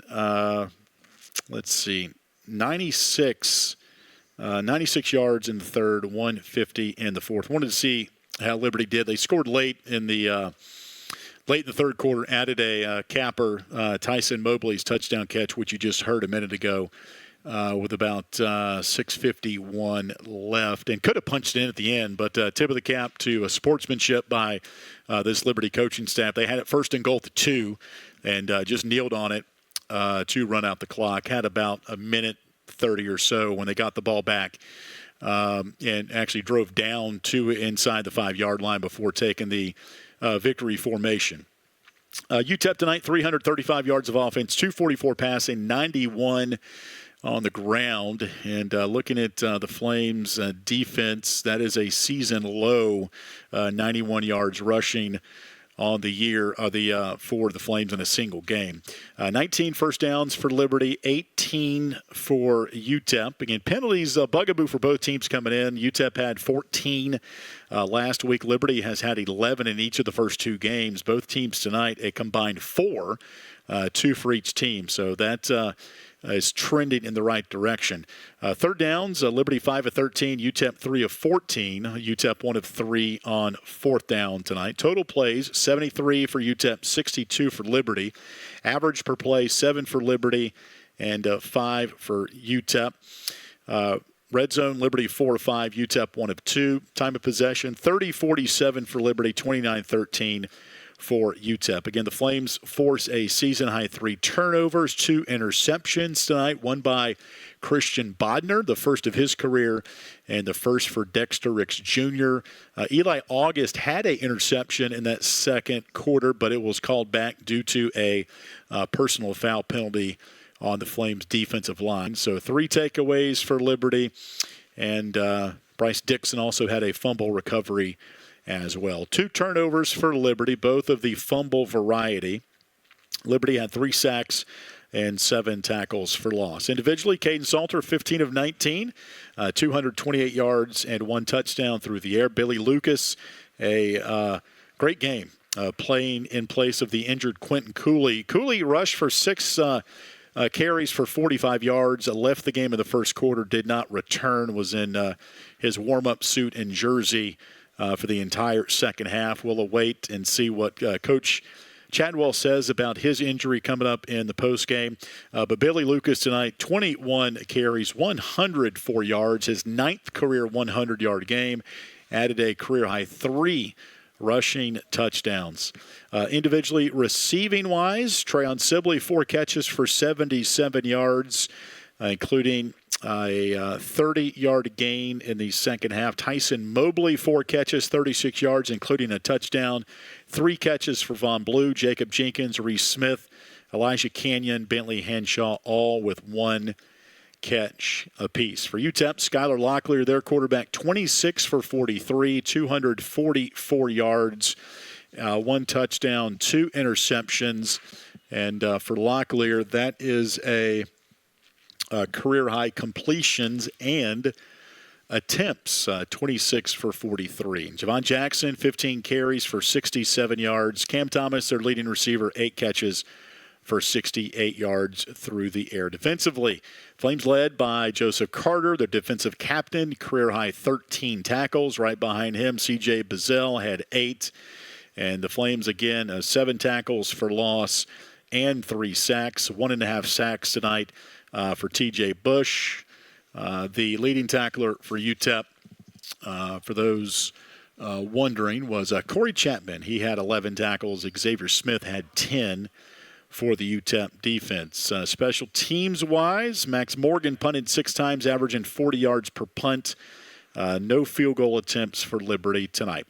Our final stats presented by Larry's Tire and Auto Repair. Final score, Liberty 28 and UTEP 10. It's time to light the tower and light them up. Flames go to 3-0, 2-0 in Conference USA play. We'll continue more of our Coca-Cola postgame show with postgame sound from the locker room. This is Liberty Football from Van Wagner. The Journey thanks Gentle Shepherd Hospice for their support. Gentle Shepherd provides Christ-centered hospice care in Southwest and Central Virginia. Their dedicated team of registered nurses, social workers, chaplains, and volunteers partner with physicians to meet patients' medical, emotional, and spiritual needs. Since 1994, the mission of Gentle Shepherd Hospice is to provide comfort, increase quality of life, and most importantly, inspire hope. They can be reached at gentleshepherdhospice.com or through the business directory at myjourneyfm.com. A huge thank you to Gentry Lock Attorneys for their support of Liberty Flames Athletics. Gentry Lock Attorneys practice a range of disciplines to help companies, institutions, organizations, and individuals with legal and business challenges. This includes trust and estates, medical malpractice, and business litigation. Gentry Lock Attorneys are located downtown Lynchburg at 801 Main Street and serve the Commonwealth with additional offices in Roanoke, Richmond, and Norfolk. Gentry Lock can be reached at gentrylock.com. Our coverage of Liberty Flames football will continue after this 1-minute timeout on the Liberty Flames Sports Network from Van Wagner. Liberty Flames football on WRVL Lynchburg, WBOP Buffalo Gap, WVRI Clifton Forge, WVTW HD3 Charlottesville, WKHK HD3 Richmond, WHRO HD3 Norfolk, WVRL Elizabeth City, WVRA Enfield Rocky Mount, WVRD Zebulon, WVRH Norlina, WVRP Roanoke Rapids.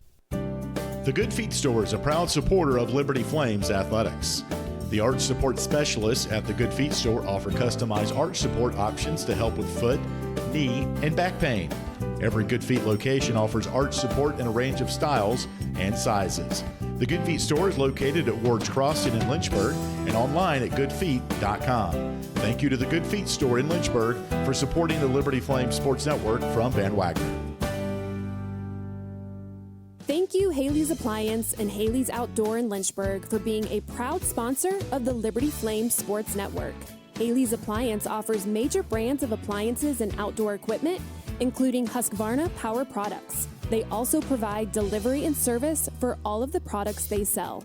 Haley's has 2 store locations in Lynchburg, Haley's Appliance on Fort Avenue, and Haley's Outdoor at 55 Hicks Road.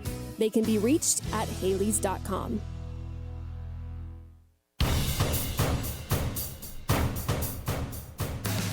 The Coca-Cola Post-Game Locker Room Report continues on the Liberty Flames Sports Network from Van Wagner. Time now for the post-game thoughts from our players of the game. Presented through underwriting support from Thompson Brooks Insurance. Coke postgame show continues from Williams Stadium. Liberty 28, UTEP 10. The Flames 3-0 overall, 2-0 in Conference USA play. UTEP falling to 0-3. in their first season under first-year head coach Scotty Walden. They'll be at Colorado State next week, while Liberty, the second of back-to-back home games, welcomes in East Carolina for a 6 o'clock kickoff. First ever meeting between the Pirates and the Flames. All right, let's head inside the Flames locker room. Billy Lucas standing by with the media. Billy, tonight a great game as he rushed 21 times for a season-high 104 yards.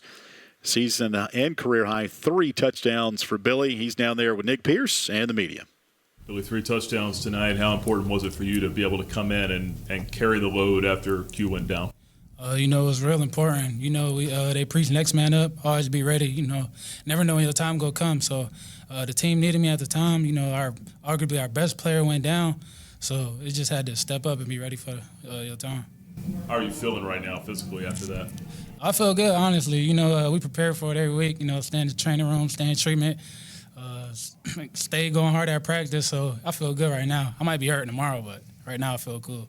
Couple goals tonight for the offense, but overall, do you feel like you guys were able to execute the game plan pretty well? Oh, yeah, for sure. We still got some stuff to clean up. We never satisfied. A couple penalties, couple missed plays, but I feel like we came out that second half and really got it together and executed well, and that's how we got the win.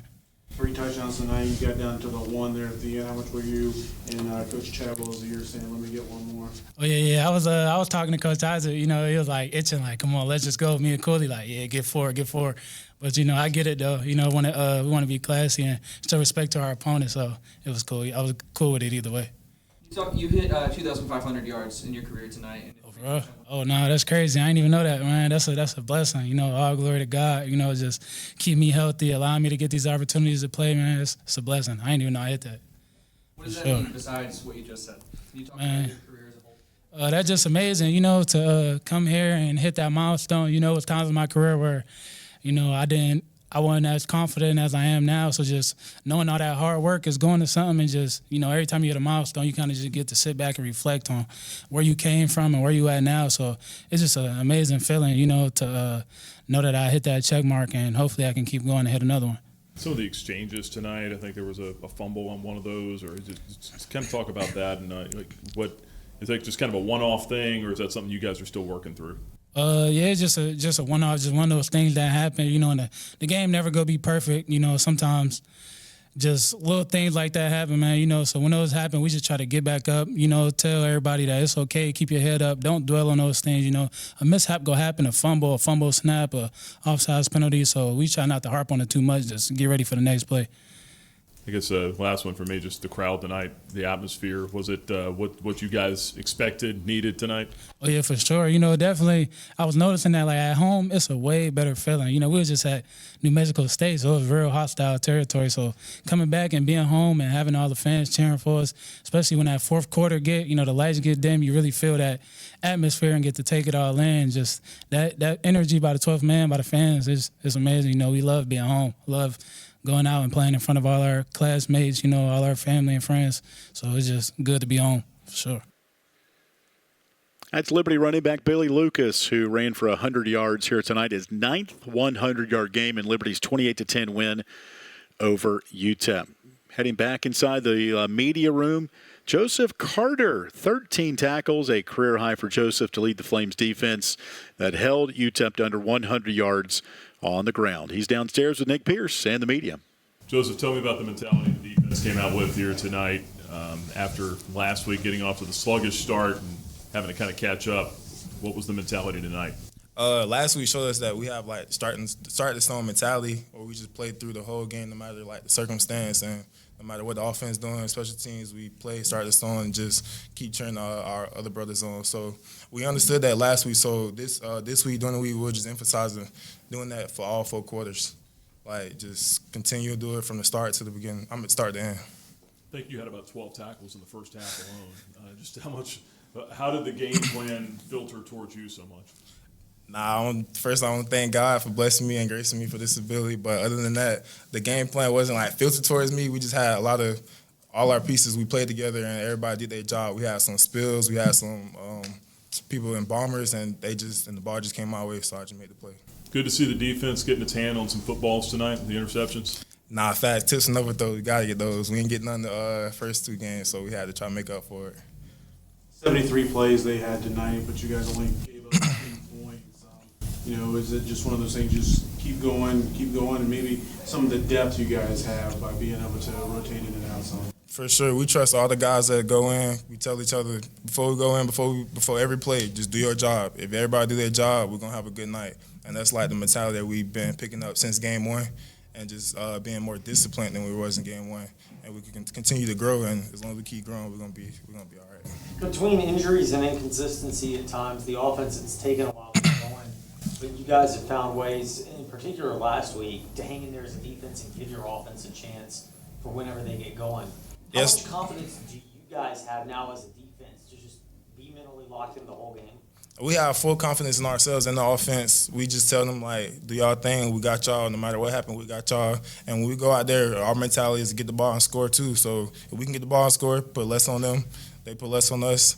And whatever happened, we just going to keep striking and just we play for each other. We play for the offense. We play for the person next to us on defense. And as long as we have that mentality, we'll be tight. A lot of people talk about Liberty. They talk about the offense, especially last year and coming into this season. Do you think the defense maybe had a little bit of a chip on their shoulder coming in this year to prove that how good you guys are and that you're able to hold up your end of the stick too? Yes, sir.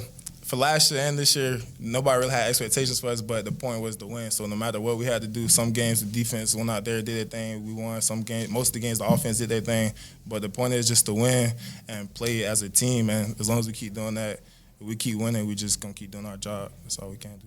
How important was it to stay patient tonight, even though you knew that they were going to have some quick passes, tempo offense, they were going to make some plays? How important was it to stay patient with the game plan?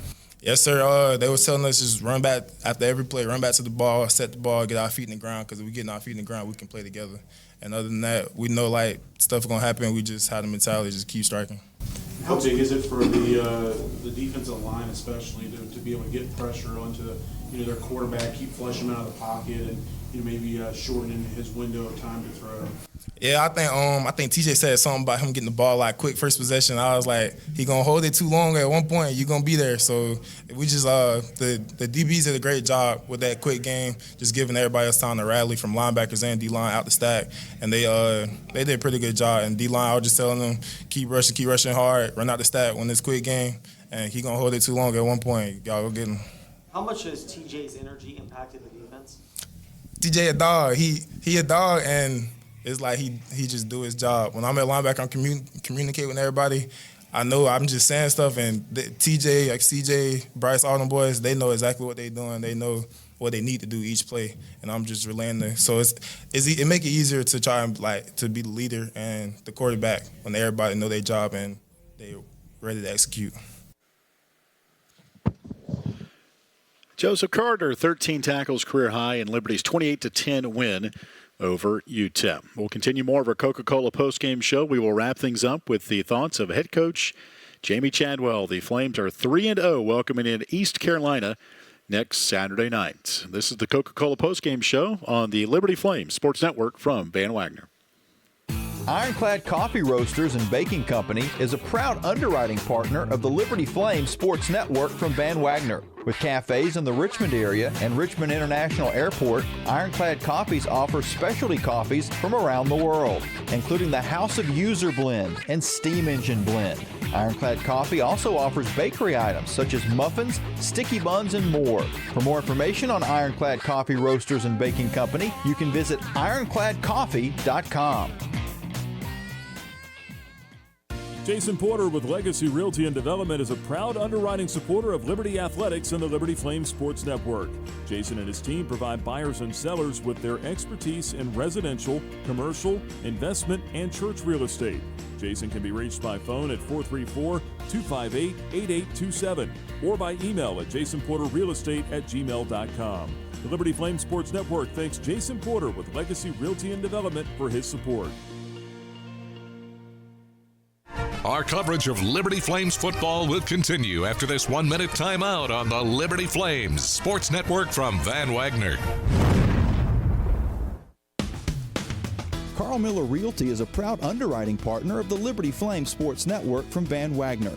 The Carl Miller Realty team helps simplify the process of buying or selling residential and investment property. The Carl Miller team helps clients make informed housing decisions and offers support throughout the entire buying or selling process. Carl Miller and his team can be reached at carlmillerrealty.com.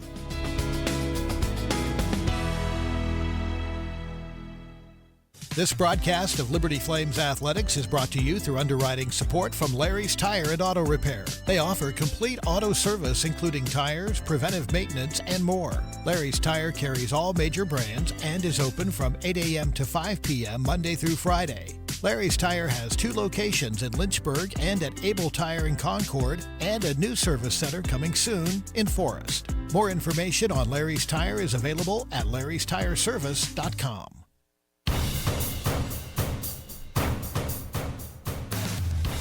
The Coca-Cola post-game locker room report continues on the Liberty Flames Sports Network from Van Wagner. Time now for the post-game thoughts from head coach Jamie Chadwell. Now, once again, back to the stadium.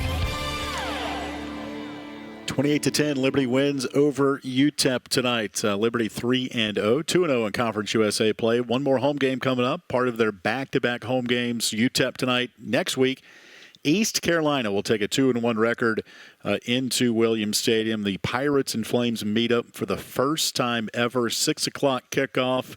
Our pregame show comes your way at 4:30. Stop by and see us in the indoor practice facility for the Tova Fan Fest. We'll be there and look forward to that game against the Pirates in Lynchburg next week. The Miners 0-3. They'll be at Colorado State before an open date in 2 weeks. So Rams and Miners next week in a non-conference game for UTEP.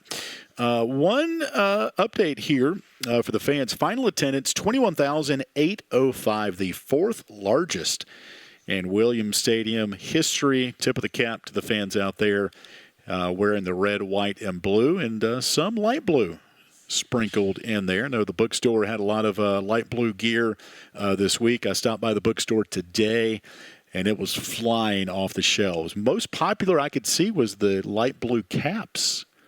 Different versions of the headpieces there. And a lot of the sweatshirts were off the racks, surprisingly enough, with it being 80 degrees here today. But, hey, it's going to be pretty chilly here coming up soon. It's 68 right now, so a hoodie tonight probably came in handy.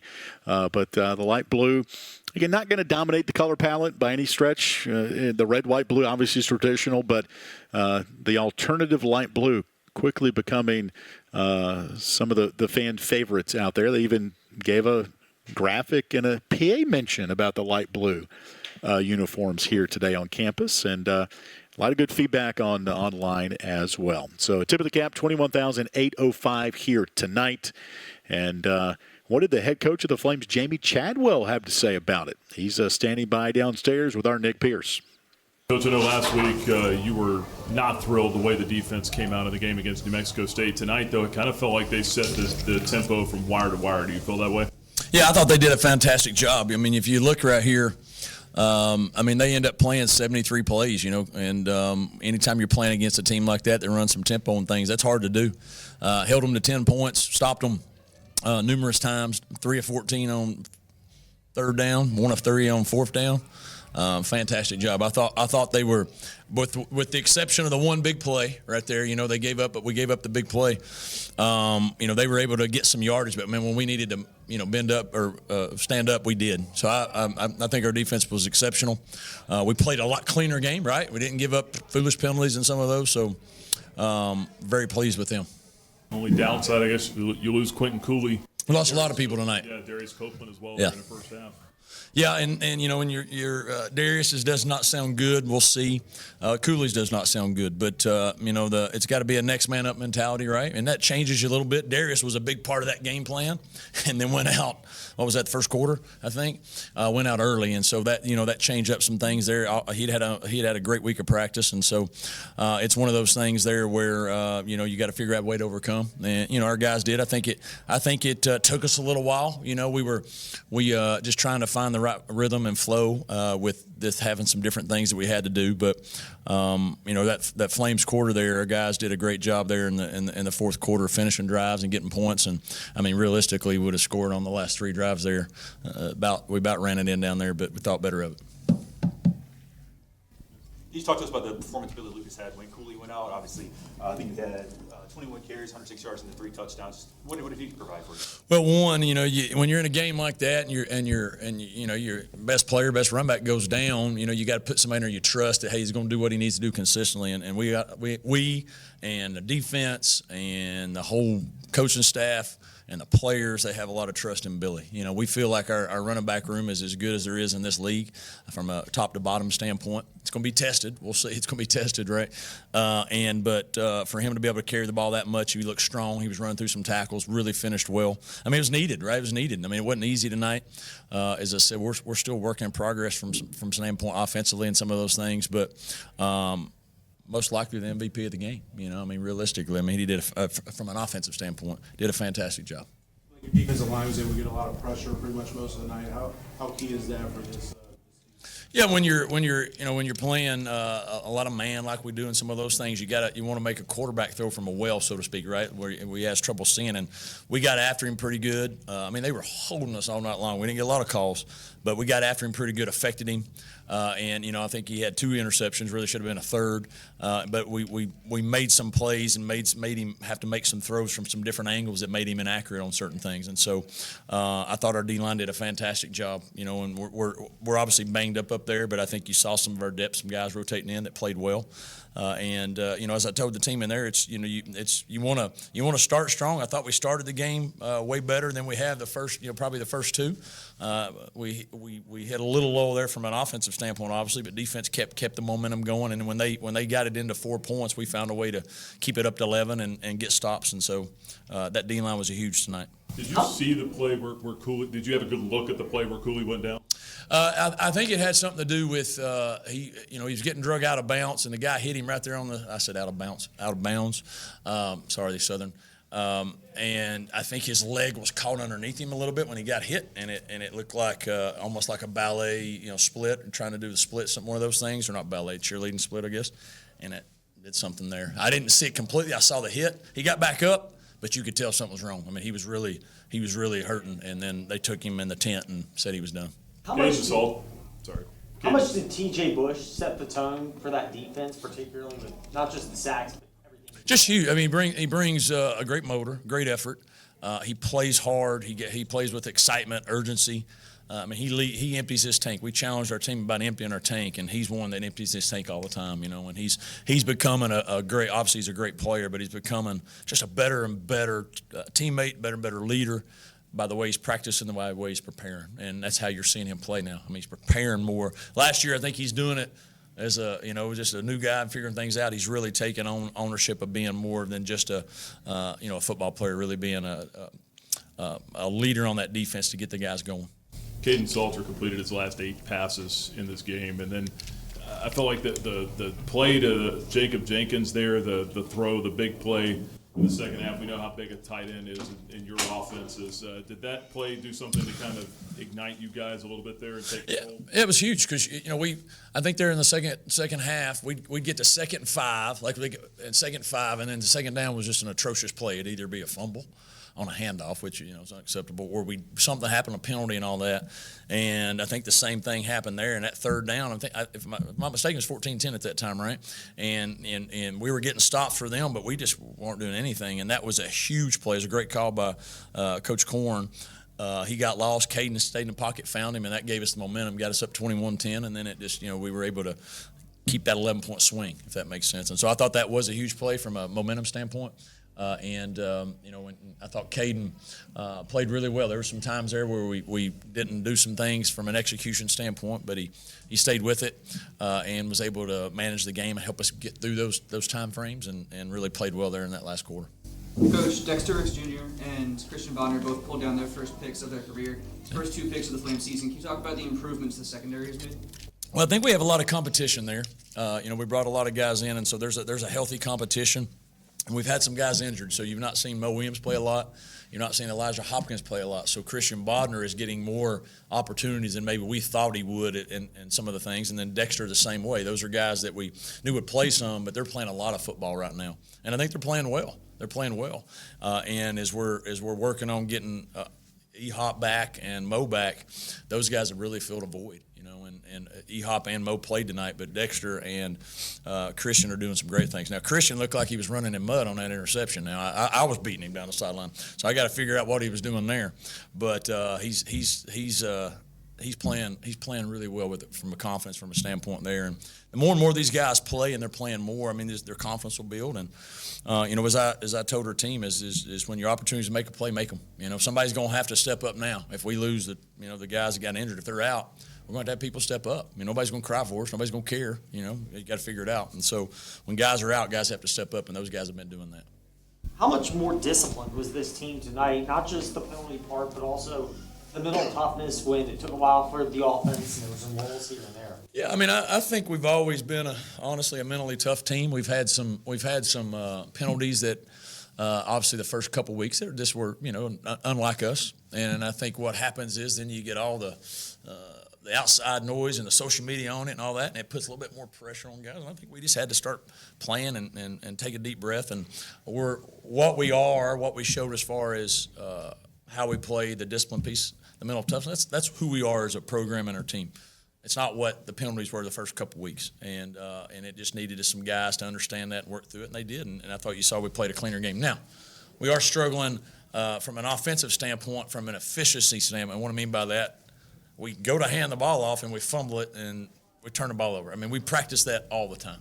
Stuff like that is what's frustrating to me. Defenses and different things, they're doing things to you. I get that. But if you go back, and we'll go back and watch this video, there's going to be so many plays that are there for us to make plays, to score or get big plays, and nothing they did. It's all us and their ball handling and little things. So that was a frustration for me.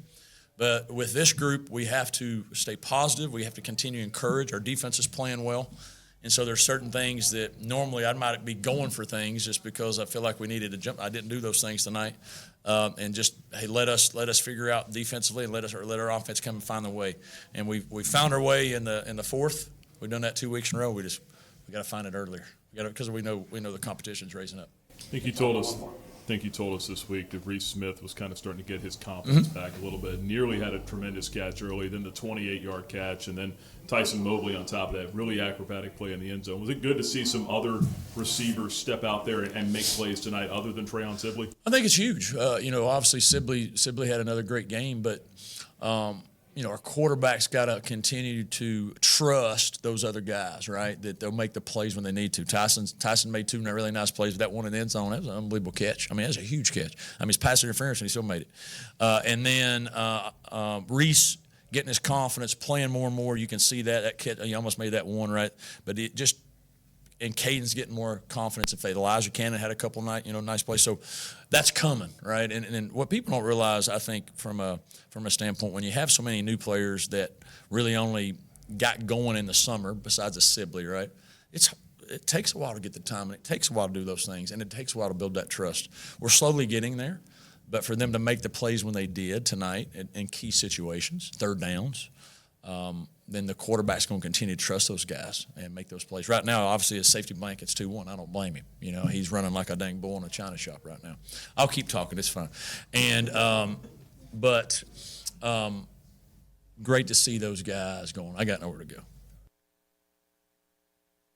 That's head coach Jamie Chadwell on our post-game show. That interview actually through the text chain as we recap Liberty's 28-10 win over UTEP. That interview was chopped down to 11 minutes. Jamie actually talked, I think, 15 or 16 minutes in its entirety. If you'd like to hear more from Coach Chadwell, go to our YouTube page, search Liberty Flames. We'll get that video up here before the end of the night. But Liberty wins at 28-10. You can hear more from Coach Chadwell on Tuesday night, our weekly radio show. At Mellow Mushroom, brought to you by Freedom First Credit Union. We'll be there at 6 o'clock to have the show live. You can watch it on our Facebook LFSN radio page. You can also download the Liberty app. You can hear it there, libertyflames.com. A lot of options to watch and be part of the show. Or even if you're in town, stop by Mellow Mushroom. We'd love to see you Tuesday night, 6 o'clock, brought to you by Freedom First Credit Union. That will bring a wrap-up to our show. Also, don't forget tomorrow, Domino's Pizza. Some great stuff going on there with Domino's.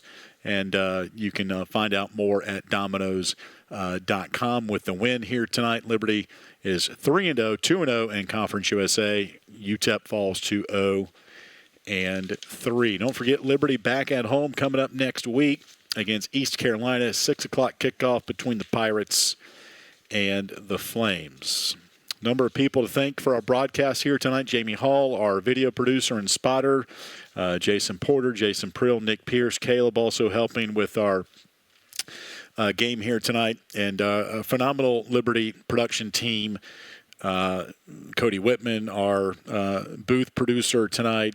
Stefan Hoagland, Louis James. A lot of people to thank to get us on the radio and not skip a beat here tonight. This broadcast has been authorized under rights granted by Liberty University to Van Wagner. The accounts and descriptions of this broadcast may not be retransmitted in any form without the express written consent of Van Wagner and Liberty University Athletics. The executive producer of Liberty Football is Justin Matzker. Coordinating producers, Kyle Sykes and Sarah Stinson. Special thanks to the Liberty Athletics Communications Office and Head Football SID, Todd Wetmore. Don't forget Liberty and East Carolina, Williams Stadium next weekend at 6 o'clock. We'll talk more about it during our radio show brought to you by Freedom First Credit Union at Mellow Mushroom Tuesday night at 6 o'clock. For our entire crew, my name is Alan York. Final score again. Light them up and light the tower. Liberty 28, UTEP 10. Liberty now 3-0 overall, 2-0 in Conference USA. Until next week, have a great rest of your weekend and go Flames. You've been listening to the Coca-Cola Post-Game Locker Room Report on the Liberty Flames Sports Network from Van Wagner.